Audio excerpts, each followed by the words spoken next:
Hello everyone, and welcome back to Circuito Desafiante, Brazilian Tier 2 League of Legends. We're into our second week already, so we kind of got to see all the teams last week a little bit. Feels like the theme of the week, or theme of the day at least, is the roster carousel. There's been lots of roster changes happening, so we'll have to see who and what actually shows up on the day. As far as I know, Rats is having some roster issues, and I think they said on Twitter that they're not streaming today. So, yeah. Corinthians as well, on screen here. They had roster changes as well. I heard Leleco was back and going to be starting for them instead of Chico, who did a great job against Kaboom IDL. Beat them, in fact. And a bit of a surprise to me. And I think their support is changing out as well. Mano is coming in for Telas, which, yeah, I thought Telas was doing a wonderful job. Mano did well with Aikawa on Fury Academy, but gonna be honest, that bot lane I felt like my eyes were more drawn to Aikawa, whereas on the VKS Academy bot lane with Telas and Morteas, I thought Telas was doing a lot of work. So a little bit surprised we're seeing that roster swap come through. Yeah. Fair warning, I actually didn't watch the Kaboom versus Corinthians game, so I'm not sure how it ended out the way it did. Like, I know the final score. Spoilers, Kaboom lost, which was a bit of a shocker. And all the post games look pretty one-sided, so I'm not 100% sure what happened with that one. And we'll get to see Corinthians today, which will be the second match. But we do start with Rats versus Rise first, which is an interesting one. Because as we mentioned, Rats is having some roster issues right now. Drake Hero is one who posted from the jungle role. I know that they originally qualified with Soweto, if I recall correctly, because Drake Hero was playing for Luxu at the time, which is W7M for Split 1, so he couldn't play both. But I think they've swapped to Drake Hero now, because week two for Tier 2 is when you can start getting all the roster changes. You'll see the same thing with the NACL as well, where week 1 their rosters are locked to whatever it originally was, and then you might start seeing some roster changes come in week 2. Rise Gaming, as far as I know, is not making any changes to their roster, but hey, what do we know, right? With all the chaos that's happening, nothing right now is quite set in stone. Yeah, so you can see the teams that won, the teams that lost. Rise and Rats both lost their first week matches, whereas Flamengo and Corinthians both won theirs, which makes that one a little bit interesting. The Rise loss was to Stella Gaming, which I thought was going to be a close series, but I'm going to be honest, Rise kind of got bodied. A little bit surprised when I saw the names on it. Rats losing to, I think it was Dopamina, was less of a shock to me in a way, because there's a lot of experience on that Dopamine roster. So Rats losing to them I didn't think was quite as shocking or surprising to me. So yeah, this one I think will prove a lot. There's like top of the table, there's middle of the table, there's nearer the bottom of the table, and I feel like Rats versus Rise right now for me are sitting closer to like the bottom of the table. So yeah, a bit of pressure on them to prove themselves right now for both these teams. Yeah, and for me the change, okay, so Rats said that the change was Buero might not be playing apparently. I had heard on I'd seen posts on Twitter talking about him potentially getting kicked off his own team, when this was a team that he made, which is a shocker. Yeah, and if that is the case, I actually don't know who's replacing him as their AD carry position right now. But I can't imagine that's any good for synergy on this team. And while Rise had a poor showing against Stella, I don't know. I still think they've got the veterancy, they've got the players who should be able to win this. Whereas, yeah, Rats to me is just a huge question mark right now. Drake Hero, if he's playing for Rats with Chiari, I think is a basis that could potentially carry a team, regardless. It's just more like, I don't know what their morale and whatnot is internally. There are bigger names for sure on Rats, I think, than there are on Rise. But Rise to me has a lot of players who I think they've definitely got mechanical skill, they've got promise, and should probably be moving up to Tier 1. Well, in the case of Zai, should probably have stayed in Tier 1. Oh, what the hell? Soweto is he AD carry? I know Soweto has role swapped before. I think he played top lane for Red Academy in the past for one split, if I recall correctly. Let me double check that. Soweto. Yeah, he played top lane for Flamengo, sorry, not for Red Academy. For Flamengo last year. It was only a handful of games. Yeah, and then the Zemnis came in, who's like an actual top laner. Okay, but now he's summoning AD carry. This, oh man, guys, this is actually brutal. Holy. The mechanics required for AD carry and jungle, overall, like AD carry and pretty much any other role is just completely different. That's nuts. Okay, so Rise actually kept their entire roster the exact same. That's good to see. Okay. Yeah, definitely for me, I think this is heavily a Rise favorite with the roll swap from Soweto into the bot lane. That's gonna be super rough. Hey, maybe Soweto will surprise me. I think AD carries a very unique role in that your mechanics, your hands have to be incredibly good, but to a very large extent, your decision making and macro. You can plug and play your AD carry a lot of times. As long as your AD carry is good, you can just plug and play. Yeah, we're into draft, and same thing as always, they just blitz right through apparently. We're kind of late to it. They're almost actually done the draft and completion right now. Wow. Okay, that's rough for casters, man. Okay, Nefiri ban. So I guess we're on patch split 2.06, I guess, because yeah, Nefiri got some changes. Her overall, I think, uptime of her dogs, wolves, whatever you want to call them, jackals, is about the same, but I think like your peak is higher and your regular and your like total like amount that you have is kind of your peak is I think higher, and yeah, like but like there's more defined times on like when they're up. So that's interesting. So already teams are adapting to that Nefiri thing. Nocturne Callista ban. Okay, so that's why we're seeing Varus first pick. Makes a lot of sense. I like that. We're answering with just the Jhin, and we're going Azir for Annie. I wonder how much of this is a deny away from Linkas. Yeah, but with so many OPs open, the jungle OPs are open too. We see both Skarner and Maokai pop out. No Sedge just yet, so that's still coming through. It's very interesting to me that they're leaving the Sedge up. I feel like Theiti is really good on these sort of champions, so yeah, I feel like Rats might need to ban it next game. Yone as an answer, I like that. It can still be flex top. Then we see the top lane bans against Chiari, Gwen, makes sense. Olaf against Mix. Okay. Okay, that's I'm not. I don't think that's wrong. I also just don't know if it's necessarily the biggest thing. But at this point, you're looking at supports, right? So with Alistar Rel, with no support bans being thrown at all, besides the Pike against High, yeah, it's a choice to leave the Rel open. Do I like I honestly would have preferred, rather than the Nautilus, they picked the Rel here. The Rel can still do a lot of things for them anyways. Nautilus is a bit more easy engage. It's not... Yeah, you can obviously tell that they wanted the reliable engage because everything else is a skill shot from their side. That's fine. I just think the Rel is really, really strong. Okay, so Renekton gets picked up. Gnar into Renekton. That's okay. I'm a little bit concerned that we are a bit squishy on this composition when you already see the Jhin there. Maokai is your only true tank, and Gnar is conditional. A little bit risky. Again, not terrible, just risky is all. Okay. Yeah, I do think Rats got a lot of power picks, though. I think both teams got a lot of meta picks for the most part. For this game one, because you've only got 3 bans apiece, or 5 bans apiece. So, really straightforward execution for both compositions. Better team fight on the side of Rats. I think that favors them. But yeah, there's a lot of pick potential coming through from Rise, and a lot of individual strength as well. I'm actually liking the Skarner a little bit more in the laning phase. I think it's got... Maokai is fine too for setup, really. Yeah, I like both the comps. I think Rats is just easier to execute. And so for this level of play, I think this is the better composition right now. But really, both are really, really easy to execute. It just comes down to laning. It's a 4.5 and 4, I guess. Yeah, I don't... If I had to like give which I prefer, I'd say like a 51 to 49 in terms of how the comps play out. Which is weird when I'm giving this one a 4.5 and that one just a 4, but yeah, they're both good compositions. The reason why it's so close to me is also because nameplate's on. While this comp is easier for the team fight, I don't trust... Like, these players are not players who I look at and go, oh, yeah, like they're great with teamwork, you know?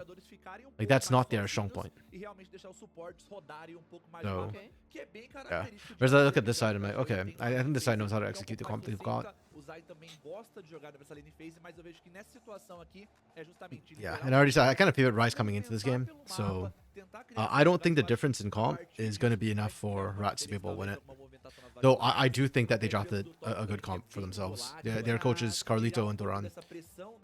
Yeah, this is about as strong as a team fighting comp as you can get. The only reason I don't give it a 5 is because it doesn't exactly counter anything that Ryze has. Yeah, with the Rel, with the Skarner, with the Zir, they have ways of kind of disengaging the immediate fight, and there's a lot of like upfront power type this comp, so I'm just really curious to see how Soweto performs right now. That's a bit of a tough draw for him to have to come in here. At least he got the Varus. It's a huge power pick. And I suspect we saw as many 80 carries as we see. Like, the Ezreal to me is an interesting one. I don't feel like this is normally a first ban. I think Varus is usually much higher prior than Ezreal in terms of 80 carry bans. So I wonder how much of this is because maybe Soweto's actually played Ezreal in solo queue, and maybe that's what he was spamming, so they just try to remove the champion and put in something a little bit less comfortable, or a bit less mobile as well, because Varus is a lot more punishable. He himself is not the most mobile champion, which means he's vulnerable to ganks from every which way. If anything, I think for Rats, a lot will hinge more on Linkas than anything else. Because assuming that Soweto just gets pressured out and doesn't win his lane, Chiari should win his lane, but we've seen way too many teams try and rely on Chiari to be primary carry, and it just doesn't work. Top lane can only do so much. You still need like another massive pressure point. I think mid is a role that we've seen, at least in 2024 and 2025 especially, that the meta shows that mid lane can actually carry games, and Yone is like probably the flagship champion for 1v5ing right now. He lands it out and he just changes courses of fights over and over and over again. And Linkus, yeah, Linkus is pretty good. I feel like Brazil's in a really weird spot for mid laners right now, where the tier 1 mid laners are not very good. I'm sorry, like Tinons has just not been popping off, and he's probably the best mid laner, Brazilian mid laner currently playing. And sure, you can blame the 80 carry meta, but we kind of did shift towards mages a little bit towards the end of last year and this year. Like Split 2 2024, we saw a lot more mages in the mid lane. Tinons was just not it. And maybe he's like a bit tired, you know, he has been playing for a long time, right? Like Kaboom was what, 2014? Yeah, but our tier 2 mid laners are good for tier 2, but still not good enough for tier 1. Like, I can see them competing against some of the weaker mid laners we have in Brazil, but I don't see them beating necessarily Tinons or Shinkido. And those guys couldn't beat Cody or Miru, so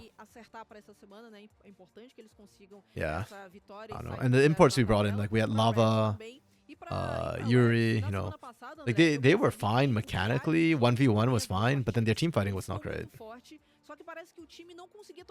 So I don't know where we're at in the mid lane right now. I kind of look at these like vets like Annie, Envy in this league and House, right? Like if you can't beat them, I don't know, man. Like I get that Brazil needs mid laners and like eventually you just have to fill a spot, but it doesn't make me hopeful for their ability to match against the LTA North or any other region for that matter.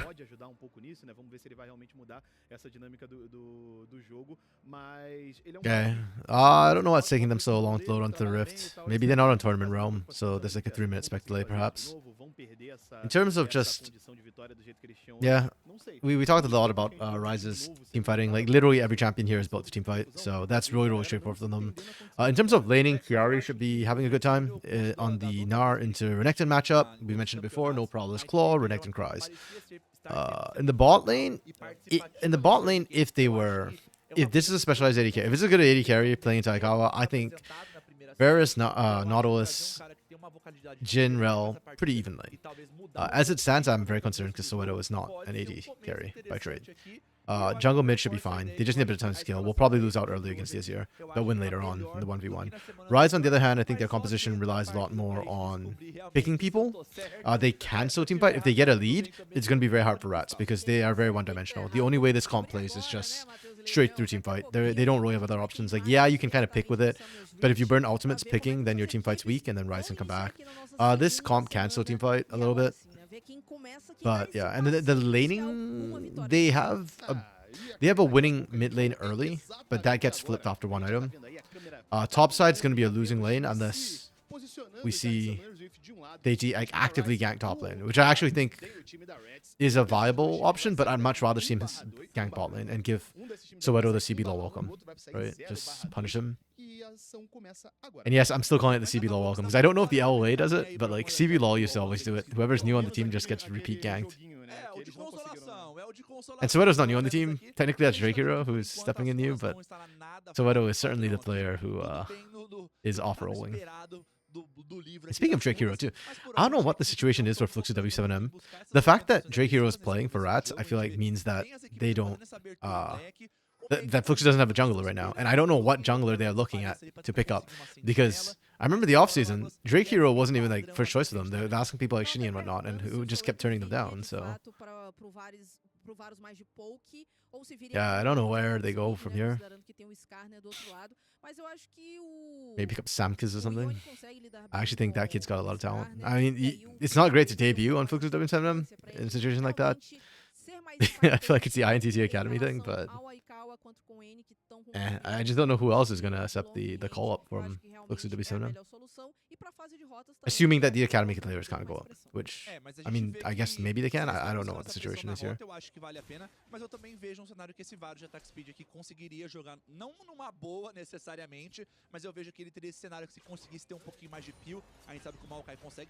can already see Makes trying to trade a bit early, but the moment, you know, he kind of runs out of steam on that, he's just going to get heat. Stabbed in the back repeatedly by an R. It's tough. Falando em pressão aqui, a gente tá vendo que o pessoal da Rise conseguiu essa pressão. O Soweto e o Crashiel tentaram não contestar muito essa onda de minis no começo do jogo. I think this is more, what we're seeing here is less a function of just Soweto and more just a function of Nautilus. This is why I would have prioritized the Rel over the Nautilus, or Alistar over the Nautilus right now. Because I feel like Rel, Alistar are probably the top two supports in the meta. And then after that, I personally prefer Rakan as my top A tier support, but yeah, it's like then you kind of fall to Leona, Nautilus, Rakan, that bunch. Okay, they got eyes on Theiti. Rai should have a rough idea of where Drake Hero is as well, because they did get a very deep ward on his Krugs. Yeah, there we go. Theiti's just sneaking in here right now. Okay, he should see that ward. Yep, the ping comes out. This feels a bit risky to me. And I guess this is coming off Mix getting prime in the top lane early. Like just shoving that wave in. Oi, oi, oi. Why did we move away from bot lane? Sus. I think it's probably gonna have flash. Yeah, the flash. Mas o Lynx vai flechar para se defender e agora ainda vai tentar deixar daninho para compensar. Olha, vai tomando espetada atrás de espetada, mas no fim das contas vai perder. A lot of times I see junglers gank and they eat a whole bunch of damage and the laners are happy about it. That's fake, guys. Like a lot of the junglers will just heal up in the jungle. They're safe. Crossmouth dies for his aggression. Yep, that's Nautilus for you. Outro lado tem também a flecha passando, forçando o Aikawa a flechar, mas o Zai não desiste. Vai pra cima do Soweto. Oh, that long range deadly flourish, that's sexy. Does I want to flash for this? Okay, no. Even without the flash, that's actually still pretty important because it took so long and Aikawa managed to push the wave while that was happening. So you can see Soweto is actually sticking around in lane right now. Oh, really well played from Drake Hero. Holy crap. That's nice. Let's go. That's how often do you see a Maokai just 1v1 invade like that and get the kill? That's revenge from Drake Hero. I did like what Theiti did though, doing the flash early. to try and run through the wall. The idea was good. The problem is just Drake Hero was able to just use the twisted amounts to catch up. And then stop him from actually getting over the wall. DT couldn't have done it the other way, I don't think. So that's a fair result that happened there. Just really well played from Drake Hero. And I didn't even praise DT for the invade. Like, him getting that buff like looked really, really good, but Drake Hero answering back was even better. A gente vê que na rota inferior o pessoal da Ryze conseguiu sair na frente nessa troca nesse 2v2. Eu acho que só foi uma execução ruim por parte do Crash Mel. Oh, Krusty, oh no. Uma jogada, mas a gente vê que o Lynx não tá na melhor das posições. I'm wasted, unfortunately. Levar aquela onda de minions quando o Taishi foi eliminado, ele não conseguiu. The only problem with Drake Hero getting that. Okay, it's effectively a free kill, so I shouldn't even complain about that. But realistically, it's a kill with 0 assists. And we've seen many a game where Drake Hero gets off to a great start back when he was on Liberty. Like, both in Academy and in CBLOL, Tier 1 and Tier 2, where he gets a lead, and if he gets the kills early, the problem is he can't necessarily transition that lead to other lanes. So that's kind of what I'm looking at, is for Drake Hero to get his lanes ahead, because you're a Maokai, man. He's going AP Maokai, which, by the way, I am very much not a fan of when there's a Jhin on the other team. Like, y'all don't have a single bloody tank, man.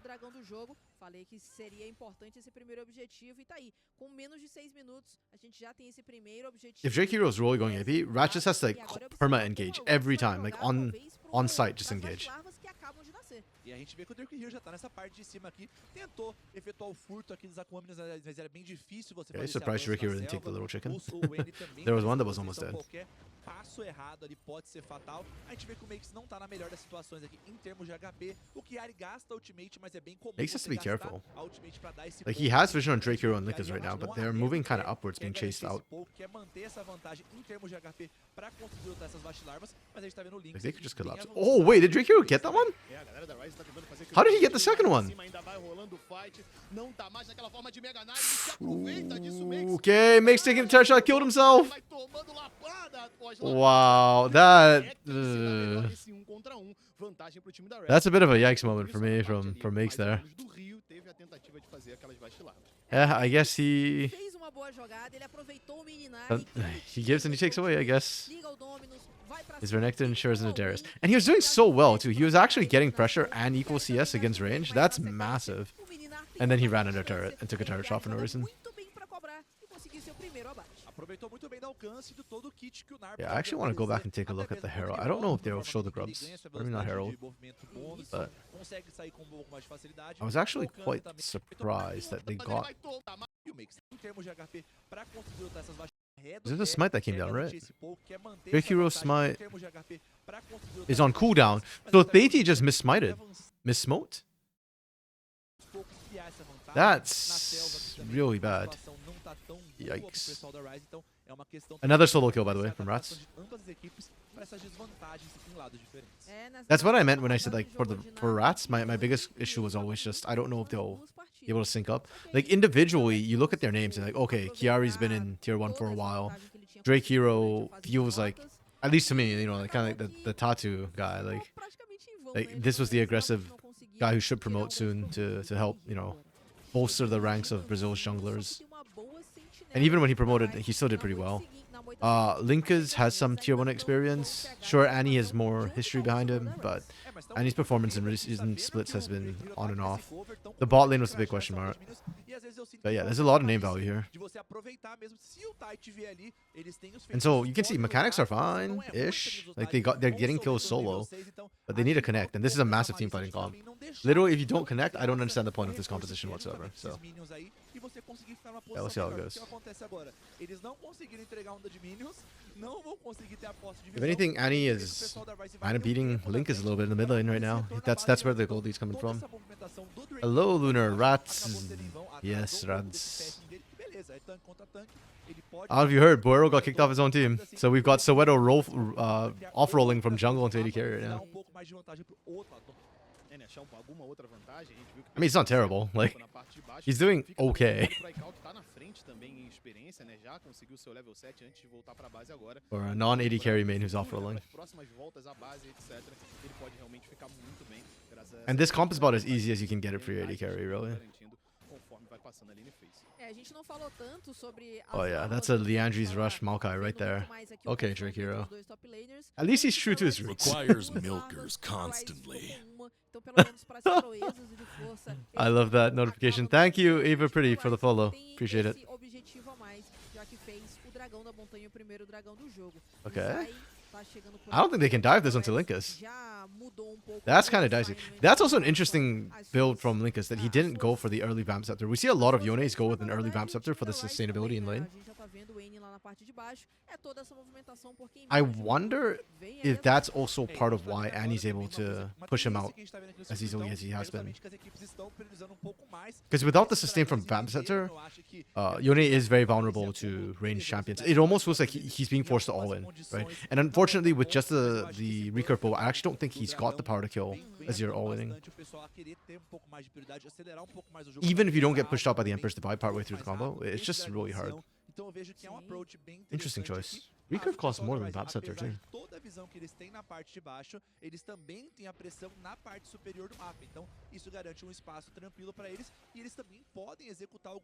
Yeah, I'm hoping Rise don't fumble this set of grubs. Like they missmote the second grub. It should be 2-1 actually in favor of Rise for grubs, but they screwed up. Okay. Oh, Makes it so dead. Makes it so dead. I don't know. Okay, they'll probably replay it, but I do have massive questions about this. They toggle vision. So right here, we actually get to see what Rise sees, and Rise sees nothing here. Like, they have no vision on this side of the map. If anything, okay, I guess Deity was hovering on this side because they wanted to be able to like, go in and try and steal through the wall. Maybe. But Make stepping into this bush was just like massive question mark. Like, bro, you are not the tankiest person on this team. And you have no vision. Like, you've got to assume that there's a pretty decent chance they're waiting there for you. I don't know, Rise just kind of misexecutes on this. They did not learn, unfortunately. Hello, Heppo. Just arrived. Any player to watch this match? Like, for good or for bad? If I am concerned about Soweto, so that's a player I'm keeping an eye on because he's off-rolling into that role. Other than that, though, I think for Rats, if you're looking to support Rats, I'd be watching Linkus and his Yone. I think that's going to be the champion that kind of carries this team. For the side of Rise for me, low-key Aikawa, I think. Like, I don't think Makes is going to have a good game. He's already kind of screwed his early game up pretty hard. And I think Aikawa's Jhin has the potential to carry, especially when Drake Hero is going AP build instead of tank build. So, yeah. But hey, hope you're doing well. As well as can be. I mean, yeah, I got to watch some fun League of Legends. It's a good day. Hope you're doing well, too. It's a Monday. More people need to be doing well on Mondays. It's always rough to come back after a weekend into your weekly routine. Yeah, Makes is high-key getting bodied by Chiari, and it's not even close. The joke was too. Usually Renekton has it really rough in the early game against Mininar specifically, when he doesn't have enough abilities to like really risk engaging. But Makes actually survived that part fine, and then inted his first death by taking an extra turret shot for no reason. And then now he's just getting bodied. Very, very unfortunate for Makes. Yeah, Rats are in a good position. Rise, they did get the dragons at least, so they're not in a terrible, terrible spot. Chemtech did get buffed, and they have a lot of champions who will make good use of Chemtech. So Rise can still play this. I just need to see them actually be proactive and actually make something happen. And by proactivity, I don't just mean jungle ganks. Like, Deity did make some early moves. Not enough for my taste, but he wasn't like just doing nothing. I'm talking about like Aikawa and Zai needing to do stuff now. Like roams from Zai, maybe Aikawa using some ults to try and get some action going. Yeah, there's no kill threat there. Makes does nothing to Chiari. Oh, Eva. No, I'm sorry. I am not looking for any art or stuff right now. And I am just assuming you're not a bot as well. Oh, really nice scoop from Annie. The body block as well was huge. Very well played. Okay, yeah, that's kind of what I was hoping to see a little bit more of. Glad that he finally managed to get a successful gank off. It was kind of tough. But good time to punish them because you can see he doesn't do the damage yet. They have the Rune King's not completed. Can they get more though? Can they get turret? No, yeah, Kiari's TPing. Pode ser tido bom trunfo e uma boa volta por cima. E aproveitando que o N já tinha o spike do primeiro item, já tava com o Nashor, enquanto apenas agora o Lynx aparece aí com a sua good response from Rats. destruído. Então o time da Rise They managed to cover all their lanes. They're not gonna lose any turrets, right? We're past 14 minutes. observar uma No boa plates. janela, foram It's pra cima fine. e deram esse recurso pro N. A gente falou que a diferença não tava muito grande com esse abate. Yeah, Rats are actually playing Ele pretty decently in the começa early game. a se distanciar um pouco mais em ouro em relação ao Lynx. E por hora a gente The ease of their comps really come into play here. Like they just don't need to do anything fancy. They just need to do like fundamentals, basics. escalando e aproveitando a sua pressão em ouro, mas eu acho que isso acabou prejudicando bastante o Chiari quando ele podia colocar um pouco mais de pressão. If anything, I'm looking at Rise to do something different. If not, Rats are just gonna wait till Herald comes up and play around Herald.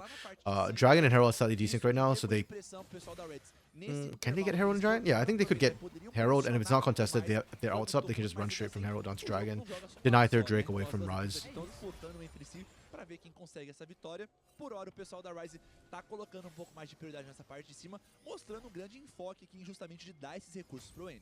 E aliviou um pouco pressão, né? What's the question mark for, Lunar? Did I say something odd? Okay, it looks like Rise actually wants to fight for this Herald. I like the idea of it. Actually, I say that as Makes is running to bot lane with no TP. So both the top laners will not be here for this fight. Okay. They both have flash, but Makes can't keep up. Does he have stun?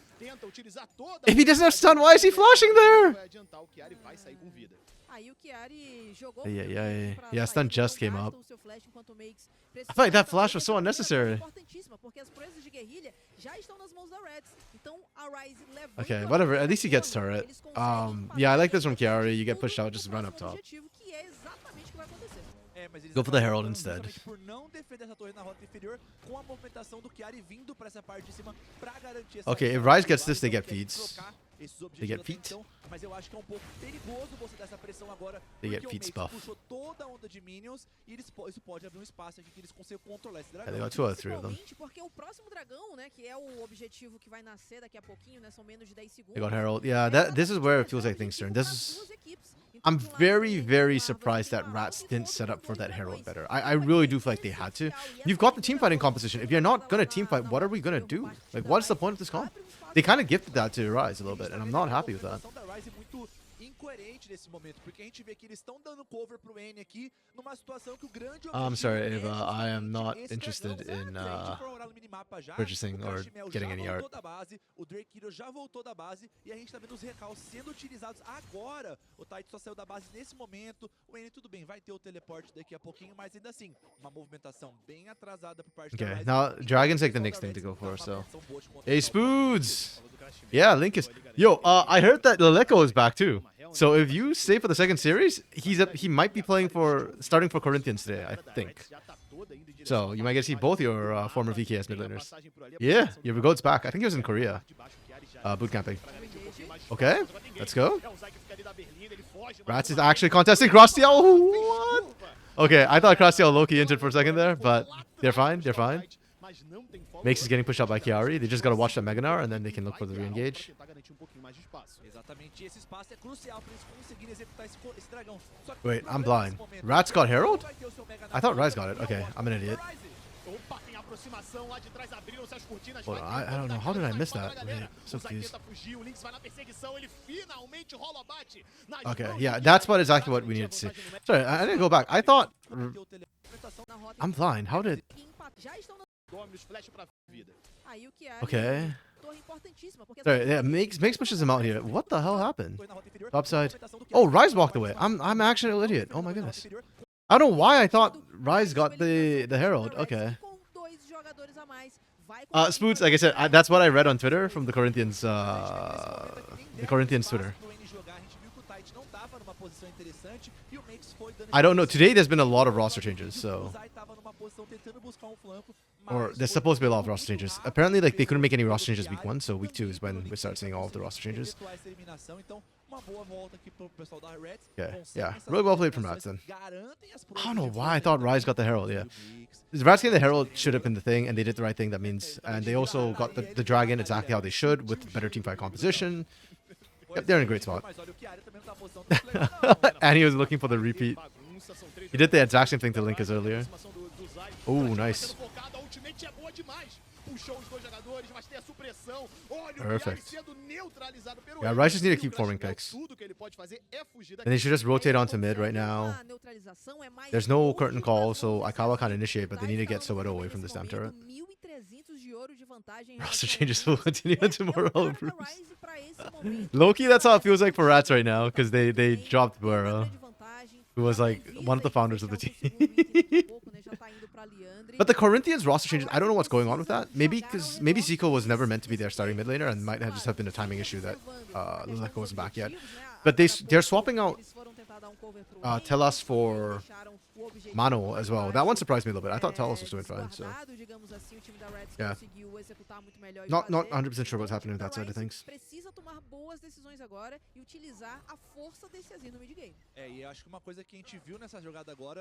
Yeah, if anything, I feel like that line roster changes will continue until morale improves is probably more applicable to Flixu W7M. I don't know what they're gonna do for the jungle role. Like assuming that Drake Hero is here with Rats, then I'm assuming he's no longer on that Flixu W7M roster for Split 2. So that would be interesting. Que fechou o segundo item, como você já mencionou lá, então é pico de poder aqui que esse Azir tá em boas condições de lutar, mas é aquela coisa, será que ele vai ter esse espaço para lutar? Porque a gente viu que no primeiro momento o Makes deu um face check e foi eliminado em questão de segundos, né? Nem fração de segundos. Então, será que o pessoal da Rise vai compreender que eles precisam abrir um pouco mais de espaço, jogar isso com um pouco mais de carinho? Not gonna lie, the macro, I'm getting a little bit bored watching this game because the macro is like Rats is playing very, very simple, which you can't really fault them for it. Like they're playing very, very safe, which is basically just objective comes up, play around team fight composition. They're not playing too much with side lanes. Kiari's still getting a lot of side lane pressure on his own, even without without setting up necessarily. Like this setup for Kiari is not the greatest. They do have a lot of vision down now, but yeah, Kiari's getting very, very exposed with pressuring up, and he did the same thing topside. Rise, on the other hand, I'm having a problem with them because they are too passive for a comp that's not going to win the team fights. And I feel like they're not playing around the people they need to play around. And now Zai gets caught on his own. Like, just why? Like, there was absolutely no reason for this to be the case. I don't really understand why this happened. Actually, for that matter, let me take a look about why it happened. And he takes it. Okay. That's Zai's own fault. Zai was basing in a really sus position with no vision. Yeah. Yeah, Rise is feeling very, very lackluster. Not dissimilar to what happened last week with Stella. I thought that was maybe just Stella kind of playing really well, and Rise maybe week 1 feeling their nerves a little bit. But it's week 2, and they're still feeling very, very passive with a team with a lot of go buttons. And when I'm complaining about like how they're not playing to the right people, so far 2 of their 3 kills have come from Annie making a play. Like Annie basically brute forcing things with the Empress Divide. I feel like they should be playing around Aikawa or even maybe Makes. Like Makes has kill threat if you set up for him. He's got damage. He just doesn't have ways to gap close onto Kiari. E a gente tá vendo aqui ele também garantiu a arma guarda da caçadora, então ele vai ter esse efeito de estasis justamente pra segurar um pouco mais. Então, e o Kiari também atingiu o Meganar nesse momento, mas a gente eles não Rise is trying to sneak away the Atakan. Aqui chegando por aí, eles podem querer lutar, e é isso que a gente tá vendo, mas ficar nessa yeah, that ain't working.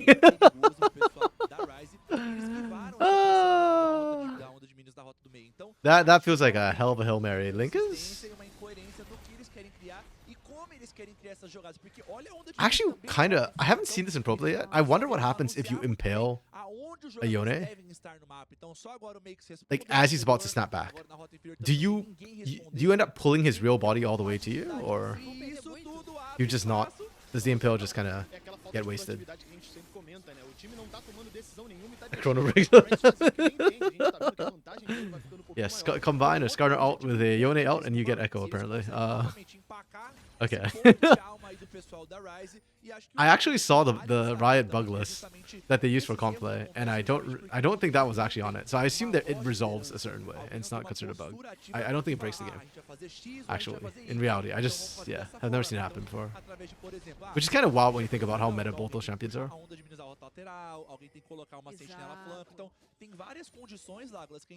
Yeah, Rise, if at the rate they're going, are going to lose this game because they just look like they're not doing anything. Soweto has been sorely untested this series, like this game so far. There's been hardly any ganks into the bot lane, if any. Yeah, he had to lane against Aikawa at first, but then he's been allowed to kind of just rotate to whichever lane with better coverage from Drake Hero. Like, what the hell is Rise doing? Possivelmente vão aproveitar esse spike de 2 itens dos seus carregadores para puxar uma luta e aí fazer o atacan. I'm sorry, if Rise loses this series this way specifically, they're probably gonna be like a bottom 2, bottom 3 team for me. Which is annoying because I look at their roster and I feel like there should be more potential. You've got Zai and Annie, for goodness sakes.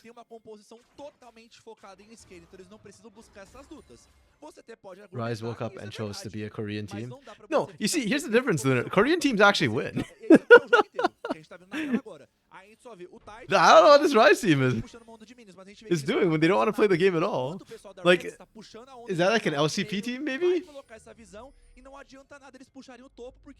Not all of them? Okay, that's fair. That's fair. Not all of them. But most of them. Most of them at least, like... Ah, no.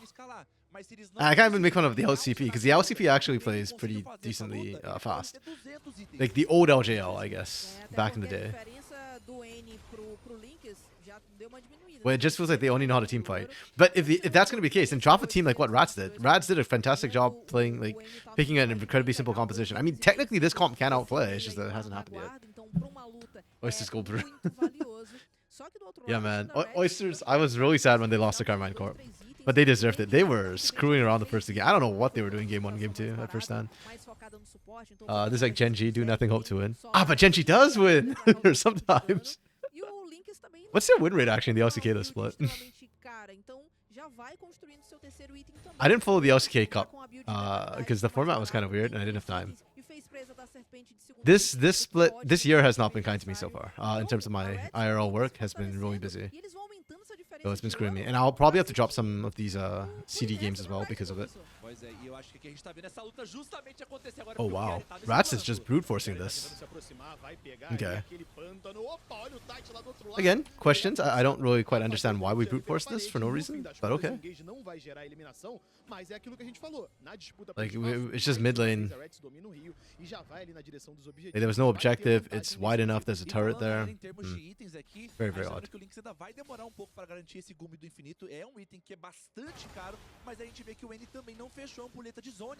Very, very odd. Yeah, there's even for Rise, the problem is even with that one ultimate down, it's still, or 2 ultimates, I guess, so Soweto's ultimates that went down to. It's still kind of hard to just push in like that. You need to find picks instead.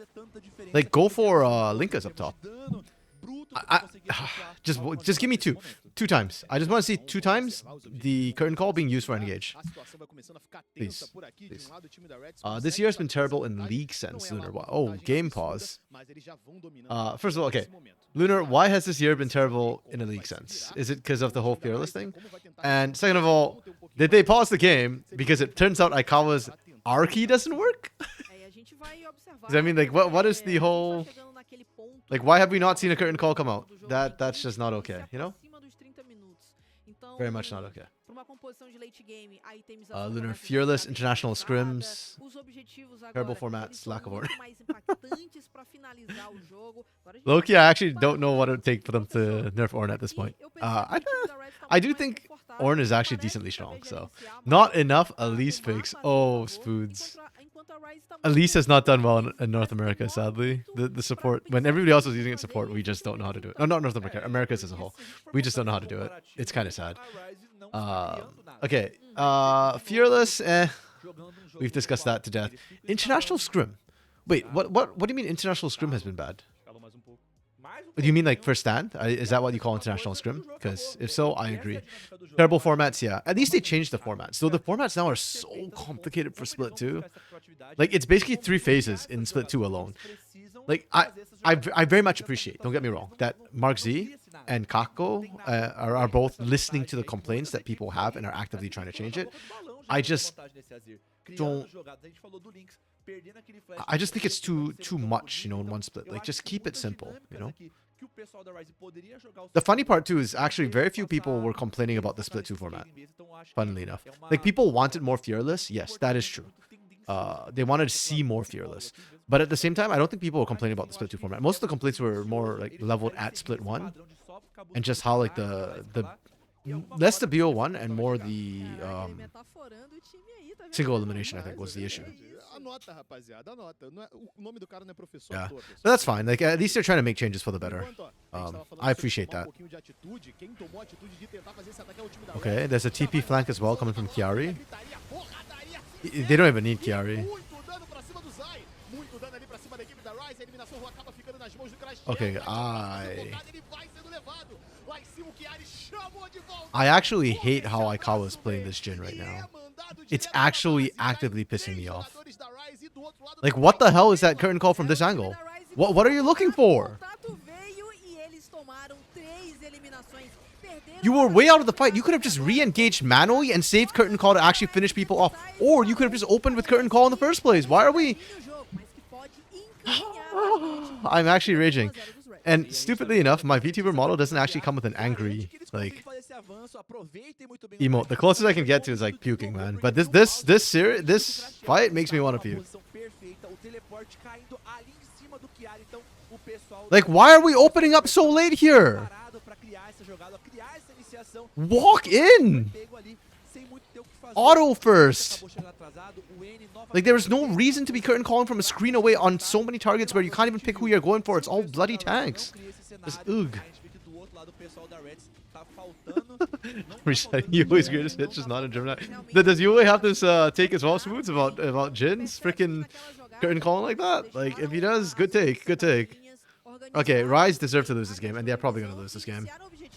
It's not like Rats uses Chemtech that amazingly with their composition, but they don't need to.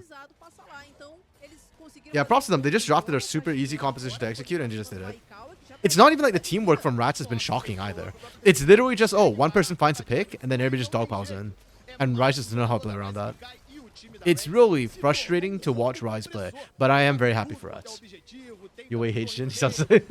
No, okay. I don't hate Jhin. I just hate the way Aikawa's piloting the Jhin this game. I actually think Jhin is fine. I'm gonna say I'm a Jhin like aficionado or like a Jhin lover by any means. I can certainly count more than 4, but it's just really frustrating watching it when people don't know how to play Jhin.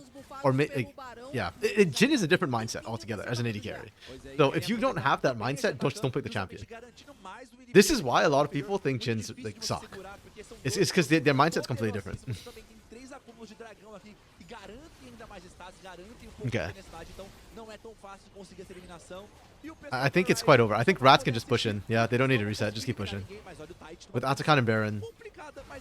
No, we don't need to reset, guys. We can keep going. What the absolute shiting hell was that?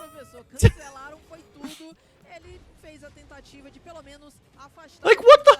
I'm actually raging. What is this? What was that? Like, what were you looking for, Aikawa? There's no TPs. Nobody can follow up on that. If you're using it to try and pick somebody off at the back end, shoot your damn shot. Did he even shoot? Or is he just doing the whole freaking curtain call, like Fat Lady sings game over sort of nonsense? Holy crap. Yeah, never pick Jhin again, I got. Aikawa is so much better last split. I don't know why he's playing like this right now. Well, Heppo, if you're still here, remember when I said watch Aikawa for Rise? Yeah, it turns out maybe you shouldn't. Just avert your eyes from Aikawa on Rise right now. He's not the worst performer by any means, don't get me wrong. I think Makes entered the game. Okay. Makes has done more active detrimental harm. But Aikawa's lack of playmaking is hurting me. Like, Aikawa's opportunity cost. It's just a lot of things that like aren't like, he's not doing anything at all. Whereas like Makes is like actively a minus right now because of the way he just ended up feeding early. But and his lack of awareness, I guess, when it comes to team fights. But at least he's like getting into team fights. Aikawa's actively doing nothing. It's driving me insane. Eles não estão nem aí, eles vão fazer esse engage. Já vão Oh, ouch, that's ugly from Zai. Okay. He tried. Ouch. e olha a passagem do Link. Zai flash, he couldn't do anything right into CC. It's kind of funny to watch. Okay, well, this game right here is why I'm gonna be happy about Fearless. Tell you what you want about competitive integrity, at least we won't have to see Jin. Aikawa play Jin again. This series. I feel like that's something that even you can get behind, Lunar.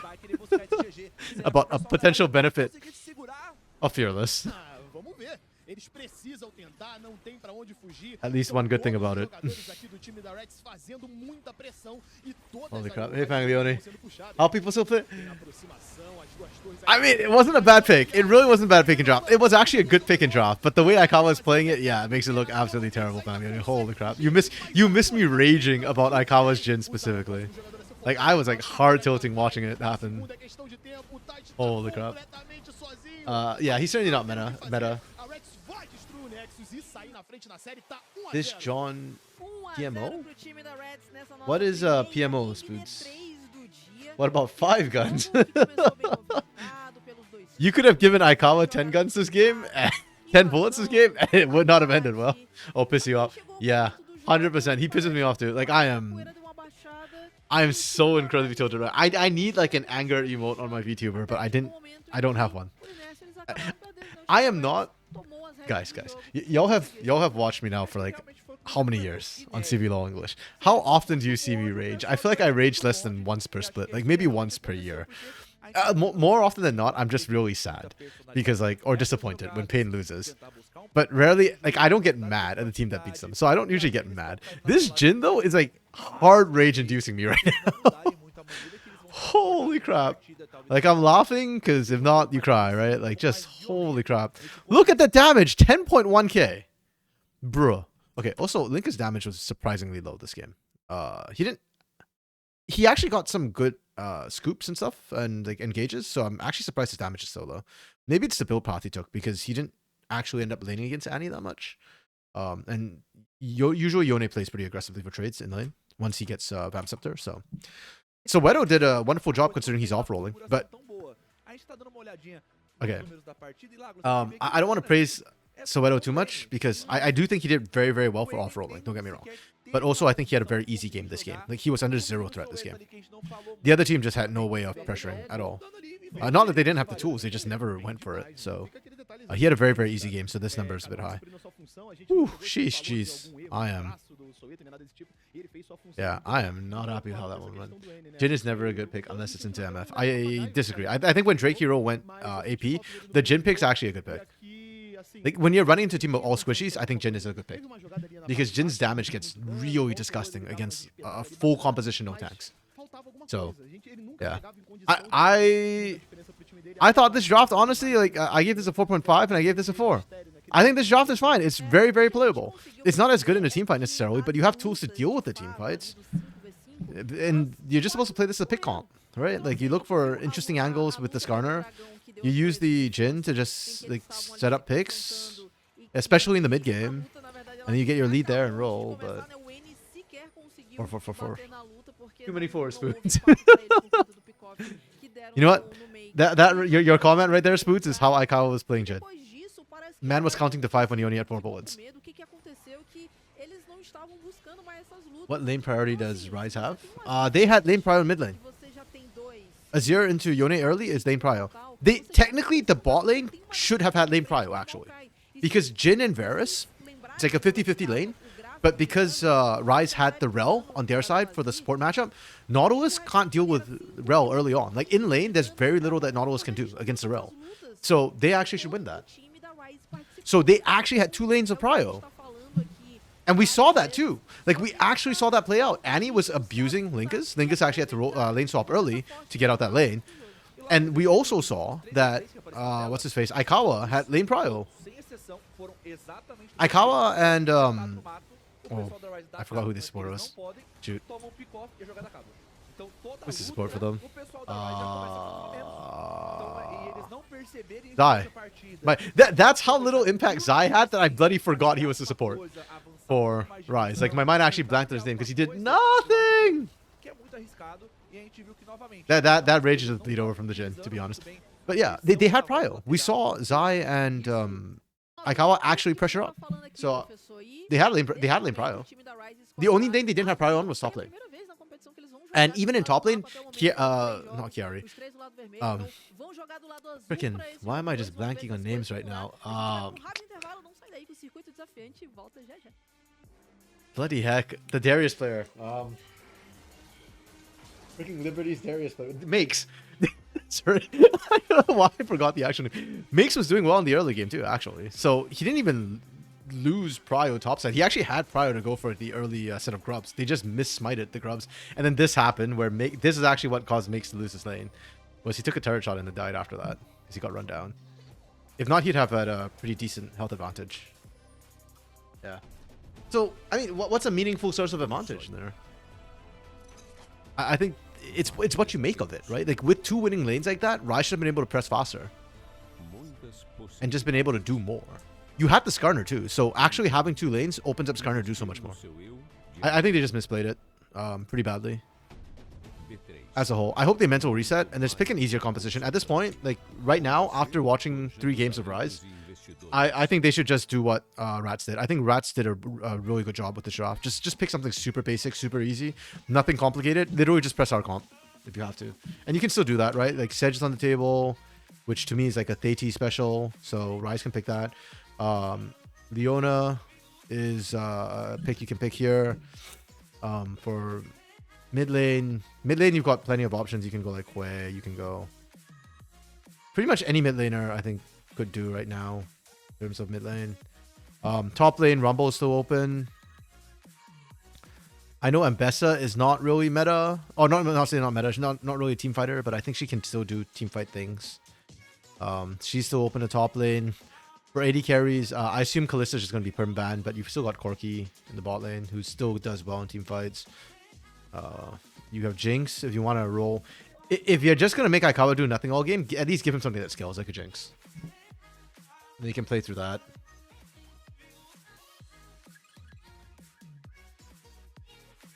Yeah.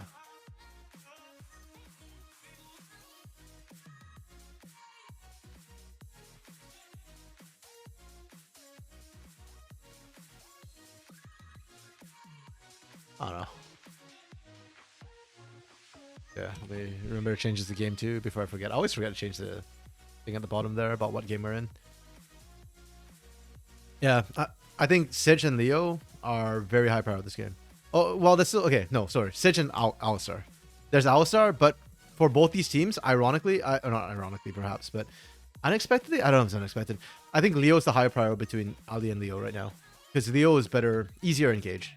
I think Sedge and Leo are super high prio. If Rumble gets through, that's got to be a prio. Oh, AD carries Ashe, right? You can go Ashe Rom here as well. For just ease of execution. Basically just pick team fighting comps. Super simple. Nefiri red side into Ezreal blue.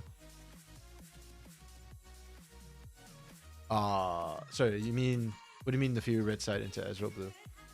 Like, are you saying you should open up the Nefiri and Ezreal? Or...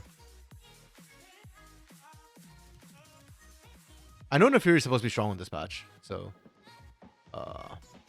the ban makes sense, especially on the red side. I feel like if you're not comfortable dealing with her, then you just need to like permaban Nefiri on red side.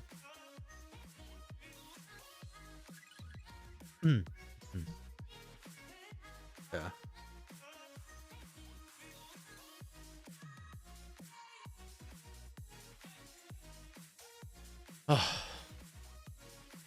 Okay, a minute for 30 seconds.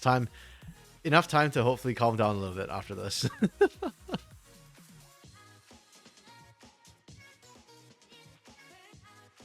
See how this performs. That's fine. I mean, out of the 2 matches we've got today, the second match I think was going to be the high skill level matchup. Flamengo playing against those Grandes showed me probably the single best showing of any team that we saw in week 1. So very happy to see them. And Corinthians beating Kaboom. I didn't watch that series, but considering the Kaboom roster, it's huge that Corinthians beat them. And that already boosts Corinthians up. I think this will be a bit of a reality check. for Corinthians. I favor Flamengo, but because I didn't watch the Corinthians game, for all I know, Corinthians could be absolutely amazing. And yeah, I actually want match 2 to go 3 games. To me, that would be ideal. Because as it stands right now, I kind of call it a reality check for Corinthians, but it could be a reality check for Flamengo too, right? They're flying really high. They're doing really, really well. At least their week 1 performance was just, like I said, probably the best to me in terms of goal, like team performance. So, hyped for that.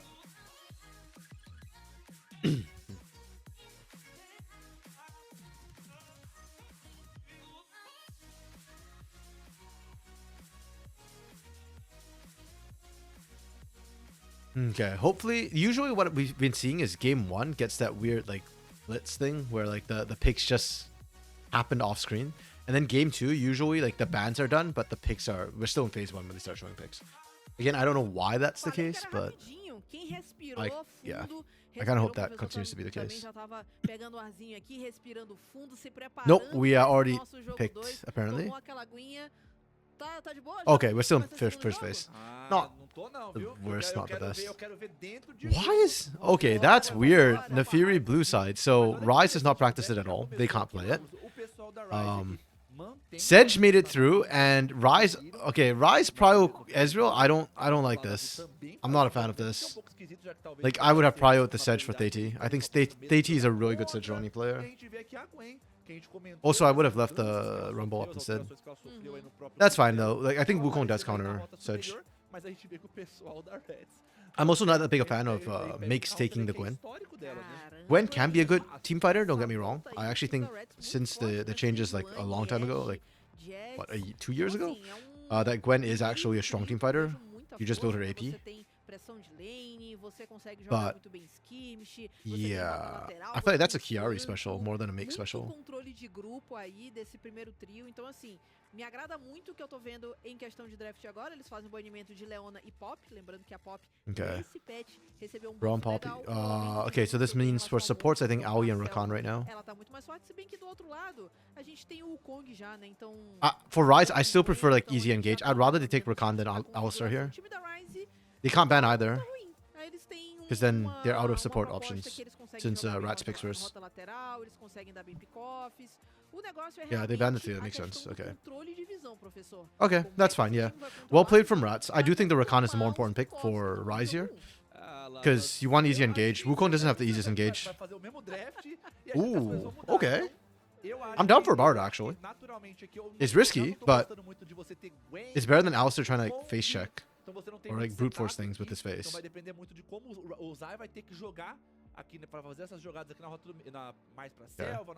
Ah, they went back to Alistar. Boo. Not a fan. Not the way they played game 1. And then we're looking for mid laners for both teams right now.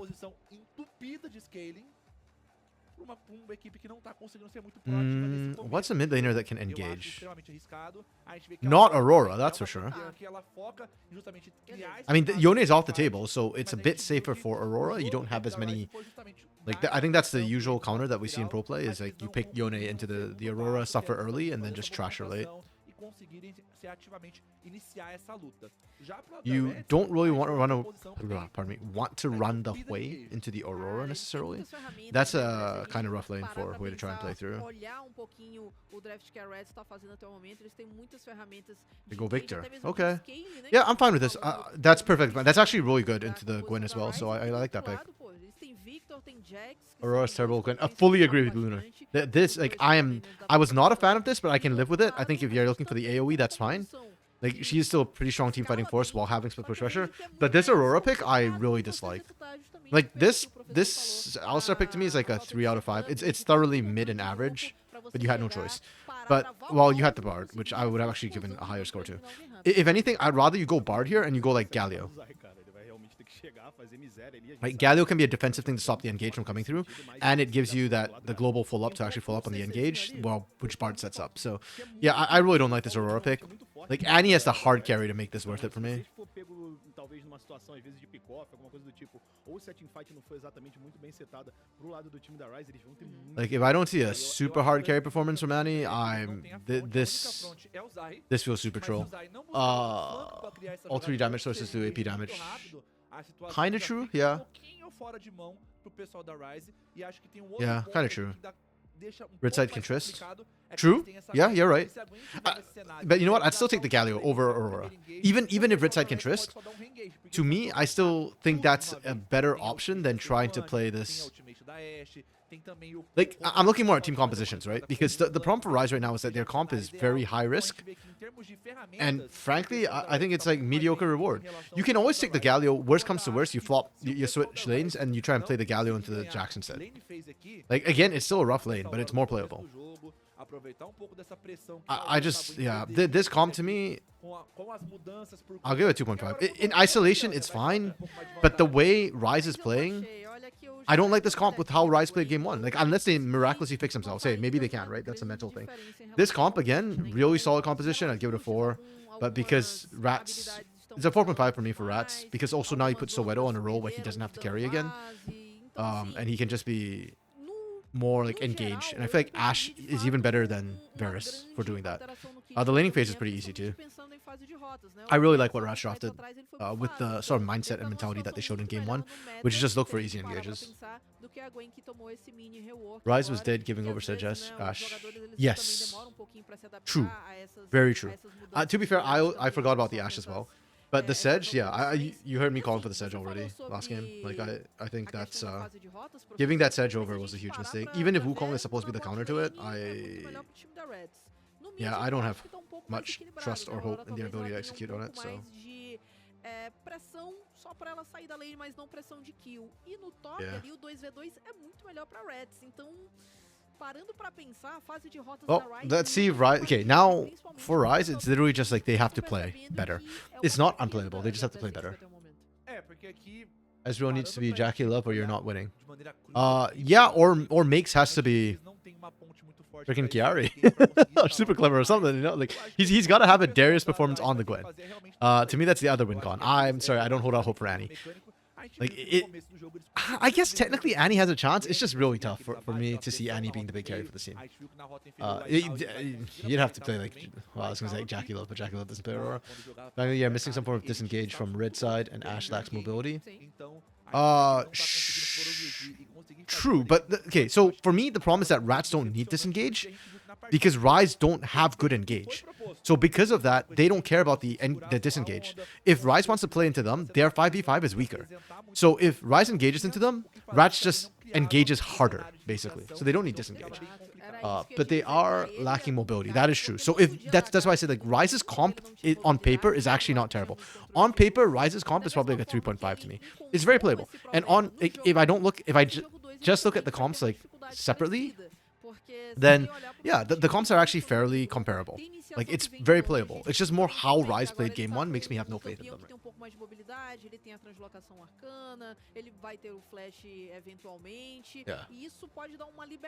Yeah, that's also very true. Like, Jax and Victor, I mean, I won't count Ashe out. I do think the Ashe, the problem is now for Ryze, they have too many threats they need to go for, which all function at different ranges and different ways, right? Like, Ashe is the long range, Jax is the short range, and Victor is playing short range for a mage, which is like medium range, right? So theoretically, Rats shouldn't bunch up because everybody's playing at different ranges. So it makes it harder for TheT to get, like, the multi-man perfect knock-up on all the carries.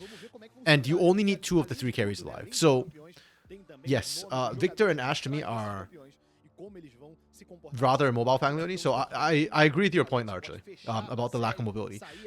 It's not like there's no way for Ryze to be able to play this. It's just really hard. Heavy Ryze favorite draft? Heavy Rats favorite draft to me. Wait, what? I just spent the last, like, minute and a half, 2 minutes lambasting the Ryze draft, so I'm surprised you say it's Heavy Ryze favorite draft. como estão as runas. Like, e o in Ritual isolation? ataque, o Red side, Soweto okay, no final. rats, okay, Então, okay. curioso pra ver Yeah, se oh, o because Soweto I know vai what happened. pegar Okay, essa it's because essa the name at the visão bottom de is jogo, flipped, se isn't vai it? conseguir ir Hold bem on, pra I'll cima. flip that. A gente viu que no primeiro jogo, Right, ele because they veio swap pra cá com sides, lane, and I just followed conseguiu like the cumprir muito bem o papel que ele precisava pra essa partida, um mas a Ashe acaba rodando de or uma maneira diferente the porque ela é uma campeã que depende um pouco mais de kite, ela tem words. que se expor um pouco RMC mais, words. então, Like the novamente, actual, you know, like what habilidade, they mas list in the precisa beginning, se right? Like, expor but pra yeah, conseguir so I just did that, Mas and I don't usually swap it, pensando but bem, o time da okay, Ryze understandable, não yeah. tem tantas Yeah. ferramentas Again, it's not like pra Ryze fazer can't backline, play, se considerar can't find que ways to o win. I jogo think Bang the que only pode se jogar também, like o listed Nação basically how Latina. I see them Eu winning, which is acho just you find flank que angles onto the por backline. essa If you can kill composição, a Linkus and Rex, ela Soweto tem uma in the beginning of the fight, like through a flank, you can win the fight. But you got to catch 2 out of 3 carries. And Kiari, I'm not confident they can burst down fast enough if he counter strikes. So basically, you have to get Linkus and Soweto. Playable? Yes. Likely? No. Why is this so bugged? It's showing Soweto at half health. I think the game might be slower than their overlays.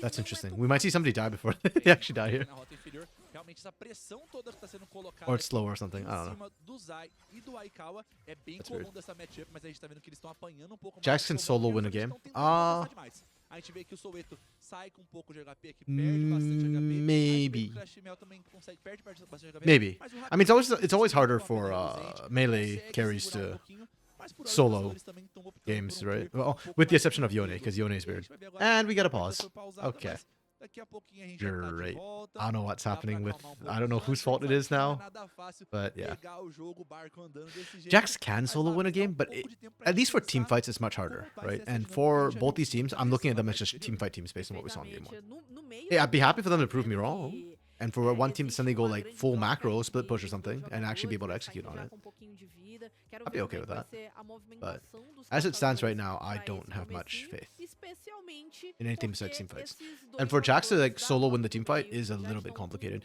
Again, we've seen Robo muito literally ruim, do a it to gente pain viu a multiple movimentação times. dos caçadores indo pra essa rota central, To the point where we tentando developed impactar no perma trauma matchup. from that, Vamos ver but se isso vai acontecer agora também, né?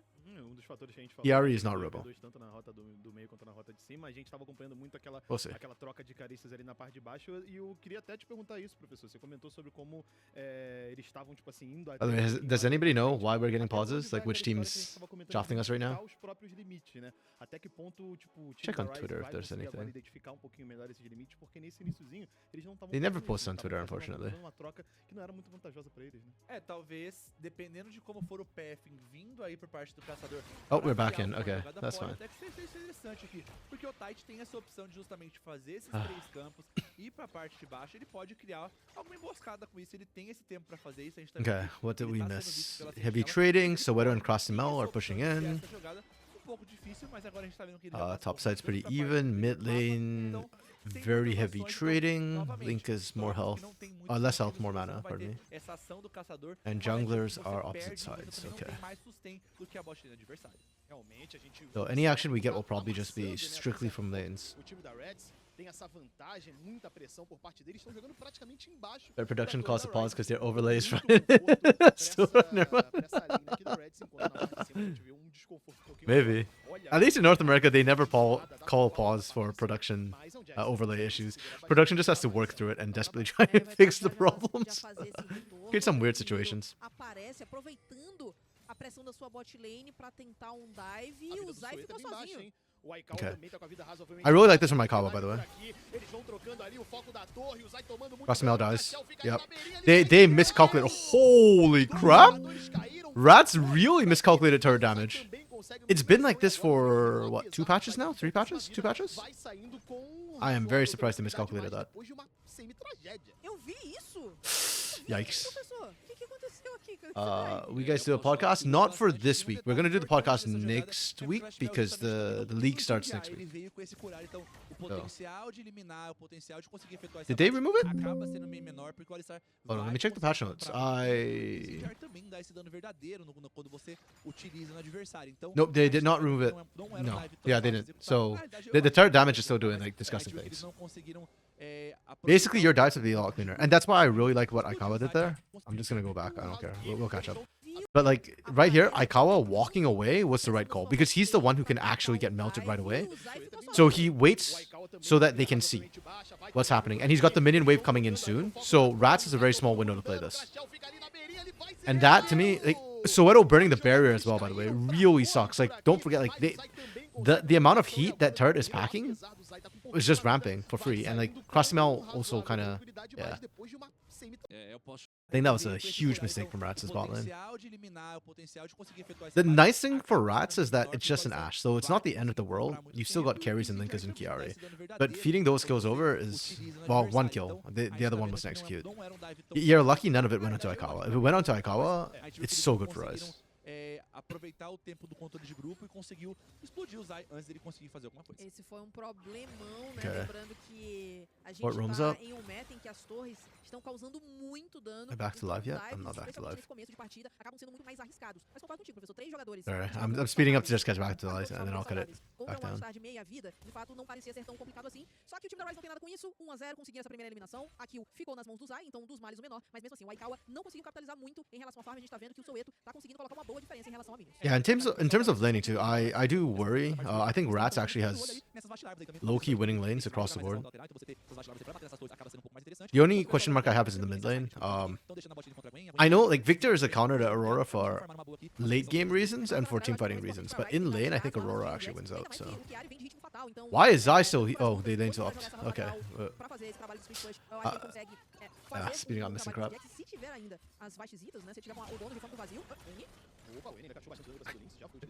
They removed fire for too good.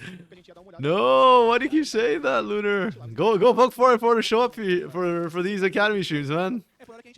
All the CBLOL English guys, like all the LTA South folks, they know. Like if they want to be on this, just message me. Okay. What up? Dive coming through from Chiari. And another miscalculation on the dive. I don't know what is going on here. Chiari played that well though. To be fair, it's not like just a soul miscalculation. He actually played that really well. He dragged it out long enough that AT died. But still kind of sucks for Chiari though. Because are we not taking more plates? Interesting.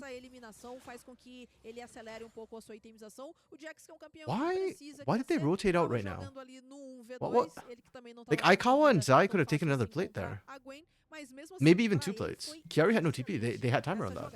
E vale destacar também que o pessoal da Ryze vai reinverter agora, mas um momento muito Okay, melhor not porque o EZ já quite conseguiu garantir sure why que we're rotating back to tem a normal lágrima lanes Deus, right então now. tá num momento muito melhor para justamente disputar um pouco mais essa It is what it is. e também ter um pouco mais de dano para essas trocas esse 2v2. Então é um momento interessante. Really mas o odd to Soweto me. também não tá muito longe I mean, there's a lot of carries on mas Ryze too, a so gente tá whoever vendo gets it is uma fine. rota I bem just... que aconteça alguma Nobody might get that plate at the rate we're going. Well, there's a decent chance at it. isso mesmo. Yeah. Zai chegou pro resgate, né? May come back Realmente by tá them. tentando pisar bastante nas outras They get, linhas, but tentando dar um pouquinho de segurança pros seus I mean, they get grubs, yeah.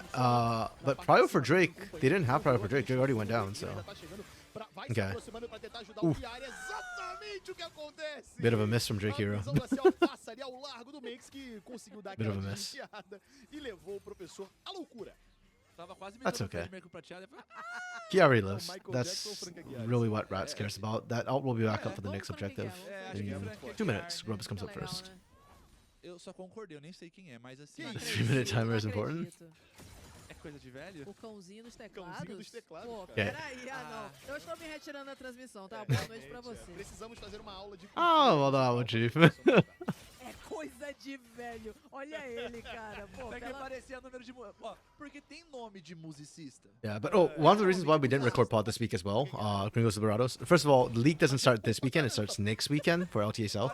But also, we don't have the rosters right now. We don't know who's on which team. Like we assume that the pain changes are done, and that it's going to be Roamer coming in the mid lane, and that's the only change they're going to make. We assume the Lao changes.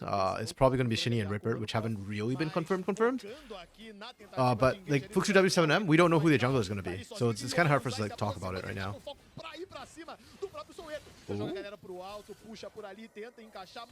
Yeah. This is why, for Ryze, I think the Rakan was more important, and why it's such a good takeaway from Rats to take the Rakan away. They are lacking engage power for Ryze. Their engage is either Theiti, Makes, or Zai just running headfirst into you, which is suboptimal, to say the least. And against something slippery like a Rakan or like a Jax later on, it's so hard to actually land anything.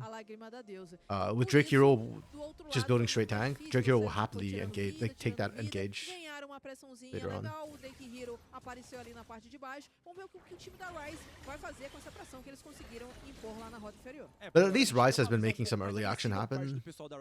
I mean, that was my complaint last game. It's just they weren't doing anything. They're doing something now. I just have to see if they can keep it up. If Deity does not gank harder this game than he did last game, they're gonna have problems because Deity is a huge team fighting force for them.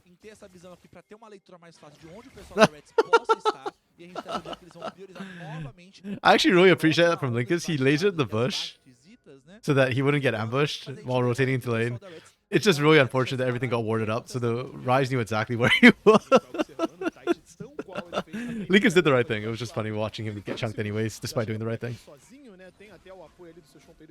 Okay. Do they 6 grub? They've got 4. Soweto, does he have Hawk Shot? If he has Hawk Shot, he needs a Hawk Shot. He does not have Hawk Shot. Ryze gets all 6 grubs for free. For actual free.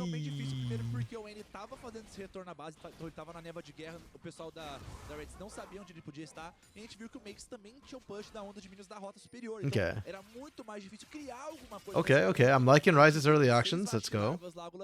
They're TPing Annie up here. They want to take this first turret really fast. Deity showed, man. That's fine. Oh, it's a double bluff. Zai's coming around behind. Okay, they'll be able to get that. Oh, arrow actually lands on somebody? Doesn't matter, they can't follow up. Well played from Ryze. And they get the TP from Makes to cover bot lane as well. So like not any answer whatsoever. It should be up in time for the Herald, I think? No, 4 minutes, maybe not. I actually don't know the timer on TPs right now.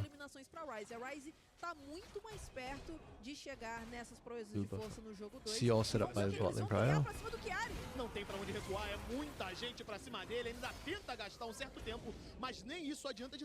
Wow, nice and easy clap. Okay, Ryze is actually... Yeah, they're really performing well. I just want to go back because like... Yeah, you're saying talking about the bot lane prior setting up that Herald. The second set of grubs, right?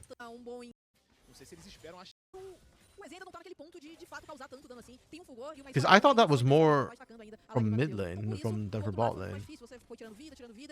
Okay, bot lane. They push first. They reset.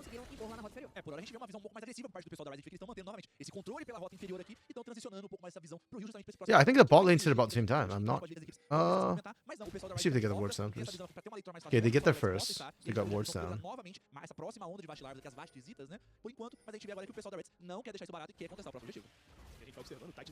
Okay. Okay.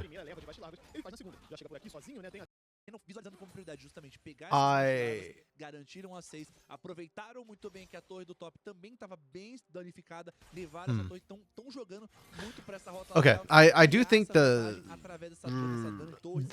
Aikawa and Zai getting there first does help to get vision down, but I think that yeah. Okay. Personally, I don't think it made a difference. I think it was more the fact that Annie was willing to TP and Linkus wasn't for that particular play. But there's a case to be made that maybe it mattered. So, yeah. I am personally not convinced, but I can see a case being made for it. I will agree, though, that Ryze is definitely literally playing for inches right now. And these leads they're getting are actually kind of big for them. This Nyx Dragon, for me, decides a lot. Rats need to pull a trigger. Rats are the ones who are kind of sitting back a little bit, but they can afford to. They've got a teamfight composition. They can just wait for Lynx to come online. I just don't know if it's going to come back and bite them, and we'll see. Oh, that CC chain on Deity was huge. Clone can't body block when you're standing right on top of each other. Nice. Well played from Rats. Okay, that wasn't the play I was talking about from Rats that I needed to see. But if you are a Rats fan, be glad that they did that. That's a really good sign from them. I was thinking more for the Dragon play. Like, I want to see them actually group up and actually make that play.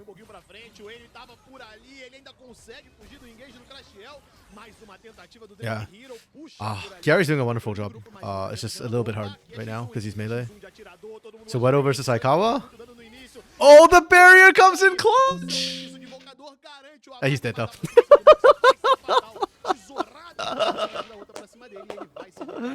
So Wedo forgot it's not a 1v1 game. Good rotate from Makes. Linkus is... I don't know what he's doing, to be honest. Yeah, Linkus is playing like he's a more mobile champion. Oh, Crossabel! He overshot! Backup's coming. Oh, laser! Let's go! This is the bloodbath I'm here for. Oh, Theiti! Able to finish it. A 3 for 3 when all is said and done. 3 for 2, actually? Wait, who went down in Rise? Makes went down, Aikawa went down. Okay, 3 for 2. This is Bronzo. Yes, it is, Lunar, and this is what I'm here for. This is what I love to see. To be fair, it's not like that was a strategically bad move either, which is why I enjoy seeing that sort of action. Just funny watching everybody just walking one after another to keep fighting. Like, was it optimal? Probably not, but they're not losing out anything because both teams opt to go for it, so love to see it. I'm happy. That's fun.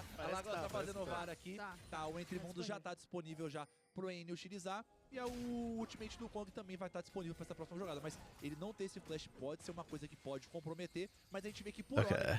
Yeah, Rats, the dragon's coming up. This is where I wanted to see Rats set up and actually look for the fight. I'm curious if Rise opt into the fight because they're only about 1,000 gold ahead. But they are actually not at a weak point necessarily right now. Like, Rise could look to fight for this. Their biggest problem is Aikawa is still on a tier compared to combat stats from Soweto, but it's a very minor difference. If Rise don't want to contest this, that's fine too. They can just go Makes continue split pushing topside with the Gwen. They should be able to get the turret easy. Yeah, there we go. Yeah, I did not like Linkus's Victor play so far. He's not rotating to help other people out. And even worse is that he's not mobile and he's overextending. So, oh. Very late. Unbreakable.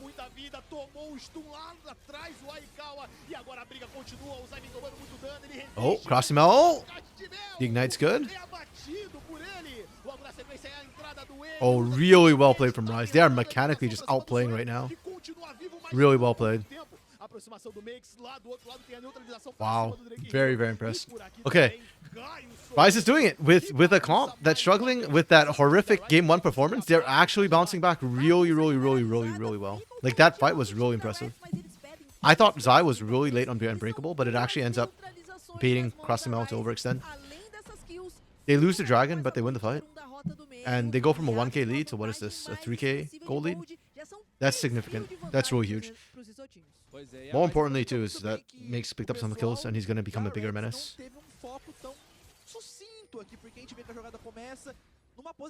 Rats is not playing the side lane game very well, unfortunately. I think they need Linkus to start grouping up with them at this point. Because Makes TPs, and where's Linkus? Like, where's Linkus? Linkus is still in top lane. Like, would Linkus showing up have changed his outcome? No. The fight was kind of already over, but Linkus needs to, like, put damage down on Makes or TP earlier for the team. I don't know. This team fight, this comp needs a team fight, and so far they've not been able to find it. Okay. See? Just get Linkus to the fight. He does so much more when he's got people to enable him. Victor was not meant to be in isolation. We saw that in Arcane. He went crazy when he was left alone too long. Is it Rice's favorite drop? Because it makes no sense. No, I still think it's a Rat's favorite drop. But Rise is playing very well. Props to them. Like they are mechanically just out-handsing like beasts right now. Makes especially looks like a whole different beast on this Gwen compared to his Renekton game. And I think Theiti and Zai are looking a lot better this game as well.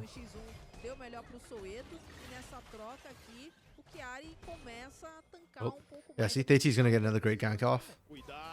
Over the wall. Oh, he actually gets out. Nice. There was an Ash arrow that shot across too. Surely makes dies here. Yeah. There we go. There's enough CC and you've got enough damage with Linkas. Doable. Not even close. Not even close. They are losing a lot for it though.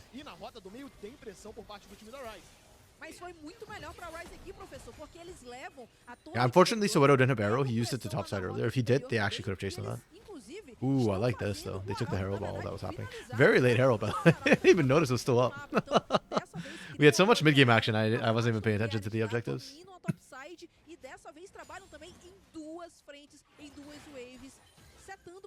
Okay, Rise is still maintaining the 3k gold lead. I say that as it drops to 2.5. Rise's side lane pressure right now has been really what's getting them the gold. They should be able to get that outer turret as well fairly easily. So in my head, it's still closer to a 3k gold lead. Rats is the one who's struggling to deal with the side lanes right now. They need to funnel a bit more gold into Chiari. Chiari was rotating earlier, and they funneled gold into Linkas instead.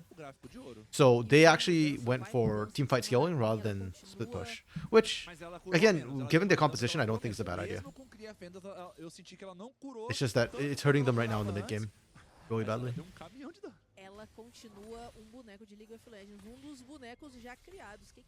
Dragon's coming up in a minute. This one's soul for Rats. Rats has been able to secure ult that. So I'm curious if Rise fight for the soul.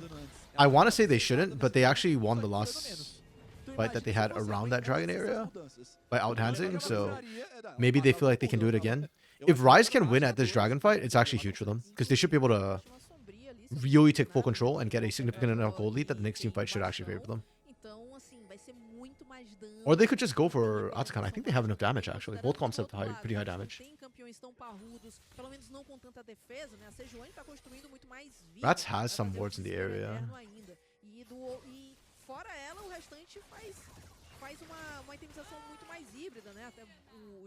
Okay, Rats is actually the one paying for Atakan right now.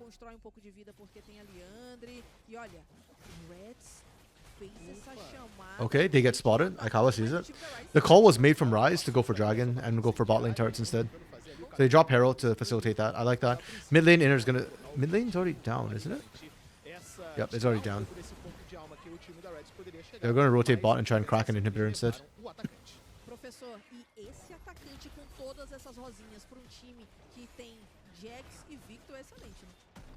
Okay, good adaptation from Rise. Rise is playing the side games the side lanes really well this game. Really well. It's a little bit frustrating because this composition, I feel like if they wanted to go for a split push comp, there were better comps they could have drafted. But at the same time, I guess this is like insurance, right? So that they can still teamfight if they need to. Like the teamfight doesn't get completely run over, while having the Gwen and Aurora still gives them that split push pressure. Rats doesn't know how to play as a team. Yeah, that was my concern at the beginning of the day. But they showed us last game that they actually do know how to. They know how to teamfight if they get there. I feel like they don't know how to macro and play the map. Oh, that's a miss.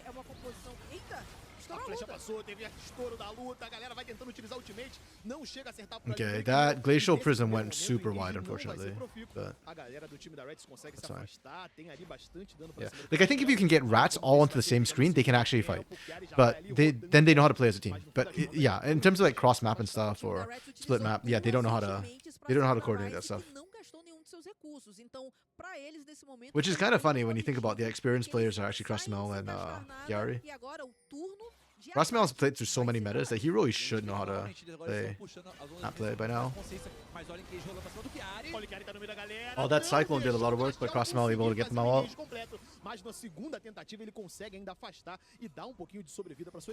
Okay. I think getting down the needlework is actually a critical ultimate. Without that ultimate, Rise can't really teamfight. effectively. That and Cyclone are the two big ones. Nesse momento, e acho que é isso que eles estão preocupados agora nesse momento. E a gente tá falando muito em Glacial Circuito, Prison's né? coming up soon Icawa too, já so fechou seu Rats segundo could try and make a play that way. já vai Oh, pro terceiro and he had the flash from that. My goodness. tunelizador. E agora eu acho que todo mundo gastou todas as suas, né? Quem gastou no começo, que foi o Drake Hero. Wow, and he really knows the limits of the Victor Chaos Storm, huh? E agora o turno volta pro lado do time da Reds. Okay, the problem for Rise now is they took down those bot lane turrets, which gave them more gold, but also that's all the easy standing gold on the map. From here on out, this is where all the split push teams have failed in LTA South so far. Like both LTA South and in CD so far. Any team that went for a split push started to fall apart around at this time. Because there's no more Octocon on the map. It's just Dragon and Baron. Tomar pouco dessa visão de volta, colocar uma linha de visão pouco mais defensiva para não deixar o pessoal da Rise ter tanta liberdade para avançar nessa selva. So it's, yeah, it basically just comes to team fights now, and it's really hard once the inner turrets are gone for teams to actually keep split pushing. So this is the real test for Rise. This is where it gets really tough for them. They've done a fantastic job till now, but now the comp is really going to start hurting them. E a gente tá vendo que o Tite tá optando justamente de ir pela parte de baixo para utilizar a pressão do Makes para subir esse mapa e aí sim controlar essa visão com mais eficiência. E o controle de Nice visão chunk. da Rise, que era o que eu tava dizendo antes daquela luta ter I'm estourado. surprised we're ela não é not tão seeing simples the de magic ser resist start to feita, come in on Kiara yet. porque eles não têm um grande alcance, não têm tantas Still focus on damage. habilidades Oh, de Linkus, no! Oh my goodness, and we wasted the arrow. Holy crap. Okay, really good ambush from Rise, but also Rats is trolling. They're lucky there's no dragon there. objetivo agora. Eu If acho Dragon was there, they lost that dragon right away. que ainda tiraram o Victor. E assim, They eles might estão yet lose 30 Baron, segundos fora. because they threw the Pode arrow ser out aí at a o very, very ideal awkward pro timing. time da Rise fazer o controle dessa topside por conta do Barão. O Tite tá Oof, that was really ousado, close. tá indo pra cima. Tá forte também, né? Tá 5/2. Fechou os seus dois itens. Muito agressivo nesse momento, é um Kong que tá num ponto muito bom do jogo e é uma Rise com mais de 4.000 de vantagem, então é um jogo completamente diferente por parte The game, nesse jogo. so right now, it's a bit hard for Rise to play, but the game, if Kiari starts being able to handle side lane solo, 1v1, and win out against Makes, that's when the game becomes like nigh unplayable at that point. E um cara que a gente não teve muita oportunidade de ver nessas lutas é justamente o Icawa, mas a gente tá vendo que em termos de poder, por conta desses itens aí, tá com a lança de Shojin, tá com a Muramana e a Força da Trindade, também é um pico bem assustador. Okay, you are trying to return the favor, but we have less members on Rats to try and make this play happen. They're losing all control over the Dragon Pit. 40 seconds till it spawns, and Dragon melts so fast at this point. Carry's already half health. He's got hardly any defensive stats. He just picked up the Null Magic Mantle. Pro pessoal da Reds contestar, eu acho que eles vão ter que brigar e muito.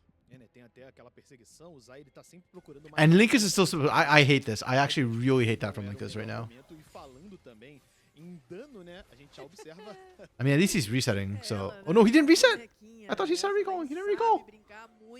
Okay, now he's recalling. Man, I really hate this. Rats is just completely giving up Dragon. They're not in the area at all. Like, okay, I get the Dragon for Otacon trade. This trade, I don't think is worth it. I don't think they can take it fast enough. And they're giving a lot of Ocean Souls over. Or the team... Yes, you've got Sunburst, but... I'm not confident in this. If I'm Rise, I just send Theiti down here. Theiti can solo that pretty easily. O Soweto também tenta limpar por ali, mas até o momento o time da Rise domina muito essa região, né? Eles têm ali a primeira entrada no Rio, eles vão ali cadenciando a entrada e até o momento... Ah, they're eating so much poke. They need to find their own way in. 4 jogadores esperando por ele. Crossmell's really squishy too. Oh, arrow goes wide. That's a huge cooldown down. Watch the flanks from Makes as well. There's no vision. Somehow Rats has no vision there. He's about right. And the Cyclone catches multiple members. Did they get enough? Chaos Storm didn't do enough damage. Gary's hard carry. He's trying to hard carry this fight so badly. Linkus is just off in La La Land. Oh, he's so dead. Oh, he gets out with the teleport! Okay, that's pretty clutch. That's pretty clutch. But it's still so bad for Rats that that happened again. Rise is just playing out their minds right now. That flank position from them was really good for Makes. Yeah, and Rats is just like neither. Yeah. Okay, I guess, yeah, Luna, you're right. Rash just doesn't know how to play as a team. Like, their approach in here is really, really awkward, too.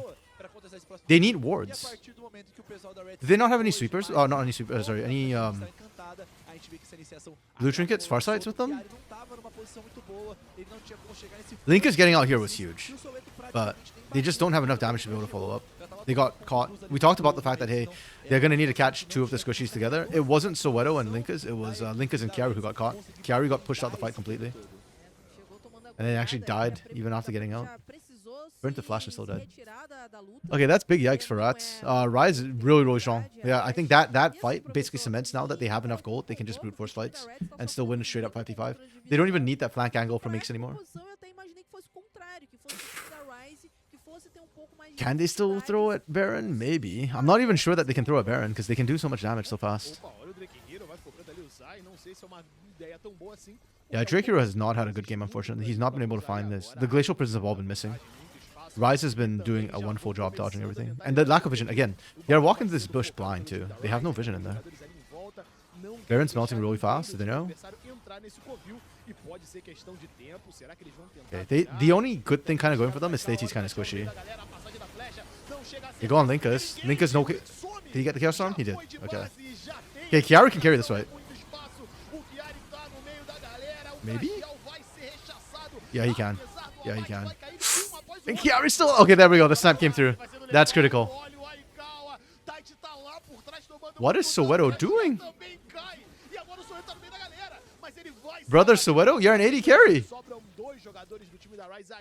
You just need to sit back.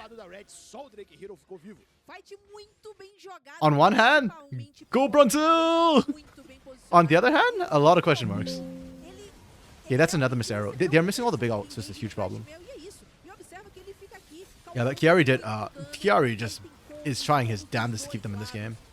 I thought he got out for a second. He hopped out here, but he like kind of stuck around. He was trying to dodge the Mystic Shot. Yeah, for Soweto, I don't think this is the right call. You got so greedy there. That's like Lee Syndrome from a jungler. You could have just cut it back and peeled Aikawa off, and you got 3v3. And if you're Rats, you're happy with that. That's equal trades, and you stop the Baron. As it stands, you ended up giving extra kill over to Rise, so you know it's kind of still even traded when all said and done. Rise, in fact, gets a little bit more gold. The little bit of gold they make probably doesn't make a difference, but yeah.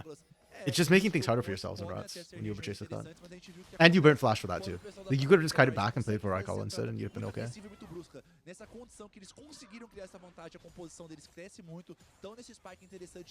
Yeah, both teams are feeling themselves. But it is getting a little bit worrying for Rise that they're struggling to close out the game. The time does not favor them as a team.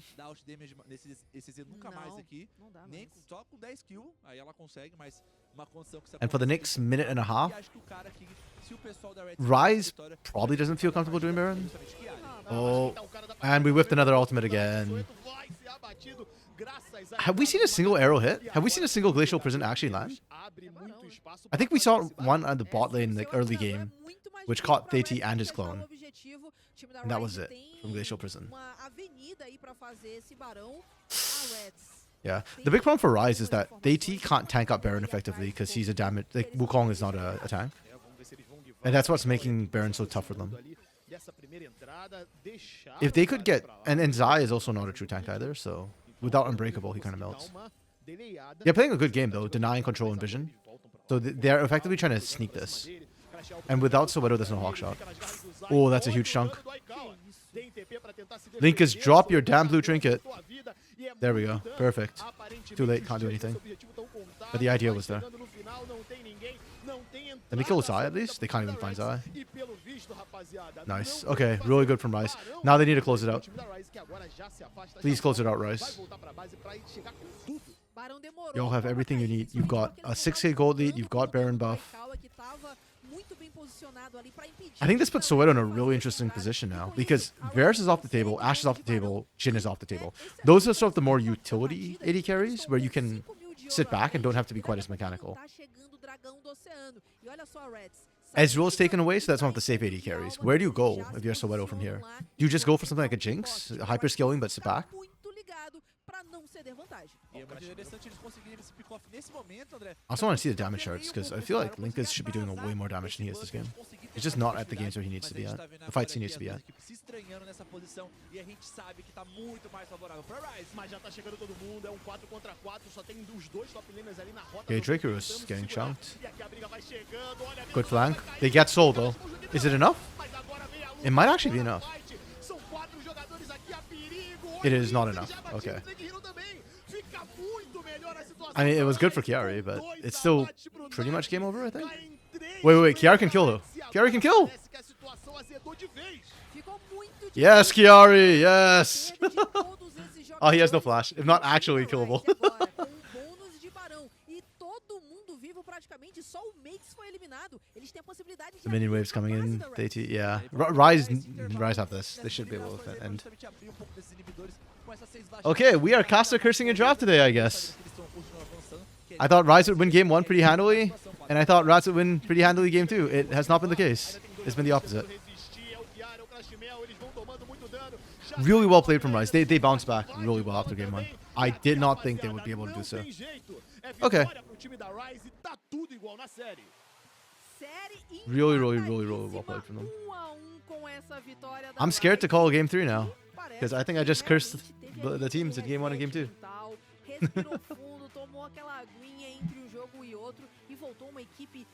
Show me the Damagis. Yeah. Draft-wise, game 2 is going to get really interesting too, because now both Rats and Rise have to kind of change up strategies a little bit.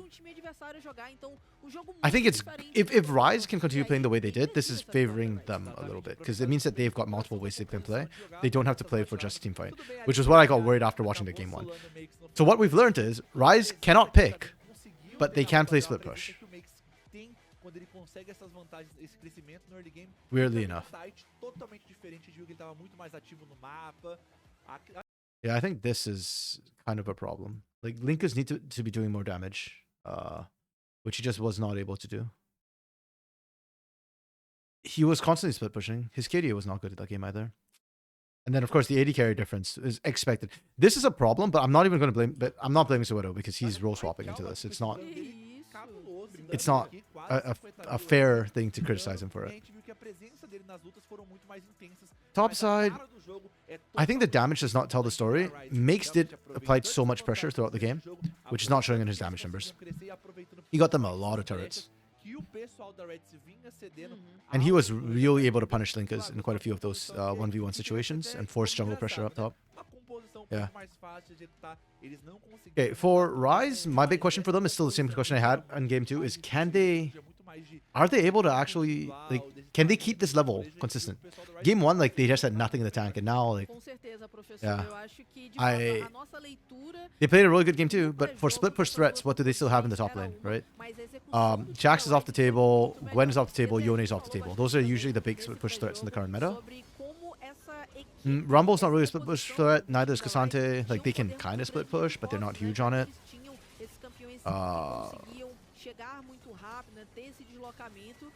AT also doesn't have a lot of big junglers left for AoE. Maokai's off the table, Sidge is off the table, Skarn's off the table. There's still Ivern, I think, that I'd like to see Theiti on. And Wukong's off the table too. I actually didn't think Wukong was necessarily in Theiti's wheelhouse, but he did really well on the champion, so props to him. And for Rats, you can't just AoE teamfight anymore. For supports, there's only Leona left, and there's none in the jungle. Again, you can still Ivern for teamfight if you want in the jungle, but it's a very different style of champion. Yeah, I think Leo is going to be quite high prior this game. Between both sides. Also, for Soweto, big question on what support you go. AD carry, sorry. Because the support of AD carries are all out, right? Jin's out, Ashe out, Varus out. You could maybe go Sivir? Or you could just, like, go straight up, sit back and auto-attack, like, Jinx from range, and then pray that your team can protect you, maybe. Costream does play a mean Tahm Kench, or used to play a mean Tahm Kench, like, 2 years ago. So you can go, like, Jinx Tahm Kench, keep her safe. Oh, Brom's still on the table, actually, for team fighting. Got banned last game. Yeah. Okay, this is going to be interesting. I like the fact that we went to a game 3 this series. And that we got there through a very weird, unconventional way. I don't know who... Yeah, there's more questions in game 3 than there were actually. So, yeah, let's see if I can Castle Curse the game 3. While that is happening, I am actually going to take a quick washroom break, and then we'll be back for game 3. Yeah. O pessoal da Red escolheu lá da Azul, então com uma alta prioridade. Eu acho que esse first pick And a fun game 3 this is gonna be. muito boa aqui da Red tentar Be back in a bit. esse first pick. Então daqui a pouquinho a gente tá de volta para esse nosso terceiro e decisivo jogo. Do próximo não passa, galera, mas vamos dar aquela respirada, porque o circuito desafiante volta já já.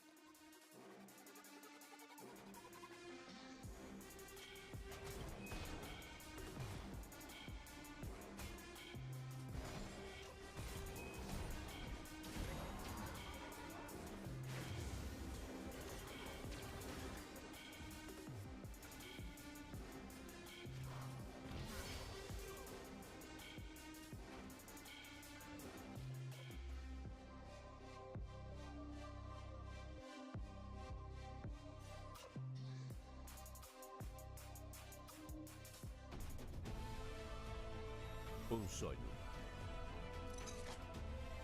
Vários desafios. Muitas possibilidades. Um caminho. Investir no seu eu de amanhã. B3. Muito mais do que a Bolsa do Brasil. Com você, forjando talentos e investidores.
Okay, I am back.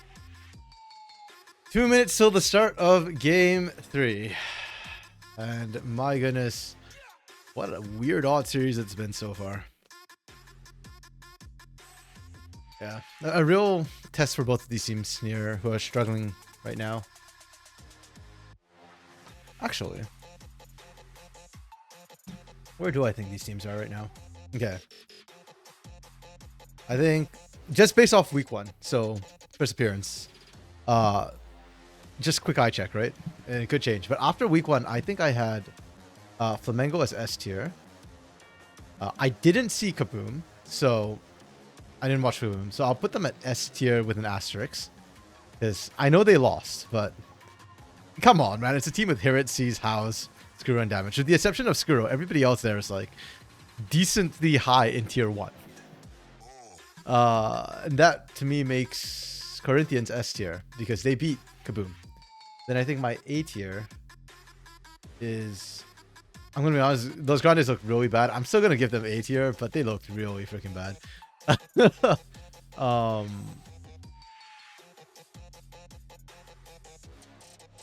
This should be an A tier team, but they also looked, they didn't look that good. I'm gonna be honest.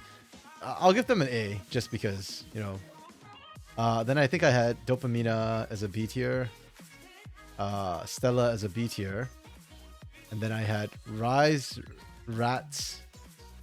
Okay, I'm gonna be honest. I actually had Rats and Red as C- tier. But today, Rats looks better. Rats feels like they figured out what on earth they were doing, or how they can play together, despite all the weird roster swaps that happen. But right now, my thoughts about Rise is still about a C tier. I think I have bumped up Rats to C tier as well, because the series is pretty close. Rats feels more one-dimensional. Like right now, all they can do is team fight. They've got individual hands, but that's kind of about it. Rise, the problem is I feel like they've got good hands, but I think their strategic play might actually be worse than Rats's. It's just that they are better, and therefore, like, tactically in small skirmishes, they're able to win those. The big question mark for me now is whether or not Rats still has other playstyles besides just straight team fight. Because, yeah, like if it's straight team fight they want, they're very fast running out of options. And, well, I guess the question for me is Rise and Draft then, right? Will they be able to currently recognize and like take out the Ivern and the Leona? Because I feel like those two are things that are very high priority for Rats right now. Yeah.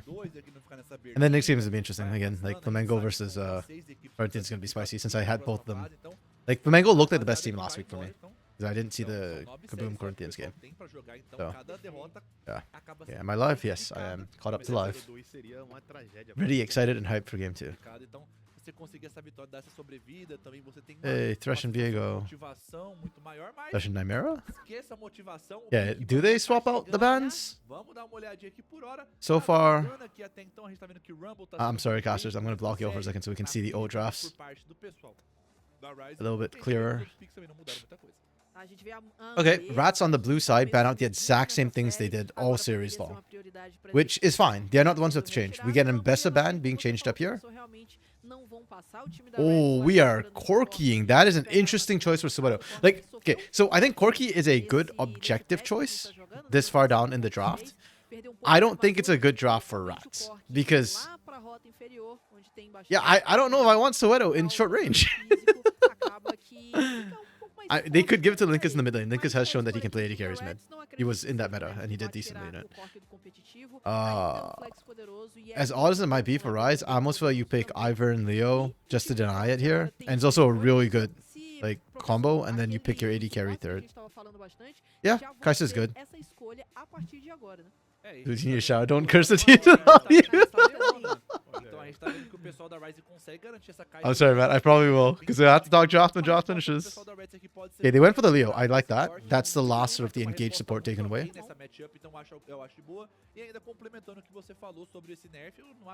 Do it, Rats. Take the Ivern for Drake Hero. It's strong. It's a really good team fighter right now. It's the best of the jungle rules. And Drake Hero played a lot of Ivern on Liberty. Not by choice, I don't think, but he did it. Oh, he went for the Nidalee. Rats has completely changed up the game plan.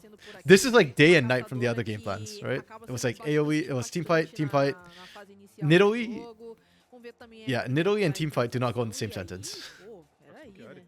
Without a not or bad. Like a negative modifier in that sentence. And then we go Aatrox here. What? Why are we going?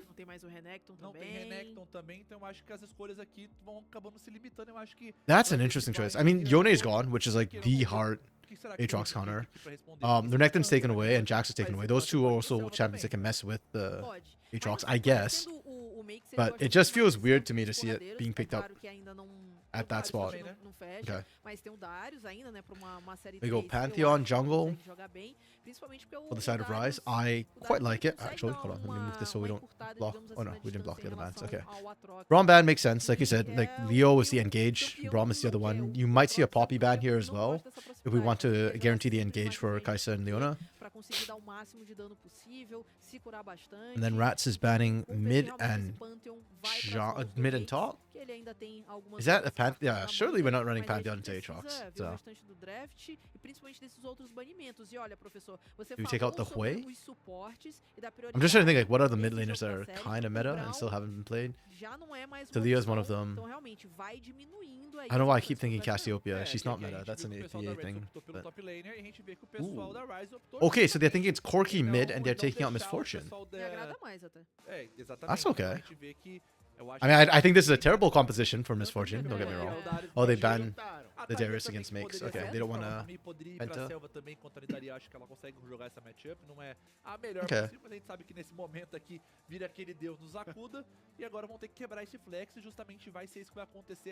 Jace is available for Rats. I would. Oh, but they already picked the Aatrox. Yeah, that's why I kind of don't like the Aatrox being picked here. If you had to. Okay, Ornn support. This is probably Ornn support for Costream. He's done it multiple times before with Senna. But you don't really need the Senna for it. And it's a good answer into, or it's a good way to get engaged for your team because, yeah. Again, I feel like this has to be picked because you have this. Yep, and then you just go Senna Ornn. Yep, okay. I like this though. I think this is a good combo. I think that's a really good combo for Soweto specifically, where pressure's not on him to be the big carry. But like the problem is this comp as a whole just kind of sucks. It's very split on everything it wants to do. It's neither here nor there. The Nidalee doesn't fit with everything else. Everything else wants to team fight. Ooh. Okay. Orianna. That's spicy. Oh, give me a sec. Let me screenshot this first. Não me agrada tanto essa bot lane pro meta atual, mas é a escolha do time da Reds e a Ryze fechou então com a Orianna pra rota do meio, uma composição pouco mais padrão. Okay, really interesting compositions. Once again, in isolation, I think the comps... In isolation, I actually hate this comp. I would give this a 2 in isolation, and this is a pretty... okay comp. It feels a little bit solo queue-esque for me. Like, it's a good dive comp in general.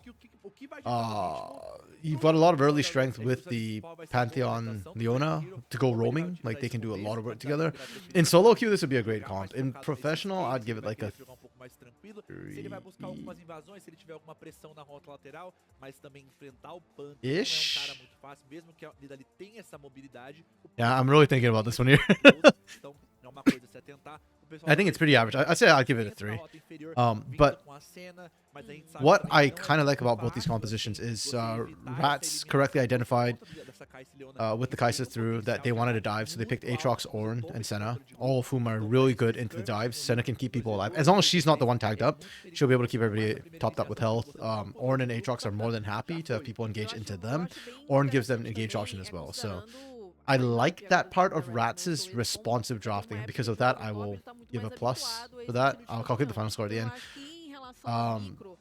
Rise's finishing was a little bit weird to me. I get that Orianna can do a lot of work. I guess they're thinking that there's no threat. Orianna lanes well into the Corki as well, I guess. K'Sante is a little bit tankier, can also kind of be frontline engage. I just don't like the K'Sante into Aatrox that much. It's okay, I guess.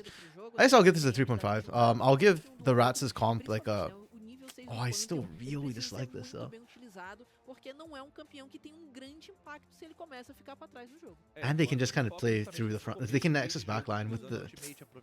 Oh, there's just so many ways to dive that backline. I'm sorry, I can't give Rats more than a 2.5. Like, I like what they did at the end. I just really don't like how the Nidalee interacts with the rest of this composition. If you're gonna do this, you genuinely should have just gone Ivern. nessa itemização mais tanque, fazendo cutelo negro. Então, And you saw the Kaisa Leona come out already. You could have picked the Ivern here very easily, very comfortably. I also really don't like the Aatrox being picked up this early. Like, can it play into the comp? Yes, because they are going full dive. But it's not like the best matchup. It's just a really awkward matchup. And my biggest concern for Rats now is that you have to kind of play front to back. Can they do it though? Yeah, it's not. Again, it's playable. It's just that I don't like this part of the draft. It just does nothing to it. So in a straight up 5v5, it's going to be harder than it needs to be. They do have skilling on their side with Corki, Senna, Ornn though. So if the game goes long enough, Rats will do fine. That's why I kind of didn't like the Orianna to finish.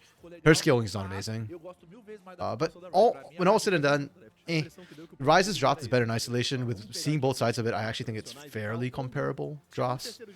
Vamos fazer um negócio um pouquinho mais esquisito para te deixar na zona de conforto um pouquinho maior. Talvez ele não tivesse já com uma pool tão grande assim. Yeah, I'm just trying to think, like, who would I pick? Okay, so if drafts, I say this is 2.5 and this is 3.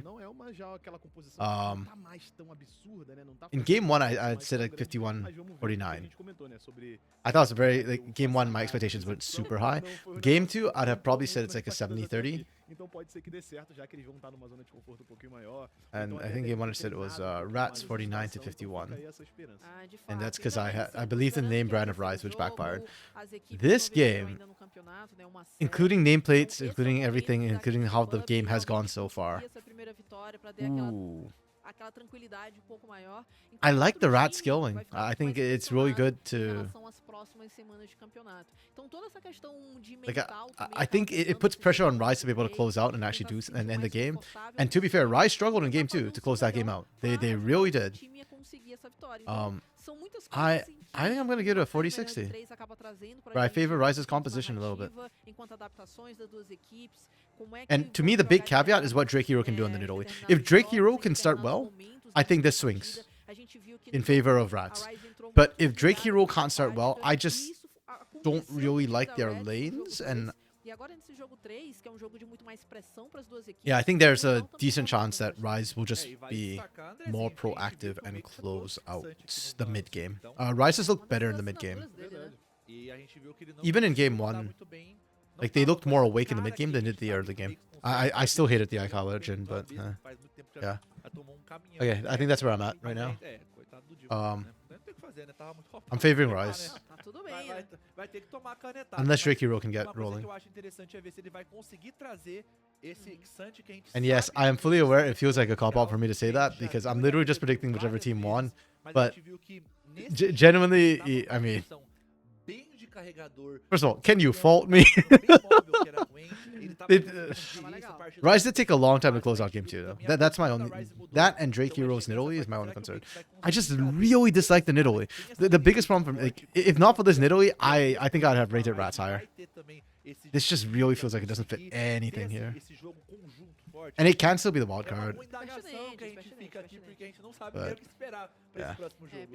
O resultado do jogo vai passar exatamente por isso. A gente viu da outra vez como realmente ele foi extremamente importante. Agora a gente estava comentando sobre timing em questão de conforto lá o time da Reds, mas se a gente olhar do outro lado, cara, não são campeões. Personally for me, okay, so for Rats we kept saying like watch Drake Hero. For Rise, it feels like it's gone back a little bit to Aikawa for me again, and how Aikawa is going to perform.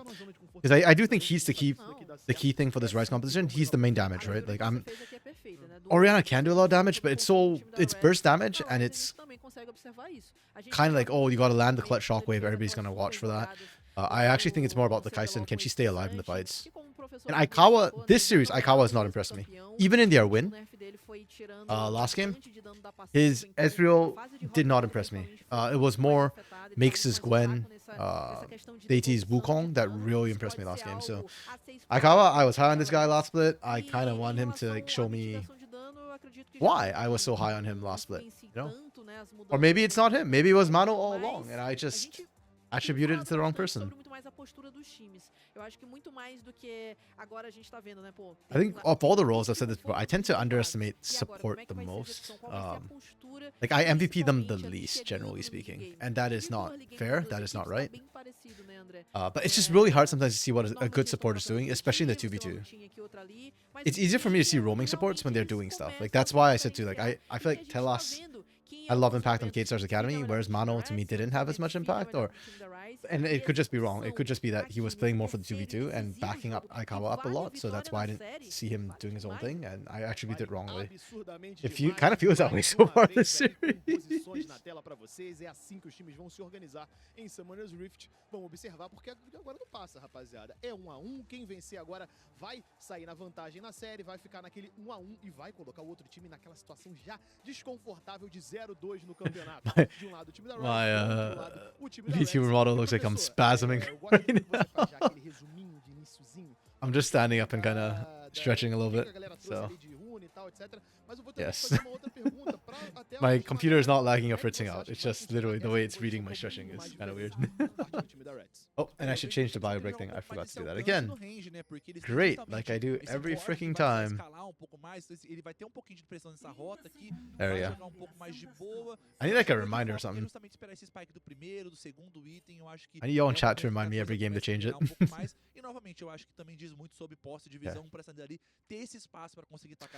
Pantheon, by the way, is sort of a counter to Nidalee, because Nidalee has a couple of strengths. One is how fast she can clear, which did get nerfed if I recall correctly. So she's not like the fastest clear anymore, but she's still a generally pretty fast clear. Her early game damage as a whole, enabling her ganks, and enabling her to actually duel out in the jungle. If she lands a spear, she wins out most of the 1v1s in the jungle. Pantheon negates a lot of that, so yeah.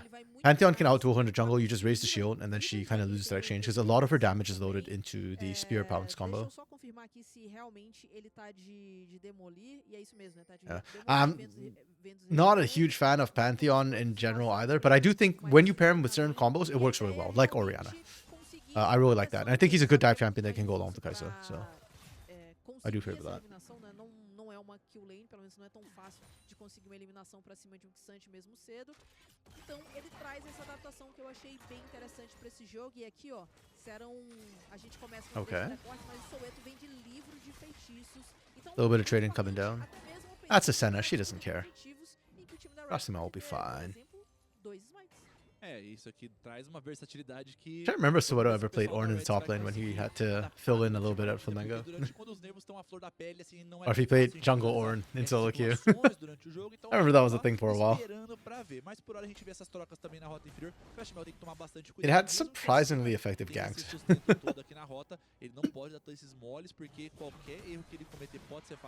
Oof.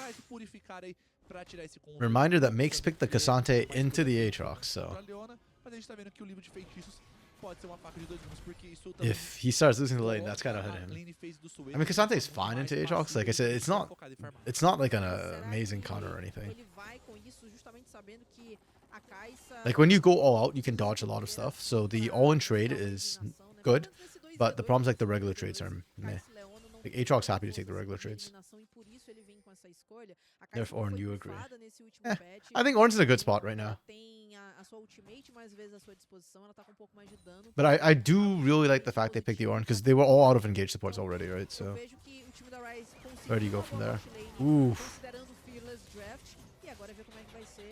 Aikawa, unfortunately, not able to follow up. At 6, that's going to be a lot more dangerous across the mill. And if he's taking these trades already this early, yeah, I'm a little bit concerned at 6. He does have cleanse though. I think that was the right call, the good call from across the mill.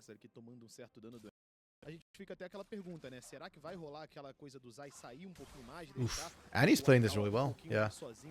Orianna is one of the original counters to Corki when he starts showing up in the mid lane. Oh! Oh, the bait! The heal was absolutely clutch.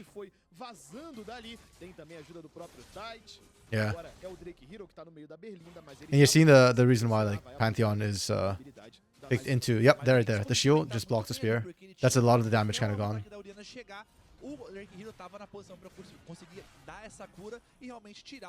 Yeah, it's really hard for Nidalee to actually fight the Pantheon.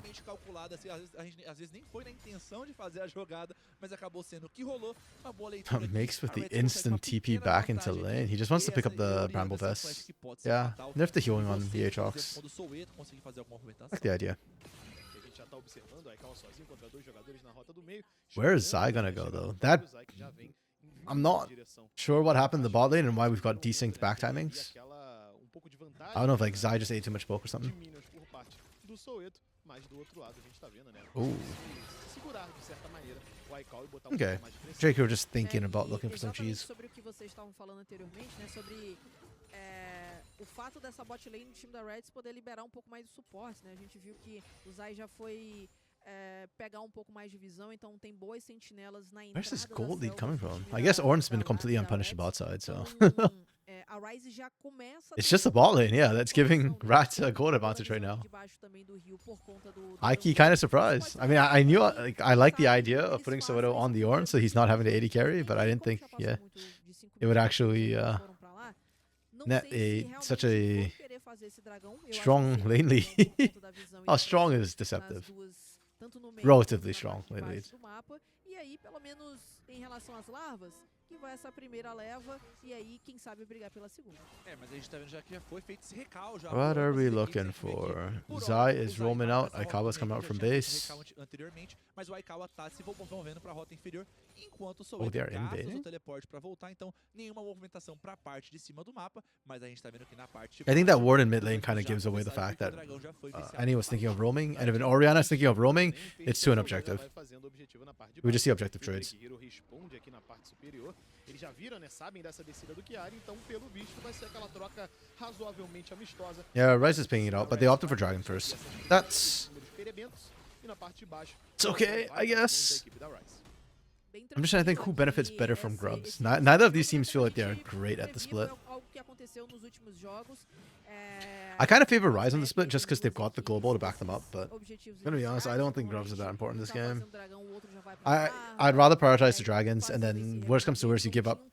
You take first Drake, and then you contest for second set of grubs. Exatamente o que aconteceu dessa vez com o time da Ryze, que ficou com o primeiro dragão, dragão da montanha, muito bom para fazer essas trocas iniciais. Like the durante a silhouettes, fase they all have de hitsets. rota, enquanto o time da Reds fica com a True. primeira leva de larvas, então tem objetivos. It's the same. It's the same entre as duas equipes. A silhouette. gente vê que por hora o Zai acabou optando justamente ficar um pouco mais na rota, então tá no seu nível 5. I'm just surprised that some of these people didn't get their pictures in and only have Tem silhouettes. que se atentar bastante quando você pega essa cena de fashion, você não quer ficar se movimentando muito pelo mapa. Like, why does Aikawa not have it, Você but consegue Zai have ficar- o Cashmere já the tá the jogando headshot? It's bastante, kind of weird. Ele precisa desses acúmulos da alma, pegou essa bota agora, então ficar saindo muito pode não ser tão benéfico, e o Zai garante que ele pegue nível 6 antes. Então, isso Yeah, now that you muito point it out, I mais can't unsee it. The fact that the regular portraits don't have headsets.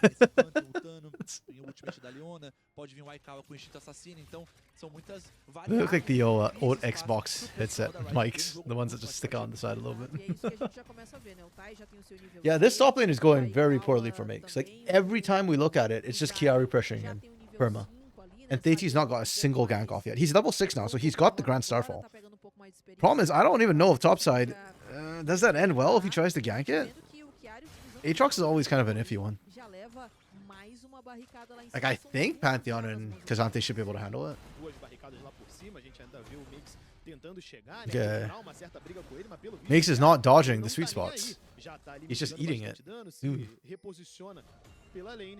E aí vamos ver o que ele vai That's continuar rough. fazendo, porque pelo Third visto, party o Falcão não broadcasts, tá they don't brigando. have Riot's Ele data set. realmente puxa Yeah, pra but ele, you já can tem pull. objetivo, enquanto na parte de So baixo a gente tá vendo I'm assuming that first of all, the players and teams are supposed to get the pictures in. At least that's what happens for the NACL. But also, and like there are rules about trying to get them in.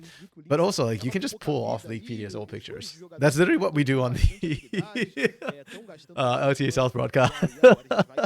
I think Rose just pulls it off of Leaguepedia. Daqui a pouco, 2 minutinhos para a próxima onda de Vastilarvas e o But they're old próximo pictures, dragão, too. esse Dragon King Tech, daqui a 3 minutinhos mais ou menos. E a gente vê And if the teams are unhappy that they're in the wrong jersey, well, that's on the teams, man. Like they're supposed to get the pictures in. olhando a rota inferior, que tinha uma diferença bem maior até, e entre os caçadores.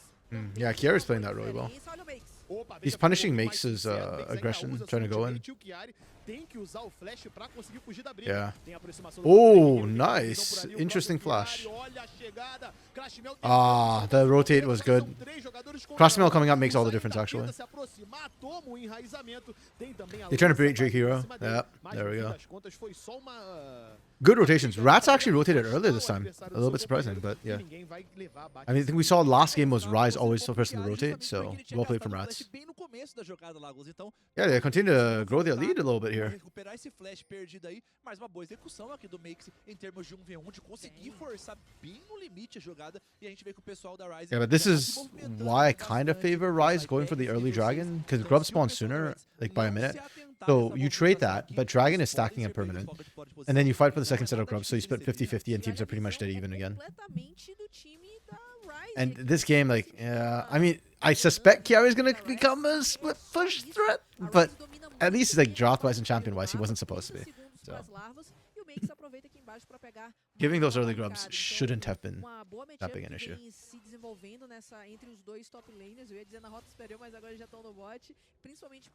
Soweto, okay, he's using Unsealed Spellbook, so he's still got a TP in pocket.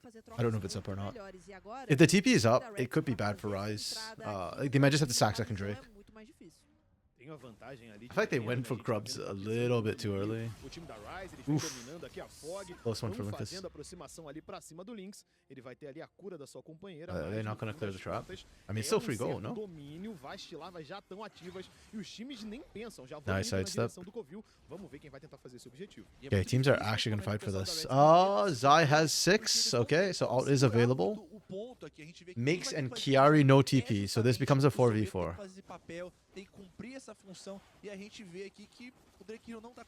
Surely Rise are going to engage in this. Surely. The hell is that? They just speared backwards. They say he has shield? He has shield. Okay. But he's still dead anyways. It's a wipe from Rats. Oof, and Annie took the spear in the back end. Zai didn't even use his solar flare at all that fight. I just don't... I am struggling to understand these teams and their tactical decisions. Okay, wait, I want to go back and check like vision for a second, because...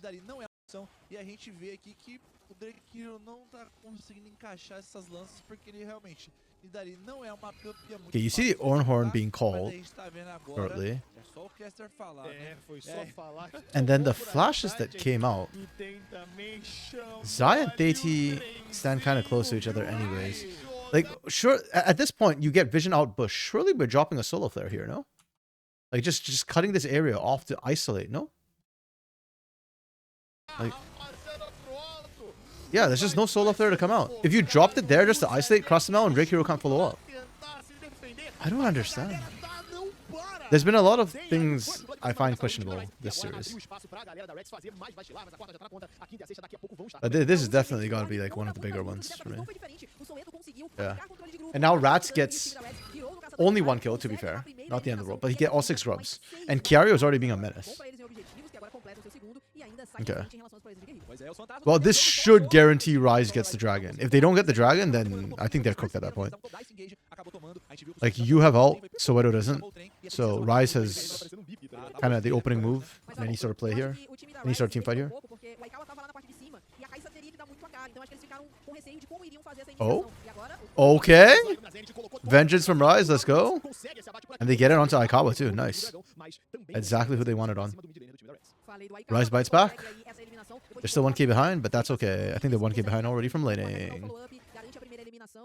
And a game pause. Boo. Boo, boo, boo, boo. Let's just catch up to life, but also a huge boo. Man, just when things were starting to heat up too. Okay, but things are kind of going... Okay. We are at where I expected us to be, but not for the reasons I thought we'd be here. Like, we've got 1 kill on... What have we got? We got 1 kill on Drake Hero. We got 1 kill on Aikawa. We've got 6 grubs and 2 drags. 6 grubs versus 2 drags.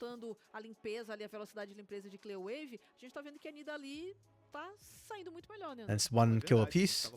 And if I recall correctly, it's about plus 1k gold for Rats right now in terms of gold. Yeah, I expected Rats to get out to a stronger early game just because Nidoii I thought would just outpower farm the side of Rise. I also thought the gold lead would be sitting on Kiari more than it is on Soweto and Crossmel. I think... Okay, so the bot lane gold just swung, literally because of that last pick. So now Aikawa has a gold advantage. But if not, it was actually like slight gold advantage Soweto, which I think was kind of nutty. Yeah, but yeah, we are there, but not because Drake Hero like super outfarmed Thetia or whatnot. It was actually the first blood going over Drake Hero's way, I think, which is giving a lot of that gold differential we're seeing. And Thetia didn't even get the assist for the bot side pick because that was just Aikawa and Zai.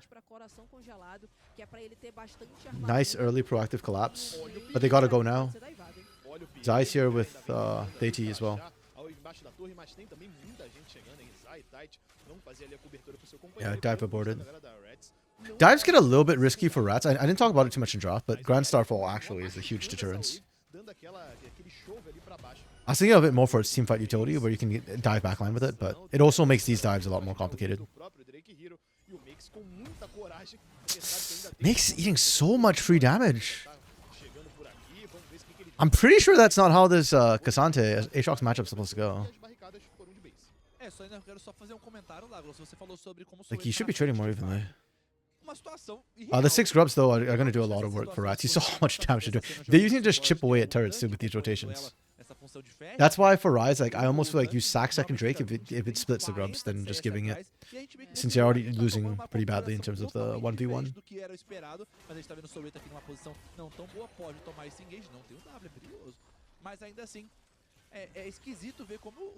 Wow, and he's already almost fully stacked. There we go, Search and Breach is completed. Who answers the split push from Annie here?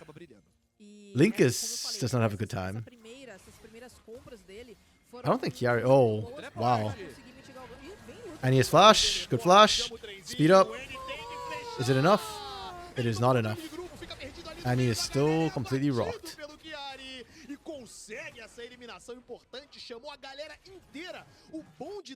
And another pause. Oh my goodness, guys, we can't be doing this. We really, this really sucks, guys. I only have so much time to watch games. This first series is taking forever. I kind of hope that the second series is now going to be a 2-0 if we keep getting pauses like this. Which sucks because I wanted a full 3-game series in the second series. Because that's the one that I think is more high level in terms of macro. Very unhappy about this right now.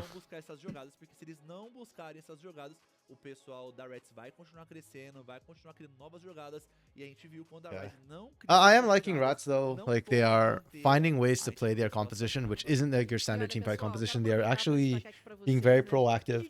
If anything, I am getting concerned that we're not seeing Thetia on the map as much. He's 0-1-0 last we checked.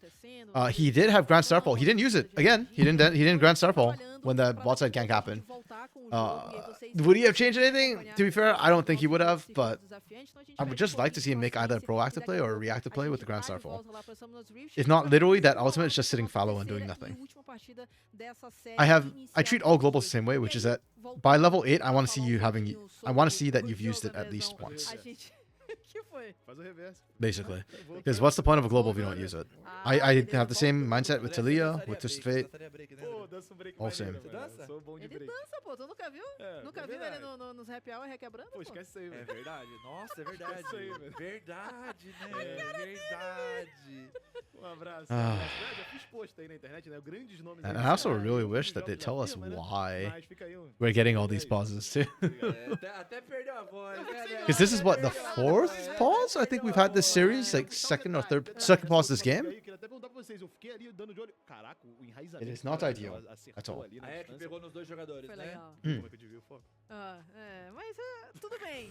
Okay. At least the pauses are pretty short. Okay. And then the grubs are coming in again. They're going to use a take first brick.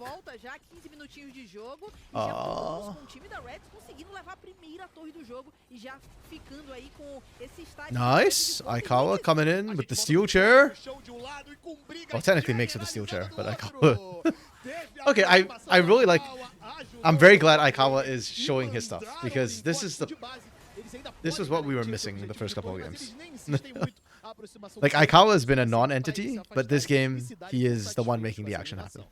Makes gets the kill, but it's Aikawa coming in from the side that nets him the kill. no inimigo e foi muito bem aproveitado. O Bakes conseguiu criar o tempo, o Aikawa foi, não garantiram a torre, mas ainda assim essa torre tá com os dias contados já. Okay. Qualquer Still down 1,000 gold just from the jungle, it looks like, pretty much at this point. Drake Hero is just keeping ahead, but the Nidalee effectiveness is going to start falling off really soon.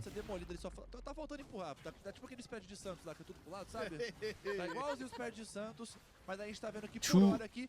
Both all 6 grubs plus Herald. This is the big play from Rats. Nidalee is going to fall off soon, but she's gotten you a pretty good lead to start the game.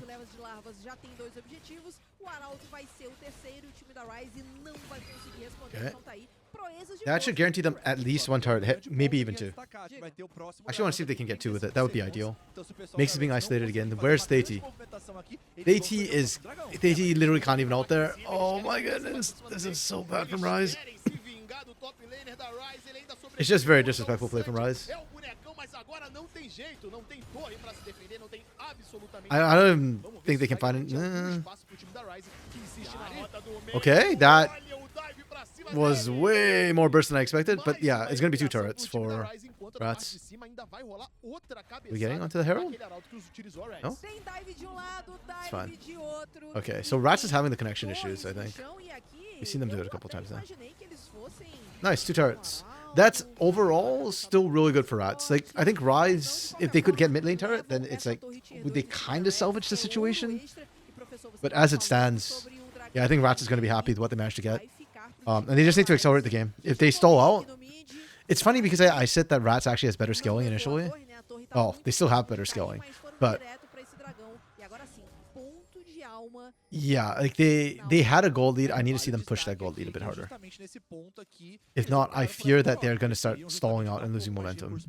Acelerar esse segundo item do core, essa Manamana, que acaba sendo um spike interessante. A gente vê também que o Drake Hero tá conseguindo muito bem em termos de item. Ele tá com o Lian, tá com a bota, tá com 2 codex, então em termos de tempo de recarga tá muito bem. A gente vê as trocas ainda rolando aqui do meio, mas o pessoal da Reds ainda segue ditando um pouco o ritmo da partida. Yeah, because the problem is a lot of the early leads, they're about to hit a power trough where Soweto hasn't scaled up yet, Crostamel hasn't scaled up yet, and Drake Hero is about to fall off a cliff. And that's why, like, it seems like I'm flip-flopping. It's just the timing of it, right? The power curve.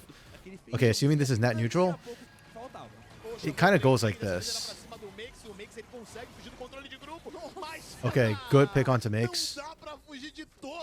And with 6 grubs to get it pushing again. Ryze are just behind the play on Makes specifically. How many times has Makes been caught? Like just on his isolated effectively. Okay. It's a lot tougher for them to try and find these picks when Crostamel is in the area. Okay. Yeah, Rats is pushing really, really well. This is what we wanted and needed to see from them. And they're still sitting here brute forcing this. Okay. Aikawa survived the initial bit. Yeah. Makes is now isolated behind. Where's the rest of the team? The team needs to keep pushing up. They need to help Makes. Okay. Yeah. And he's still threatening on the side with Aikawa. Really good. Really good play from Rats. Like, it's everything we... Ah! Are we serious right now? I am losing my mind. These pauses, like, bruh. How many flipping pauses, man? Can we just play in studio, guys, please? Like, please? What happened to CBLOL Academy in studio? CD in studio, come on. We should do it. We should do it. But yeah, no. I think Rats did a wonderful job on their plays, right? I was a little bit concerned they'd stall out because without the Herald, the easy turrets are already taken out. So mid lane is a lot harder to try and find. But it feels like Ryze is once again behind the curve. Like, and any split pushing is perfectly normal. That's like a usual thing to do. But unfortunately, the AT kind of gets caught out and Zai is on a warding mission, which gets spotted out by that ward. And I think that's when Rats kind of pulled the trigger a little bit. Oh, sorry, Makes, not AT. And once again, like, Theiti is just not there to reinforce on that. Makes the tankiest person, but he still does get melted. And the moment that happens, this becomes indefensible at this point. With Crostamel there, they can't actually find the pick that they look for. Right, like, they sent Aikawa to try and, like, threaten Jose goes in, they look for the burst, but they can't because Crustamel has Cleanse, has Flash, and has heals, and now the rest of the team is undoubtable. It's just really, really rough for Rise, and great play from Rats to be able to find the pick angle. This was the scariest part for me. When Kiari went for the back. If Deity wasn't aggressing at that very moment, that flank from Kiari could very well have just flipped in a negative way. But it didn't. And they pan out and they get a lot of turrets, a lot of gold. They get themselves enough power. And we are back in perfect timing. And they went from a very precarious 1k gold lead for most of the early game, now to 3k gold lead.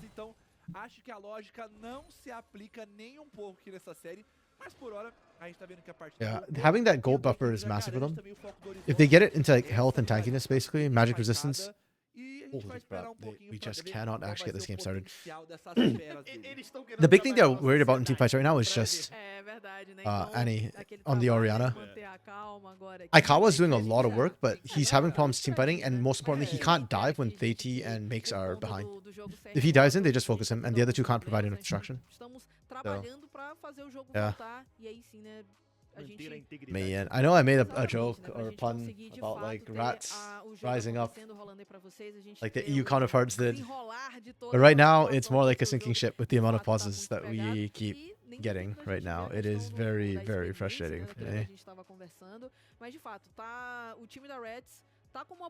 I have to end the stream at 6 Pacific, which is like what, 10 Brazil time? At the rate we're going right now, if this game is going to take forever to end.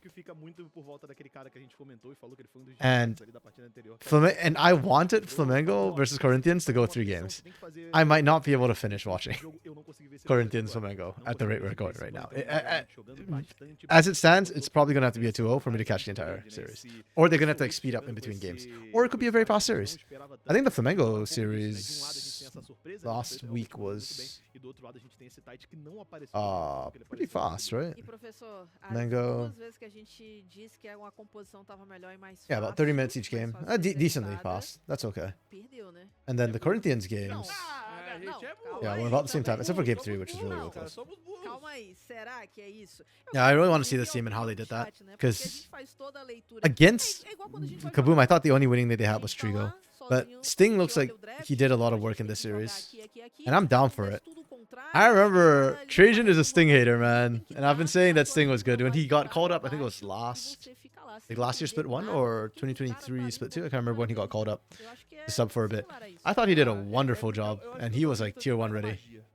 Better than tier 1 ready. I actually thought he was like good in tier 1. Especially when it was like the AP mage jungle meta, like Zyra, Bran. Like to me, that's like Sting meta, man. Prime premium Sting meta. Lilia as well. His pocket Lilia has always been good. Yeah. That's what I want to see, man. Put Sting on a carry and let him carry.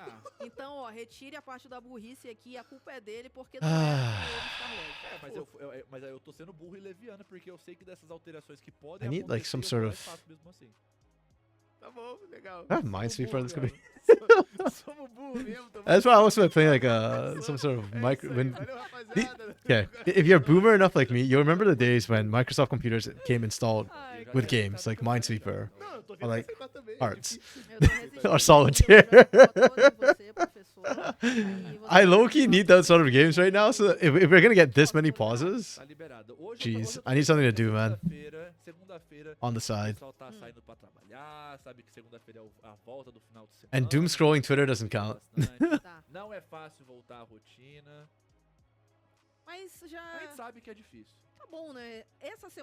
I just doom scroll Twitter. Yeah, you know what? Oh, we're off.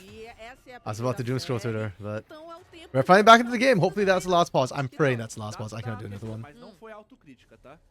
Que eu gosto de trabalhar, mas a gente tá voltando pra partida aqui agora, esqueça tudo, porque a gente tá vendo aqui só pra trazer um resumão, pessoal. O pessoal da Reds tá com uma vantagem em termos de ouro, enquanto o pessoal Did we miss anything? No, not yet. 3.2k gold lead after that massive push. Mas a gente tá vendo que em termos de mapa, em termos de torre, o pessoal da Reds tá muito mais ativo, tem muito mais presença, tem muito mais domínio. Did they still come install with Game Center? Actually, don't know. I usually wipe my PC when it comes in. Actually, no, my current PC I built. So the version of Windows, I did a clean install of Windows. Oof. Nice flash from Aikawa. Unnecessary flash. Gets pinned. Is gonna go down. That pop from Chiari is disgusting. This should be the power trough, by the way. For Rats right now, this should be a power trough. But they are finding picks. They are just brute forcing. They have the goal to make it a power spike, I guess, like to make sure that they're still really strong. That's absolutely disgusting. You love to see it.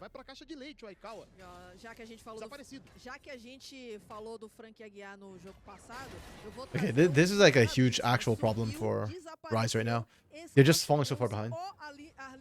This game is gonna fast become unplayable. Like Aikawa did a great job finding those picks and generating those picks early, but yeah.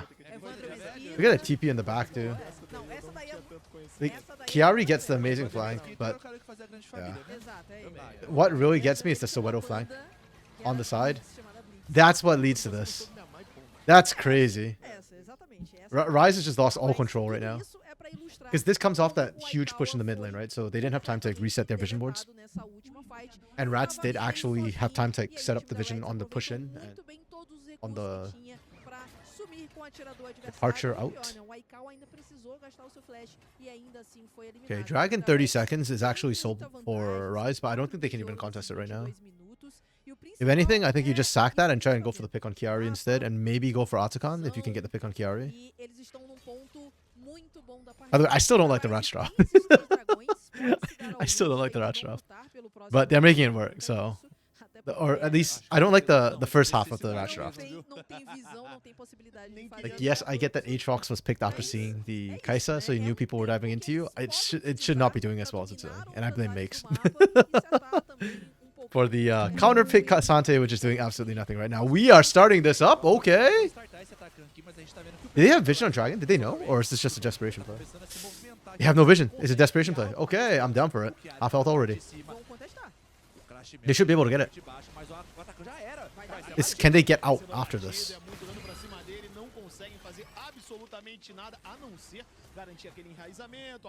Oh. Return? Nice. Nice. Even the Dawning Shadows couldn't save them. Oh, that Ornn gets 3. It's fine. They've got GAs. It's okay. So the gold actually favors Rats off that play because I think it's 300 for the kill. Did Chiari have a shutdown? I don't remember if he shut down. If he didn't have a shutdown, which I don't think he did, then it actually favors Rats on the gold play.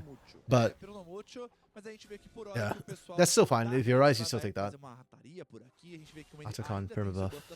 Mas tirar esses buffs aqui dá uma ajudada legal e justamente aconteceu isso, o pessoal da Rise consegue pouco mais de ouro, consegue dar uma... I remember what the Atakan, excuse me, Atakan buffs actually do. I remember like the whatchamacallit, like the immediate buff basically, like the one that gives the GA and the experience buff for Ruinous. Permanent gold buff towards champion takedowns. Oh, but they nerfed it to only 25, which is really not that much.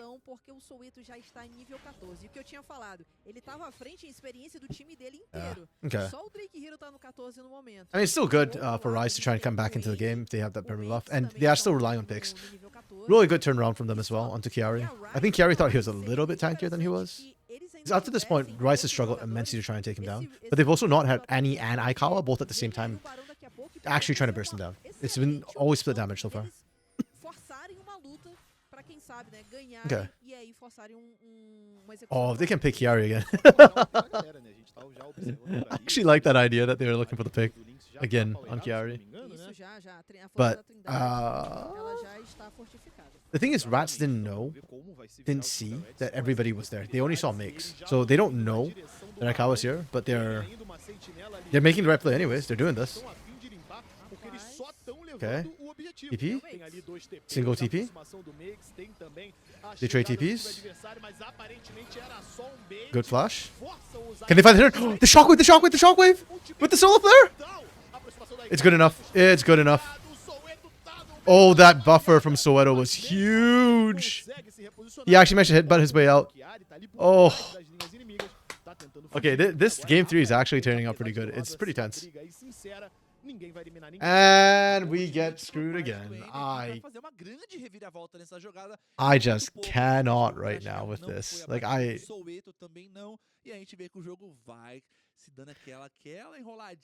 these pauses, man. It's just terrible. Holy crap, it's terrible. Like every time we build up hype, every time there's tension, pause. It's so frustrating. It's turning into a good game too, because Rise, with their backs up against the wall, they're facing a negative 3k deficit in what should be their power spike. Like this is normally when Rise should be strong, and they should be just looking to snowball, to like steamroll and snowball their leads into the ability to actually just dive turrets. That's when Kai'Sa comps get the most dangerous, is when they can start diving you into turret, because then there's nowhere safe for you to beat. And we're seeing that theoretically, if they can layer Orianna and Kai'Sa together, they can still pop even like the tankier members of Rats. But yeah, and that's why this is kind of tense and kind of like, yeah, because it feels like there's a ticking clock for both of these teams, right? But then it's like every time we see a play happen, it's like play pause, play pause, play pause. It's like, oh, shoot me now. Yeah.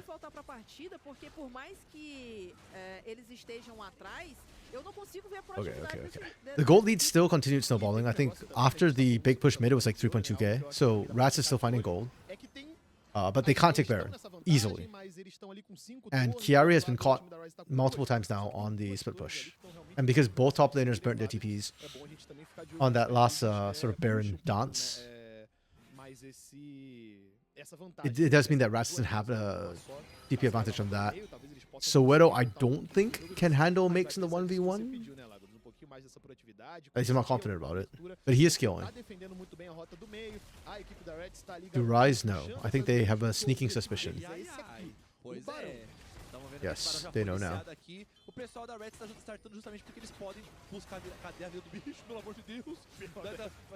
Wait, where's the Baron health bar? Okay. They go on makes? Wait, the team needs to follow up on this though. Oh, the kidnap from makes is huge! But Soweto's been really good at buffering. Oh, that tankiness. Oh, they can't follow up the turret, screwing them. They're getting cooked by the turret. Okay, see? Like I said, it's getting real tense. It's really real good. But for Rise, there's a timer right now. Because Ornn is starting to build ornaments. Like Rats is... Oh. Again on Soweto. They finally find him! They finally find him! It took 3 tries, but they do it. And they get a turret and dragon spawning in 20 seconds. Soweto used TP to get there. He won't be able to TP back. There's no hex gates. Rats needs to push pressure. There's low health bars. Or, well, I say low. It's like half health and it makes. But you can see the pokes working. What build for Corki did they go? Okay, Trinity Force and Mirror Mana. So not the best poke build. I've been introduced to a Bloodthirster build recently for Corki, which I think is better if you're trying to play for poke.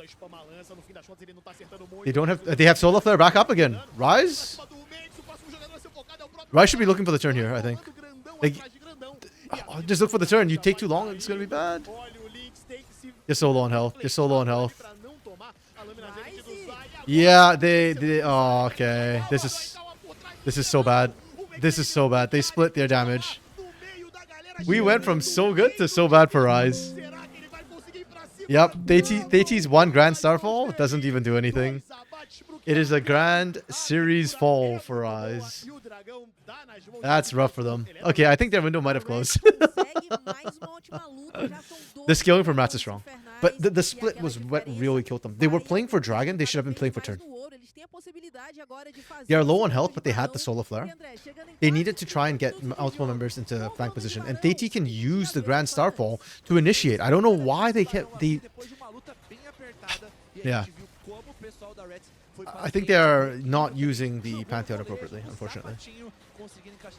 And yeah. Chiari is a game warping force when he plays well. This is why I said at the beginning of Split 1, I'm surprised Chiari didn't find a team. o jogo fica bom demais pro time da Reds. Conseguiram ali os objetivos. Esse Barão também pode ser derradeiro aqui pra esse game, até porque eles têm uma vantagem muito boa. A gente já falou sobre como o Soweto... Okay, can Rise still get back into this is the $1 million question. They're down 6.6k gold.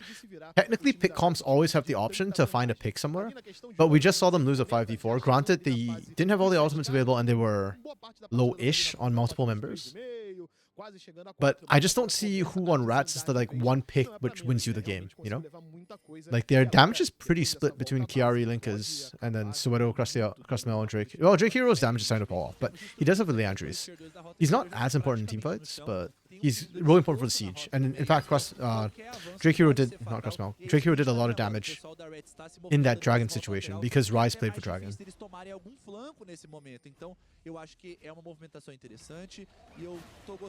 Oh, the pause is bugged up.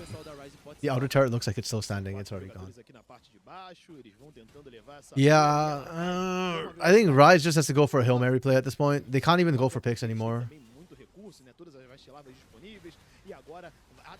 Like, DT just needs to look for Grand Starfall. Why are we not Grand Starfalling here? It's so late! It is so freaking late.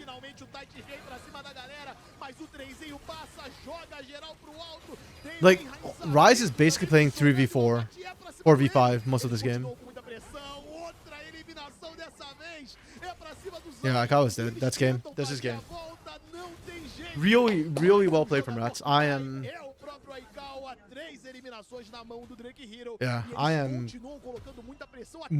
I definitely have to bump them up. Do I think they're beyond C tier and to B tier? No, I still don't think they're there yet. The macro is still a bit weak for both these teams, but the mechanics are definitely there. The hands are there. Like I said, Chiari's game warping. Man, Chiari's Aatrox. Like, Drake Hero is 5-0-6, but I think it's more about the Aatrox than it is about the Nidalee, to be honest. Like, if you had an Ivern, I think this game would have been the same. There's a lot of other junglers I think Drake Hero would have been just as impactful on. Yeah, the drop thing though. Man. I still don't like the drafting in Game 3. If not for Game 3, I like the drafting for Game 1 and Game 2 from Rats though. Huge props to them. Rise has major issues though. I don't know what the hell is happening with them right now, but their leeriness to be aggressive, like Zai and DT. So I never thought of DT as a particularly aggressive jungler, but he needs to be more proactive. And Zai. I don't know what's going on with Zai, man. What happened to the old Pike Zai that used to like scare the crap out of everybody? He's just not there anymore. He's not roaming heavily. He's not getting the impact down. They played against a comp with the timer. Yeah. Really unfortunate for Rise. I thought they'd be able to snowball the mid game. And Aikawa definitely woke up for Game 3. But Game 1, Game 2, Aikawa was a little bit too quiet. Yeah, the Cassante for Makes didn't do a squat either. Really unfortunate pick. That's why I didn't really quite understand where it was at. Like with the Cassante counter pick. If you picked a Blight, I'd be okay with that. I just don't think it's like the best counter pick for an Aatrox necessarily.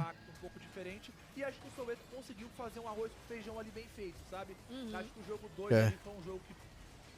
We've seen the Bronzil. I am now hyped for the next series. Flamengo versus Corinthians. That one's got me really hyped. The football face-off. Let's go.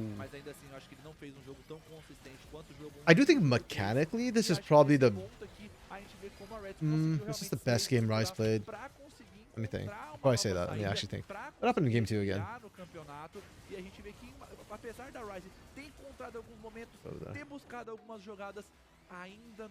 Game 2... No, I can't say it's the most mechanical game they played. I do think Rise played a pretty good mechanical game this game. Similar to the vein of Game 2. What's letting Rise down right now is their macro, their rotation. Their shot calling, to be specific. It's not really the macro, it's shot calling. Also, freaking... It's easier for me to pick an LVP, I feel like, for this series, like for each game, than it is for an MVP. MVP's been complicated. I was thinking for Rats too, like, who would I MVP for Rats this series?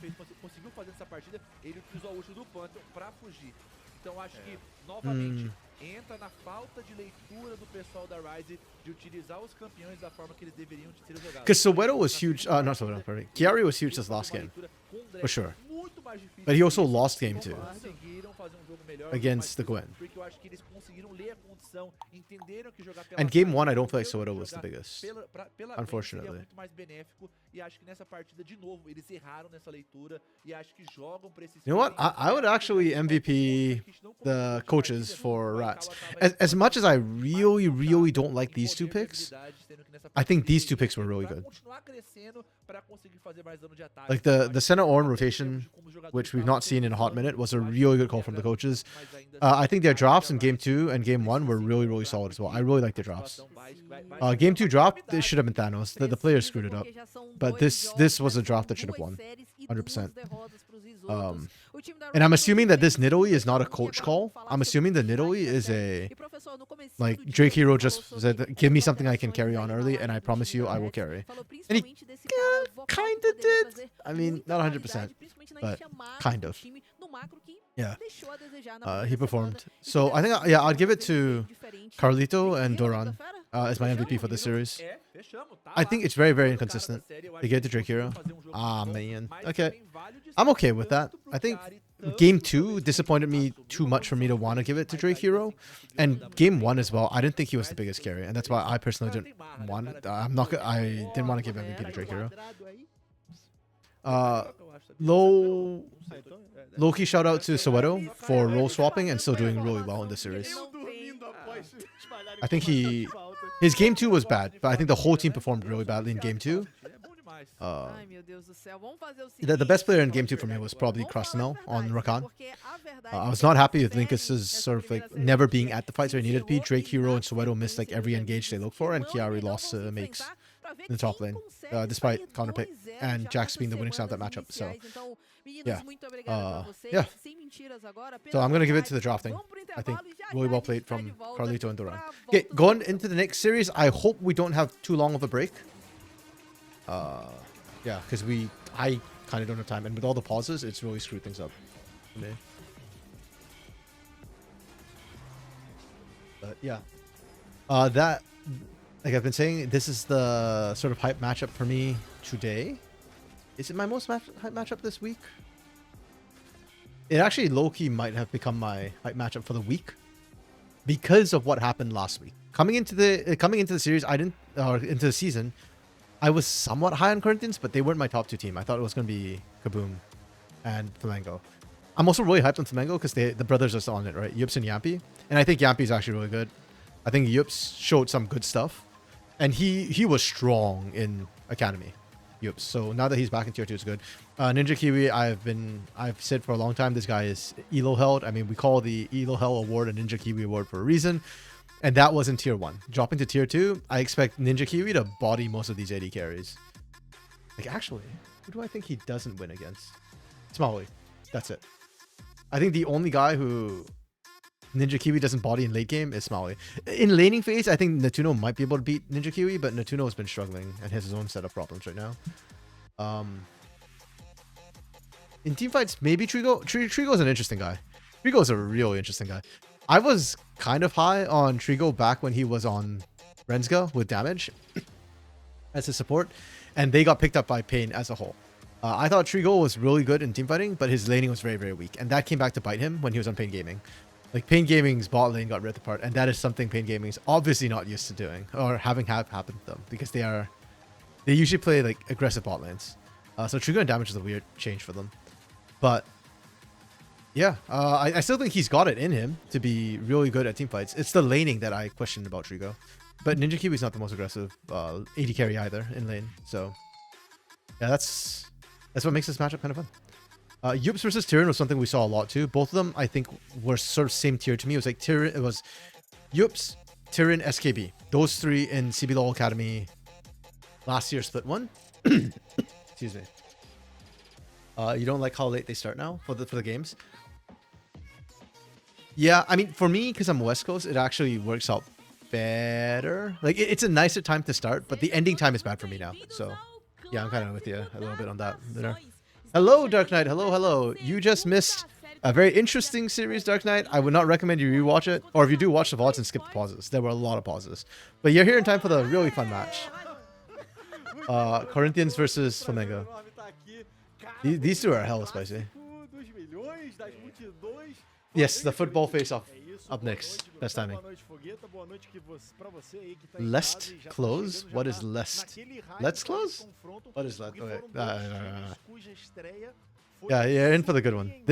This should be a tier 1 series. And Leleco is supposed to be starting today too. So unfortunately, Spoods went for a shower and never came back. So he doesn't get to watch Leleco play.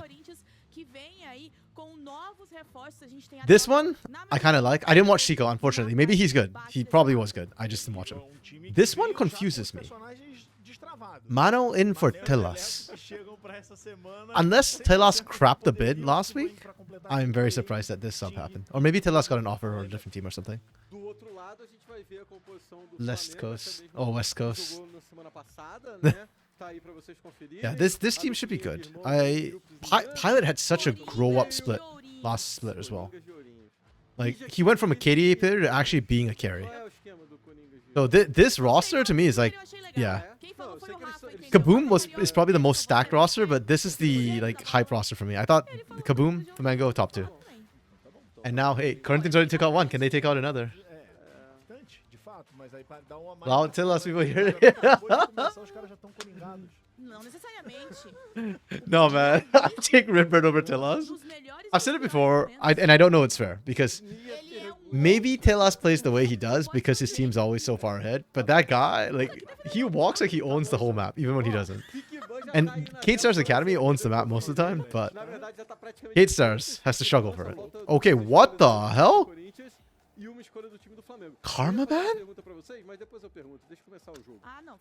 What is this karma ban? We gave this over with a karma ban? Okay, this is like,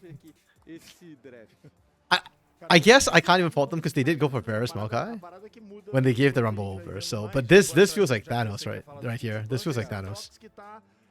Yeah, let me screenshot this quickly and then I'll get into the draft breakdown. What a weird situation. It's the bans that put us here. It's 100% the bans that put us here. Oh, I actually really like this from Corinthians actually, because they banned Azir Talia and then Nocturne. There are so many OPs left open, and then because we did the weird karma ban, I mean, no matter what, there have a lot of OPs been open, but I think you needed to ban Rumble here instead of karma. Then you can trade Maokai for Sedge. You can trade Varus with Jhin or Ezreal or Corki, whichever one you prefer. But because you did the mismatch, there is no top laner that matches the Rumble. Is Karma OP laner right now? Like, I actually generally don't know. I haven't seen her for a hot minute. Or I've seen her, but the few times I've seen her, she didn't look that amazing. So on this patch, I thought they nerfed her on this patch, right? So I don't... Yeah, I'm a bit surprised. Like, I don't feel like she's banned. Like, I feel like Rumble is still more important than she is. But yeah, this is a Thanos draft right here. The Leona is optional. Like, this could be a Nautilus, this could be a Rel. In fact, actually, I'd have preferred Rel, I think, here. Yeah, but Leona gives you a bit more ranged option in case your Sejuani is screwing up. Yeah, and then Corki to teamfight. Like, this is just teamfight central. This comp does not have great ways to answer this composition right now. Aatrox into Rumble is fine. We've seen that a lot. Aatrox scales up better than the Rumble does. But the early game's kind of iffy. Depends on junglers. Aurora into Corki, or Corki... Yeah, Aurora into Corki is kind of even. I'm okay with that. I actually don't feel like Corki is a counter. I feel like this was picked more for teamfight. So Corinthians just indexed very heavily into teamfight. And Flamengo kind of just decided, hey, bet, we'll match into it. I prefer this draft than this. It's not unplayable, so like 4.5 and 4. They're both really solid drafts. Yeah, I think Flamengo did the best they could given what they had to run into. The only pick I kind of don't like is the Aurora here for Pilot. Yone was banned, Syndra was banned, Victor was banned, Silas was banned. Real e Cork, Azir to Leah. são 4 dois bans at jogadores Pilot here. muito Holy crap. bons pra se reposicionar, pra se mover e pra sair. Yeah, that's a lot of focus in the mid lane. Leona com Sejuani, I'm just trying to think what I'd have Rumble, preferred here é o que instead. você falou, são You don't want to run something in três mobile, querem because... escolher a fight, querem escolher aonde brigam. E precisam fazer isso muito bem feito. Actually, hold on. porque, What other options are there right now? por outro Like, you don't want to lado, Hui, a for gente tem sure. maneiras de crescer muito rápido nessa composição, Could you just e essa Ahri Aurora here que with pra this comp? zonear também é muito perigosa. Então, Unironically, I think I'd have precisam, preferred Ahri não to é só- Aurora. Não é somente o potencial de conseguir Let's see fazer here. isso, mas é What are the fazer mid isso bem feito laners? e no momento bem feito também, Isso, Colossus. até ela, você falou da Aurora, até This is ela, what happens when I don't get enough like falou CP de low. I forget what jogadores options there are in the mid laterais. lane. Eles não querem jogar aquele 5x5 front, porque o front You to need... front, a galera Do fala, you need bater damage? You linha don't de really frente need com linha de damage. You frente. could potentially Eles querem Galio, uma but... troca chegando pelo lado, uma Maokai Yeah, I'm chegando glad they pela didn't Galio. metade, That would have felt a também bit bad. com a entrada da Aurora também por uma lateral, então o Varus e o Brown meio que tem que segurar. Ooh, Mel absorver actually could have been an o option engagement here. do Maokai, e aí as outras ameaças vão Yeah, Mel just completely fell off the face of the earth. I actually think Mel... Yeah, I could have done... I could see Mel being an option here. Ahri could have been an option here. Rise not playable in this situation. Would I have Corky in this situation? Probably not. Não é aquela... Okay, I'll put Galio with a caveat. I don't... Mas você queria que eu fosse o quê? Você queria que eu Galio is good for the comp, but I kind of don't like it that much, personally. eu fosse ímpar? É só um vestido. Ninja's going... Attack speed. Oh, Mas eu fico bonita de verde. I'm actually not sure about that, Dark Knight. I think he probably will, just because Ninja Kiwi is a type player who generally goes attack speed rather than lethality. But I actually wouldn't hate lethality here, just because that gives you the range to play from afar and just poke, rather than actually having to get in range. Because trying to get in range of this composition is really, really, really hard. And I don't see a world in which Varus just gets to stand there, like with the red carpet laid out and with everybody diving in. Okay, I don't know.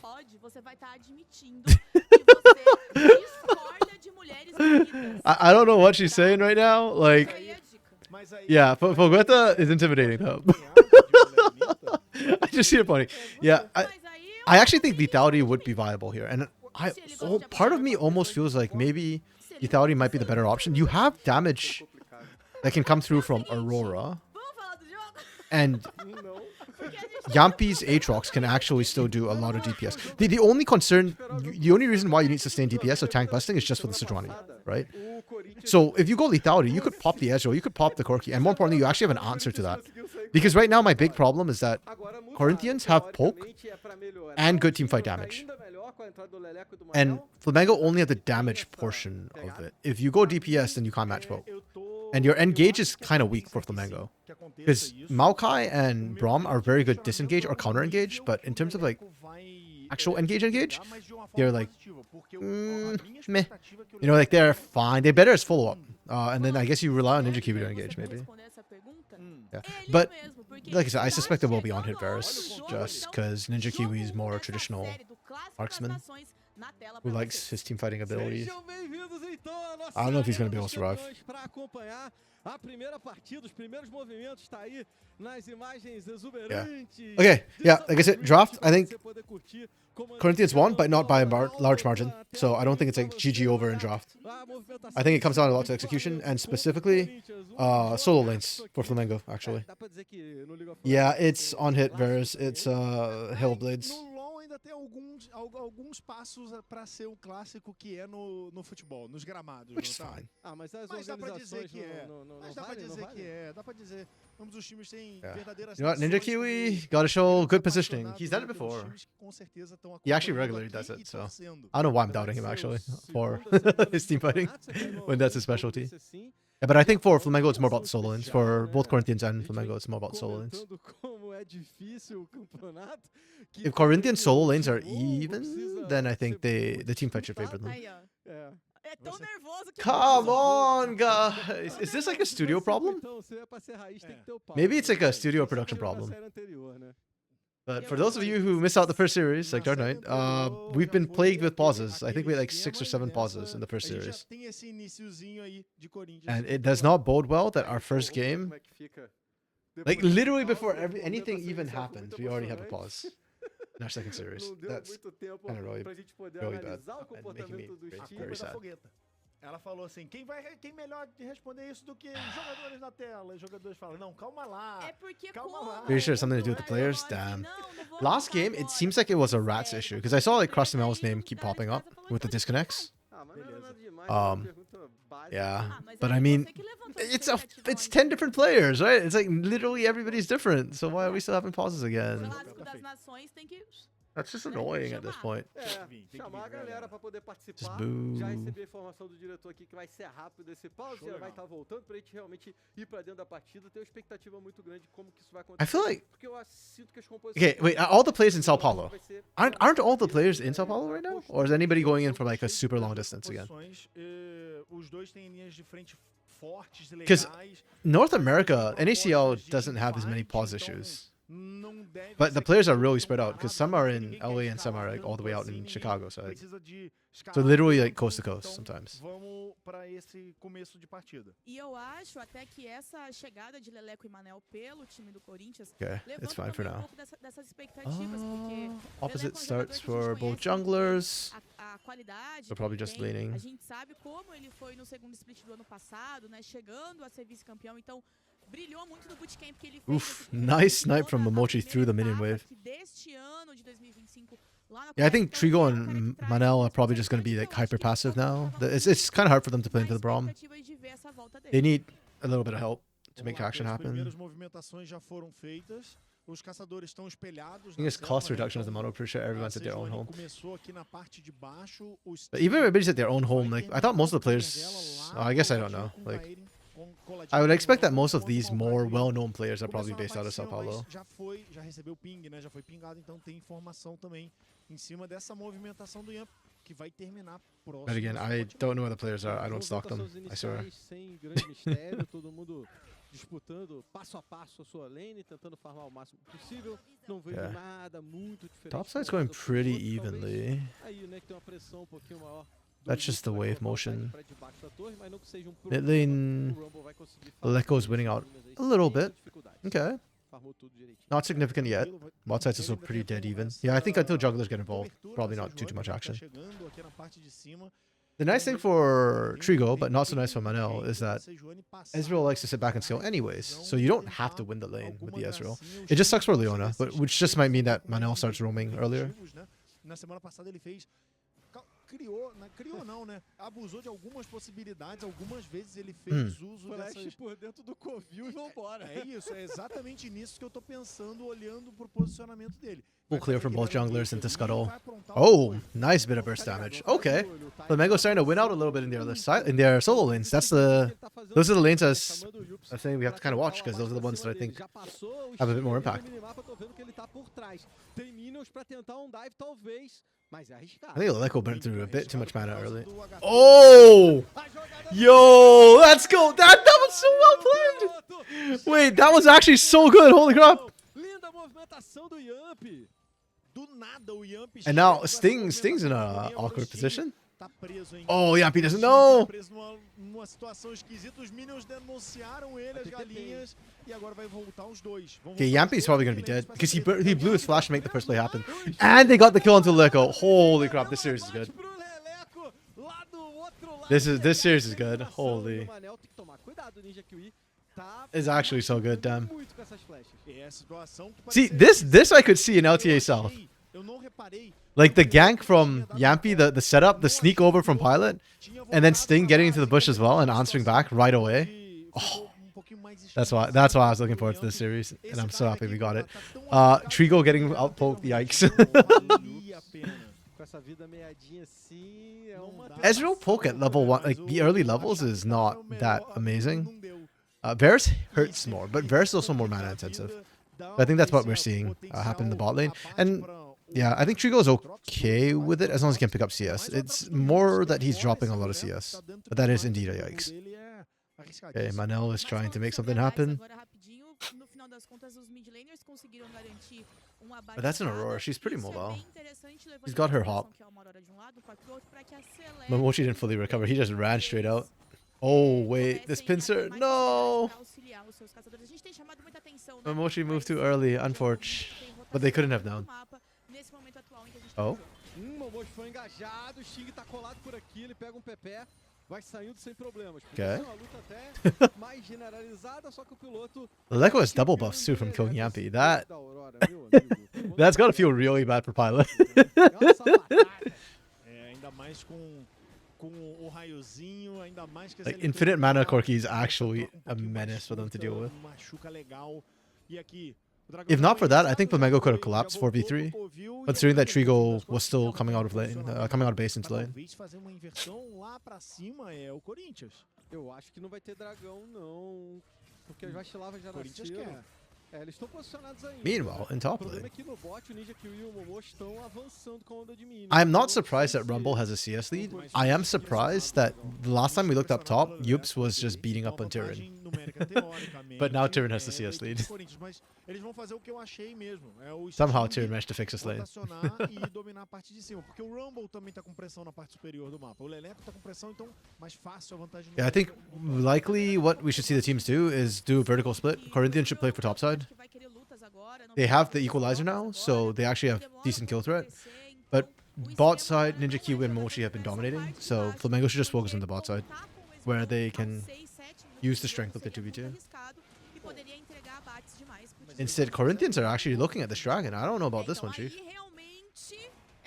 Mas calma aí que eles I guess Yampy's kind of low. pegaram o sanduichado! Já pegaram e Okay, yeah. é eliminado. Momochi tem que pular. Yampy took too much damage on the dragon. Oh, Ninja Kiwi's screwed now! Vai tomar no Woo! Linda jogada do Corinthians. Well played from the Corinthians. Okay. Really solid decision making from them. Big problem there was Yampy is not 6, and the bot lanes are not 6. If they're 6, then I think Flamengo are more than happy to take that. But they don't have their ults yet. And that completely backfired on them. Really good decision making from Corinthians. I thought it was going to vertical split. I thought this was very risky for them to try and contest this, but they were fine. Especially when Leleco had his buffs were off, but yeah. Now they win bot side and top side. They're in a good position. Equalizer and Glacial Prison are both up. That's a tough fight for Flamengo to take. Do they get all 3 grubs? I think they might. Yeah. Yeah. They have no way to stop the collapse from coming in because the ults weren't up yet. And Yampy took too much dragon damage.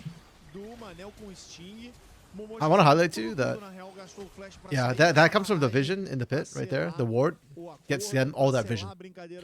And that's how they know when they can go in. If they don't have the vision, I think it's actually a clean take from Mango. Well played.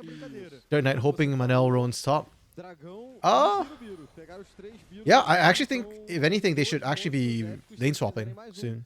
Or, actually, no. Corinthians don't want to lane swap because Trigo is on Ezreal, so he's safe. But yeah, I think Manel should be heading top. Well, they already took the grubs, so no need for the roam anymore. Sim, é casinho. O Corinthians ainda tem essa... O pior disso tá acontecendo pra equipe do Flamengo, não tá, sabe o que é? Mango trying to overload bot side. Dois itens do Leleco e do Trigo. É porque... E eles ainda não estão no ponto em que eles de fato vão dominar essa partida, que é o segundo item. Yampy's just denying away camps, but he's kind of far behind. Nesse segundo ponto, que é ponto cedo no jogo. E se eles chegarem com isso rápido, Yampy stepped out. Vai ficar difícil pro Flamengo segurar. This is kind of bad. Does he have ult? He has ult. He's fine. Okay, yep, then they just turn around. Good patient play. Yeah, they just kill Sting. Yep, and they get onto Pilot. Okay, I think this is the biggest difference between the S tier teams for me, which is basically tier 1 teams, and the like C tier, B tier teams, is that the plays are much more telegraphed. Like, they're set up really well. Oh, that unbreakable from Mochi. That was so sexy. And there's a TP coming in. They're wanting to secure this. Can they get slow? They need one more slow. They get the slow. That TP is so... Oh my goodness. Okay. That sucks for Pilot. He doesn't get a kill credit for that. And he dropped the wave. Mas não valeu a pena esse teleporte do piloto pra parte de baixo do mapa. Ele queria can Pilot get something here? Nope. I think he's just gonna get the wave instead. But yeah, like the S tier teams, their plays are just better. You know, like they know when they can turn, and they look so much smoother when they go for it. Like, they have more set plays that they are able to pull out. Oh. the Corinthians collapse was good on Dragon, but Flamengo's already equalized it. Yeah. I'm actually really impressed with Corinthians so far.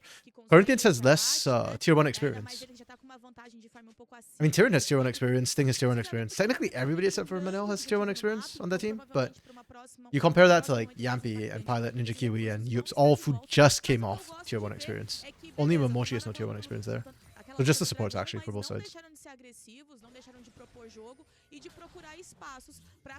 Yeah, and that's why I don't think that the better teamfight team just has like that big an advantage. Last series, I thought whichever had an easier to execute composition would just win, effectively. But between these two teams, nah. It's much more down to like how they execute, and the solo laners have more agency. That's why like, it's whether or not they can actually use that agency that they have. As teams are not that stupid. Yes, basically they're not. To put it simply, yes. More experience. I don't say that the C or B tier teams are stupid. They just don't have experience yet, you know?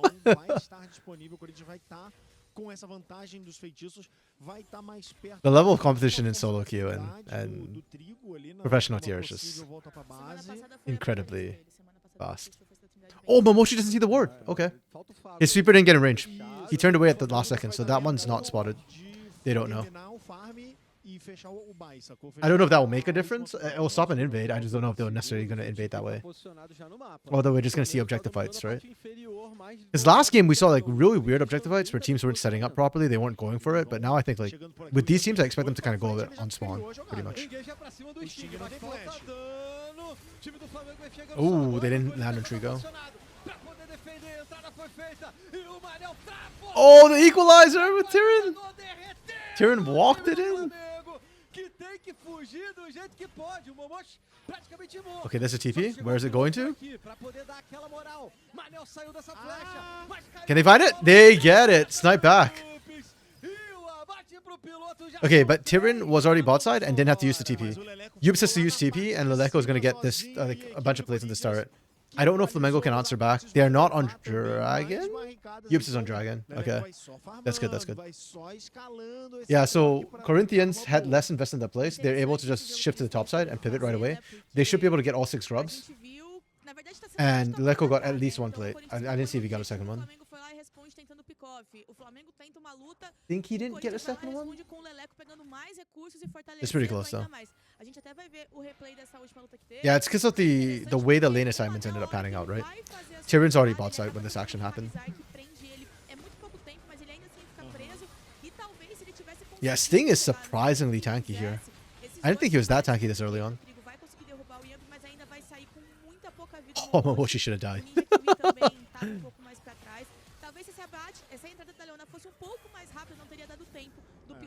Yeah, Yips didn't even have to burn flash, which I think was huge. I actually thought he had to flash for it at first, but Pilot was there to pick up. Pilot's now 3-0-0. That's actually giga huge, because this Aurora is the one champion that's not for team fighting on Flamengo's side. This was for split push pressure. And with the 3-0-0, I mean, okay, you're still down gold because of CS, I guess, but it helps a lot. The moment Pilot can handle Leleko 1v1 will be the moment that Corinthians start having problems. Because now Flamengo has the push option, which can't be answered. Why is Flamengo fighting Hero? Flamengo was fighting there because they thought they could kill Sting. They were wrong. In Ninja Kiwi, he did go lethality. Okay, so this is lethality. Okay, so he is going poke. That's interesting. Yeah, I am actually a little bit surprised they struggled to kill with who they had there, but yeah. And especially when Ninja Kiwi went lethality, that's strong early, but Sting is just... Change corruption whiffs. Yeah, I think it was just a miscalculation on their part. They thought they could burst down Sting because he was isolated. And to be fair, I kind of agree with them. I thought they could as well. But we were all wrong. But they actually made it to answer back, which is pretty disgusting. Oh, Pilot doesn't know. Pilot is dead. Just that easy. And Leleko still gets the assist. Nice. And first break. Nice. I didn't see which team got to... Oh, it doesn't matter. Feats go to Corinthians. Okay. All 3 feats were picked up by Corinthians, actually. Very impressed so far with what I'm seeing from them. E foi neutralizado na mão do Sting com esse abate. Você tava falando que o piloto já tava com 3 abates, o Sting So even though they had the 2 the 2 player swaps, if anything, I think it makes... Okay, again, I didn't watch Corinthians versus Kaboom, but at least from what I'm seeing, I think it looks really good. Like, Leleco is actually straight out winning his lane, dominating his lane. Manel has not been as present as what I'd like to see, and maybe Delas would have been better. That part I'm not sure. But the Leleco swap is definitely doing wonderful work right now. Se você considerar as botas com upgrade, tem mais vantagem ainda o time do Corinthians. A galera do Flamengo já tá numa Yups is getting roasted right now. Oh, good dodge on the equalizer. He can actually turn this around. Tenta farmar ali umas últimas ondas, mas o Tiny vem. Oh, força o flash never mind. pra lado e pro outro. Poucas ideias essa top lane aí, hein? Que isso? Honestly, a little bit surprised that the Aatrox is... I thought you, after one item, you can kind of try and... Like, especially in World Breaker. Oh! Tenho certeza que ele queria esse abate, calma aí, o Yamp. Bombom chegou junto, o piloto ninja que tão próximo. Okay. Facial Prison's almost off cooldown, but I don't think they have enough damage to actually do anything. Right now, Corinthians need to play around Leleco. Leleco has a lot of damage, and so does Tyrion. Trigo still needs more time to scale. He's behind. Isso nunca impediu ele. Flamengo have more damage, but the problem is they're still struggling to kill Sting. Why is Sting so tanky? He just has a heart steal. It's only 53 stacks. I don't understand why he's so tanky. That's weird to me. Okay, Flamengo with first move. Equalizer's down right now. They know that from the Yups fight. Oh, great block with the Unbreakable. Yampy's also a little bit squishier than I expected with the Undying. Okay. Cleanse was burnt. Oh, and Yampy! Yampy! Oh my, his twisted advances have been sexy this series. He's getting so deep in on them. It's crazy. Okay, they are very low on health though. I don't know if Yampy can actually take this now because he's so low. There's no honey fruit either. Sting's kind of low. I don't think either team can take this. I think they just reset. Oh no. Okay. They're just sporting. That's fine. That's equalizer down too. They're just trying to stall the back so that they can try and take it right now. Leleco is just quietly doing work. That gold lead sits on the Leleco. Like genuinely, 2k gold lead, 2k advantage.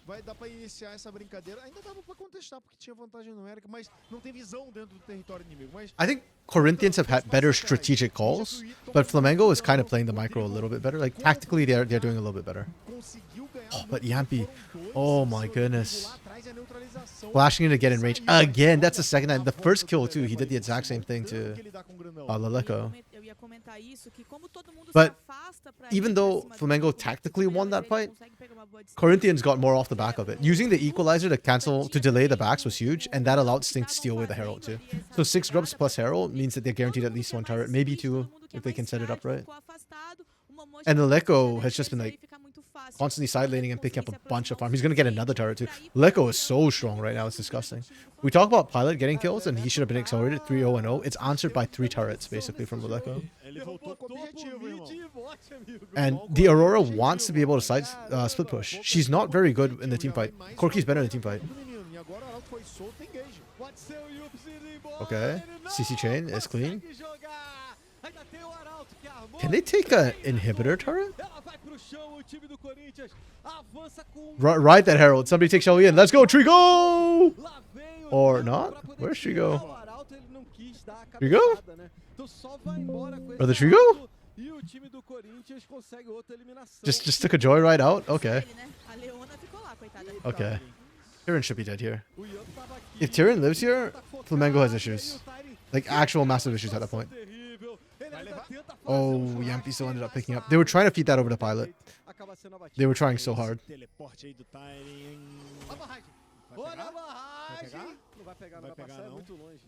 Ready to blast freaking spammers out of here. New bots.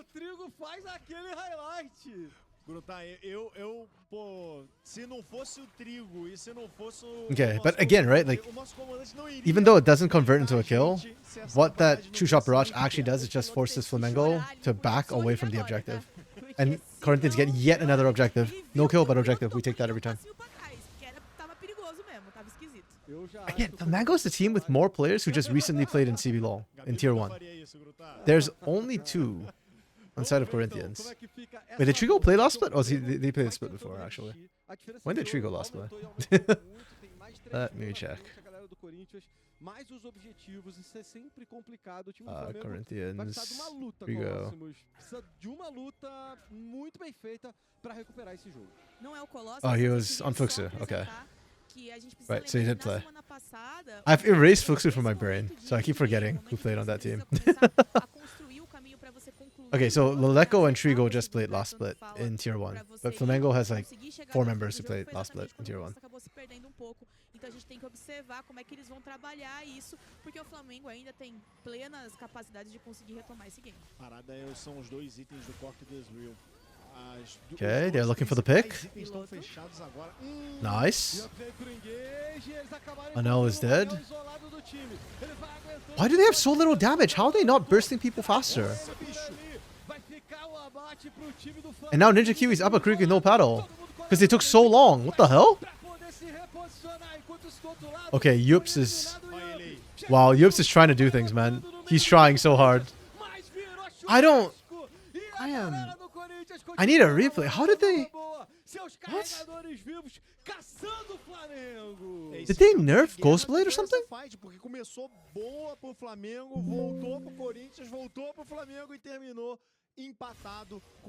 Okay.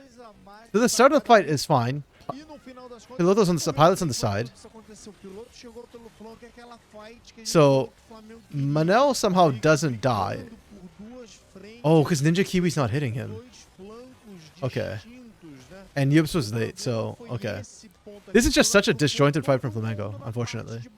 What should have been a lot better ends up biting, like, coming back to bite them. And even here, the split, like, they just leave Yampy out to dry. There's no Yups to try and cover him and keep tearing off of him. So what should have been a winning fight ends up, like, kind of falling apart for them. The front line just gets all split.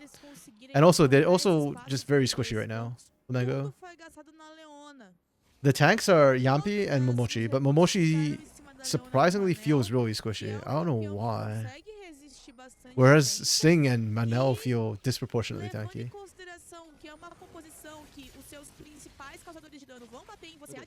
Okay.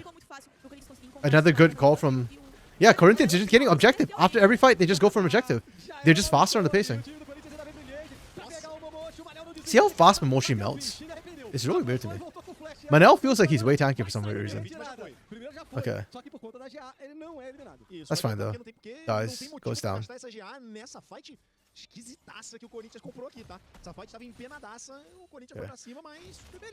So Mango are still answering back. This is not like a cakewalk. It's not a GG.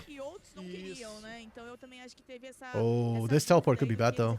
Who is it? It's Tyrion.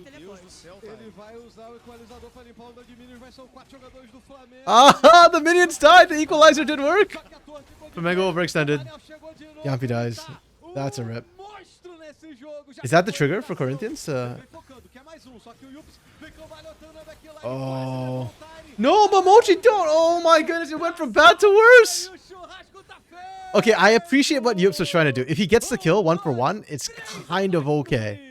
But Momochi sticking around to help Yups was bad. Like, Yups is dead anyways, no matter what. Like, Momochi, you just can't. Ah. With 6 grubs as well, this gives Corinthians hard push. They get at least 1 more turret. Maybe 2? Because the death timer on Yups is pretty long. Momochi's already back up. Yeah, they lose 2.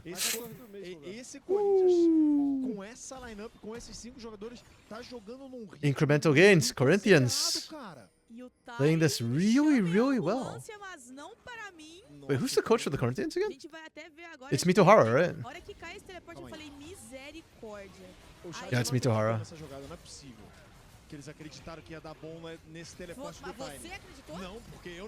Yeah. Right here. Yup setting up the ambush is something I can understand and respect. But Momochi should have just kept running. I literally don't see what you're looking to find here. You don't even have Ignite. This is a defensive problem. If you had Ignite, like, okay, it's still not a good call, but like at least you can argue that, oh, I was just trying to secure the kill.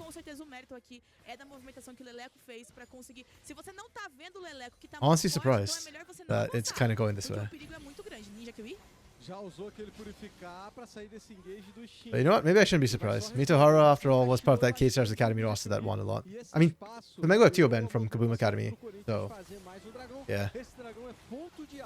I think both coaches are pretty good, but Flamengo is looking a little bit less hit in the game. I mean, just look at the objective count, right? Like, sure, 11 to 8 is pretty close, but that's both sets of grubs plus Herald, 3 dragons, 6, Atakan, 7. And then the turret count too, right? Like after every play, Corinthians is picking up an objective. Whereas Flamengo have to reset on half their plays, which is not ideal. Objectives wins games. Turrets win games.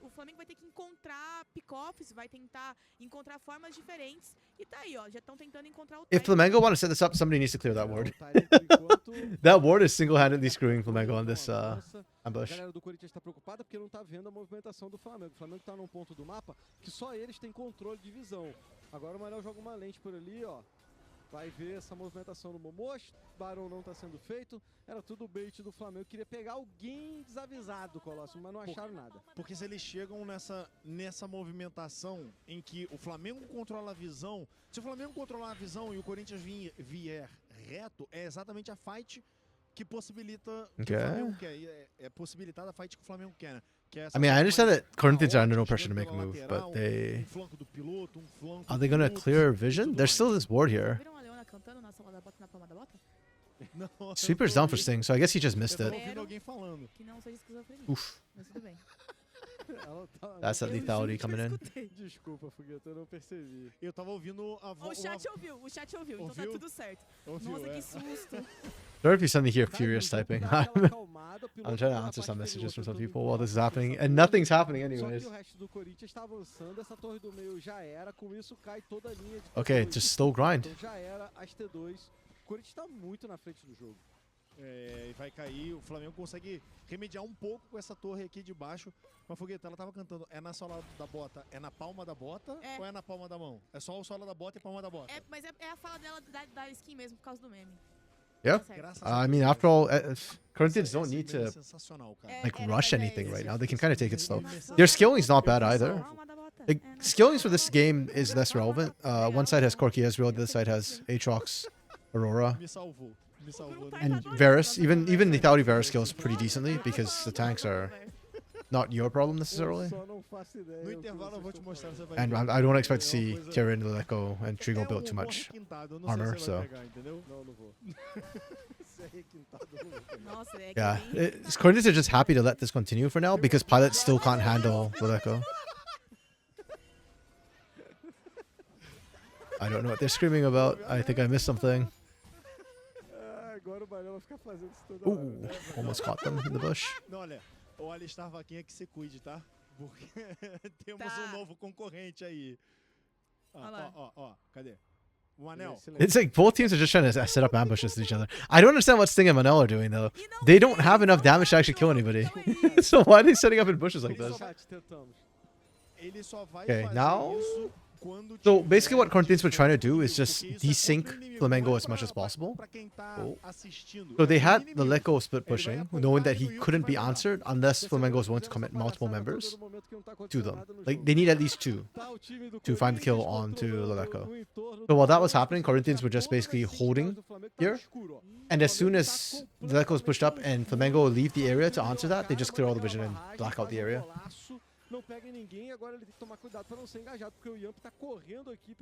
My problem is that you had full control, you blacked out the area, and then now what? Right? You went for a reset instead. And now Flamengo gets to come in here and clear out all your control wards. Both teams, neither team is running any yellow trinkets at this point. So it's control wards plus support wards, basically. And Flamengo gets to clear all of this out. And there's resets. So absolutely nothing was achieved nor accomplished. And now, I suspect, like what, you send Leleco down again, you look for the mismatch.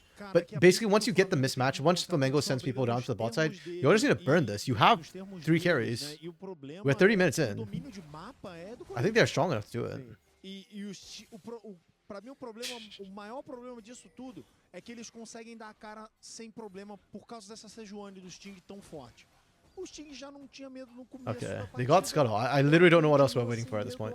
Like dragons to spawn? It's only a cloud. Então não vai ser aquele Varus que vai amassar uma Sejuani no momento em que ele dá a cara. Okay, Yampi gets antsy and goes in. Oh, they got Ninja Kyo sit on that equalizer for a bit. I appreciate Yampi's aggression, and I think it works really well when you're ahead. But when you're behind like that, all that flashing in to advance, it's just like your team can't follow up on it. Really unfortunate. Okay. This should be Dragon and Baron for Corinthians. Or maybe not Baron. 30 seconds on Yampi is a bit tight. Oh, can they stop the backs? If they get another kill, that's Baron. Yep, you just melt. And Pilot's out. Oh my goodness, it's a slaughter. Corinthians find the backbreaker. They find the game opener. Now that's Baron. They just needed one to get Baron. They found both. Baron has teleport too, so you can always join Baron really quickly. Oh. Really well played from Corinthians. They're just playing a good strategic game. That's it. I mean, they're matching hands really well, Flamengo too. Flamengo had a good early game. It just felt like where they fell behind was that when they win a fight, they were just getting less after each fight. So Corinthians just built a small incremental lead. I mean, your teams at that evenly matched, the goal starts to matter a lot more. Ficou fácil, né? Virou passeio aqui pro Corinthians. Eu até queria comentar que o trabalho que o Leleco tá fazendo nesse jogo tá sendo muito interessante. Eu queria mesmo que o replay visse pra gente ver. Okay, so I'm starting to get a feel for how they beat Kaboom. They might just have played better-ish. A chegada do time do Flamengo. Lógico que aqui na frente o Yampi tinha um foco muito grande no trigo, mas olha flat o out. ele tá lá no fundo, ele não deixa o Yup chegar. Yeah, I think the problem here is they just need to keep disengaging, right? Like, there's no point continuously trying to fight here. Like, maybe you can say that Yampi was just trying to buy space for everybody to get out. I think that's a valid statement. But watching the way Momochi and Yup's turn, I can't help but think that the call was, oh, I'm going to turn, re-engage. Because there's no reason to do that, right? Yeah. Unfortunate, the backing again. They tried. They shouldn't have. Okay. Getting picked like that does cost them the Baron. But I don't think it changes the grand scheme of the game. I think this is already starting to swing Corinthians way heavily, and Flamengo was, yeah. It just speeds things up a lot. Train's corruption doesn't land, and now Varus is screwed. That's really painful. Yeah, unfortunately for Pilot, Pilot got such a good early lead. He was 3-0 and 0 to start this game, and then from there he just kind of faded into invisibility. I'm curious what his damage is, because I think he did damage, just not enough to get kills. But I'm not sure, because they didn't get kills.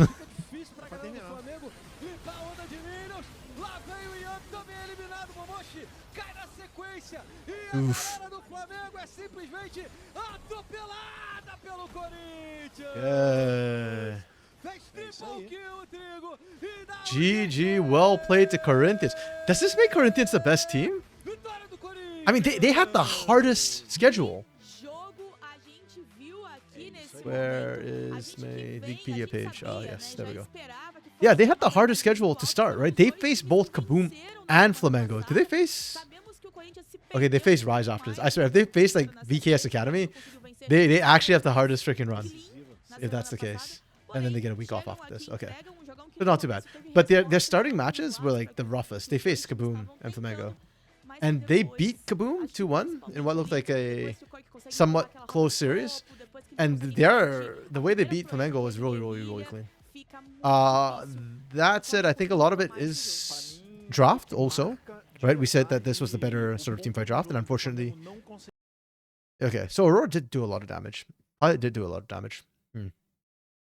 If anything, the one I think who struggled and kind of let them down a little bit was Yups. But Yups had impact in the team fights. We saw him have impact in the team fights. I don't know. Just kind of weird. It just felt like they were always lacking that little bit they needed to be able to close things out. And you can see it's just really incremental gains. Really incremental gains.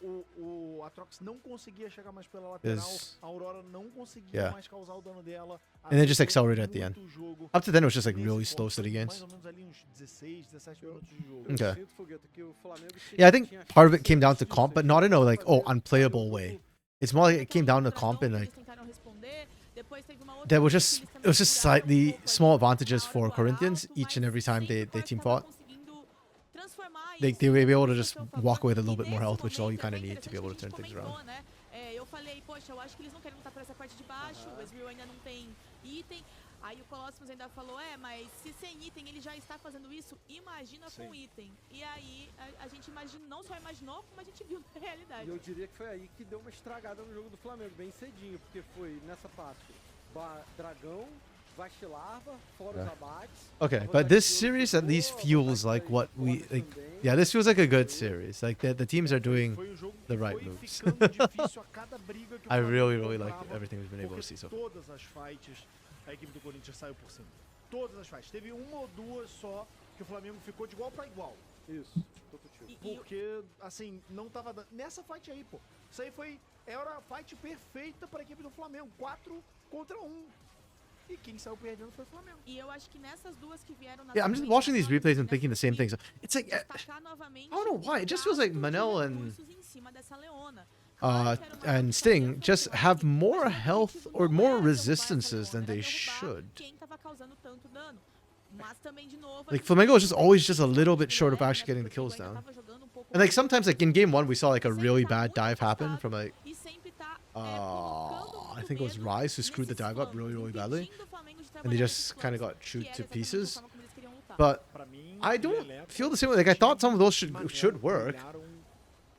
It just somehow it didn't. I wonder if like they have more. It has to be the runes, I guess.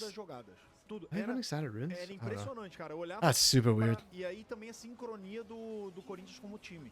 Porque o Manel faltava tipo 5 segundos pra começar a fight. O Corinthians começava a se aproximar.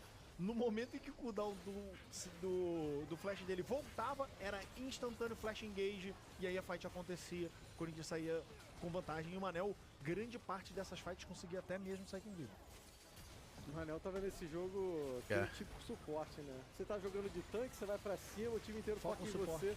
Foca suporte! Foca suporte tanque mesmo!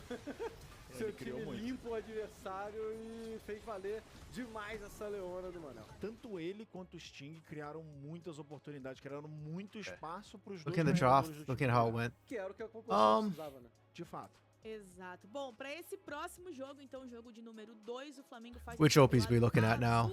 Okay, so the support pool is weirdly open still. Rel, Ali. Jungles, we saw Sidge already come out and Maokai come out, which are the two big ones.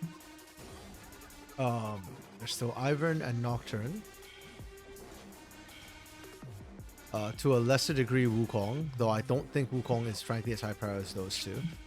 Top lane, Cassante and Abessa feels like they've fallen out of favor. We're seeing them get through draft a lot more nowadays. I'm not understanding the Aatrox prior. That just feels like players are comfortable on the champion and want the champion.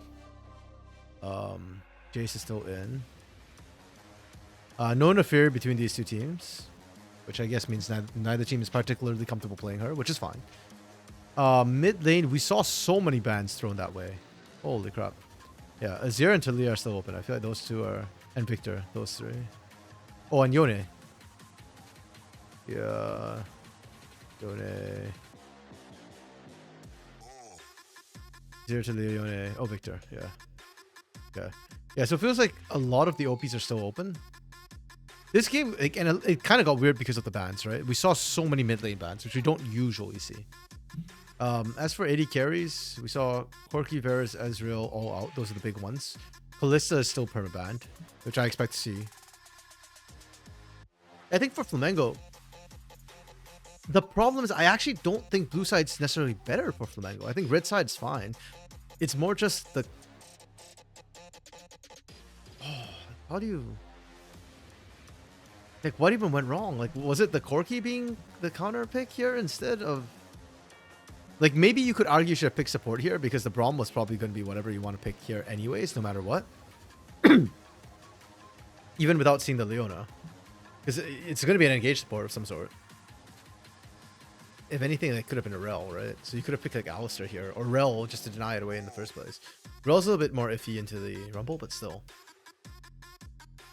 Yeah. I don't think it was like a draft issue necessarily. Like, I could see the Aurora angle. Oops.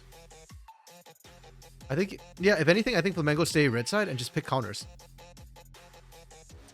If Corinthians did this to you, like blinding a lot of their lanes, they're going to do worse to you if they get counter pick. And Leleco versus Pilot, I feel like was the biggest mismatch this game in laning phase. Leleco absolutely bodied Pilot. I don't know how or why that was the case, but that definitely felt like the biggest mismatch by a very significant margin. Yeah. Everything else felt like kind of playable.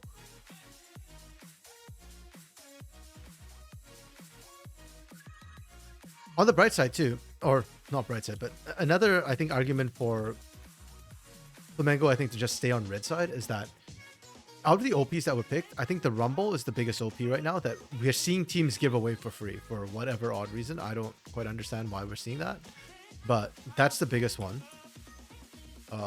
Beyond that, I think every jungle one kind of is a trade right now.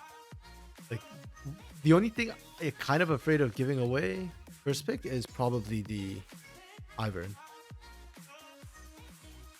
Like, if anything, I think you give Jace, you leave Jace and Ivern open, or maybe you switch Jace for an Ivern ban, pardon me. And then, well, but then they get Nocturne and you might not have an answer. Kind of rough, yeah. Or you leave all three up and then they pick one, you pick two, sort of deal. Because beyond that, I think all these are like tradable. Yone's the other one, but that one, I know a lot of pros don't think this one's like that crazy. It's crazy enough to ban, but for me, I think Yone's actually blindable. I don't think he has like a terrible matchup that he can't play through, so yeah. But no team is slamming Yone on B1 right now, so that's why I kind of favor. Yeah, I kind of favor red side still. And you just give that and take Yone for yourselves. That's my call. We'll see what they do.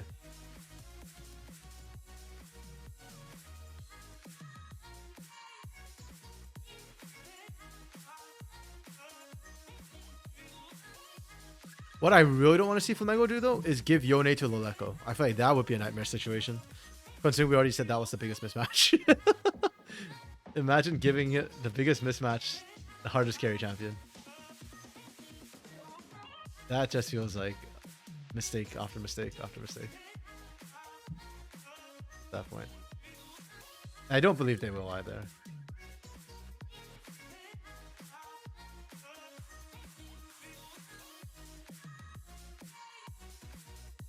Like I said, I respect both of these coaches. I think both Mitohara and Teobin are really good coaches, and they've been through academy. Or, yeah, like I think that to give up freebies like that would just be a horrific mistake. Neither. I'd be surprised if either makes. Let's put it that way. Já estamos de volta para esse jogo de número 2, então, aqui do clássico. Okay, let's get into draft game 2. I want to see 3 games, but... bem maiúscula, né? Bem dominante, né, cara? Foi. Pra mim, a velocidade... Okay, wait, which side is that? They gave Leleco! Is this GG? It might be GG. Holy crap. It could be GG. I've said this before and I will stand by it. I don't think Vi is B1 worthy. I really, really don't. And I've complained about this about Yampi before, even when he was on INTZ, like last year. Last year? The year before? Last year. Like, I don't think Vi needs to be that high prio. I think there are plenty of answers into Vi. But what a change in draft strategy. We went from team fights into full on just side lane assassination agency, probably like 1v1 power.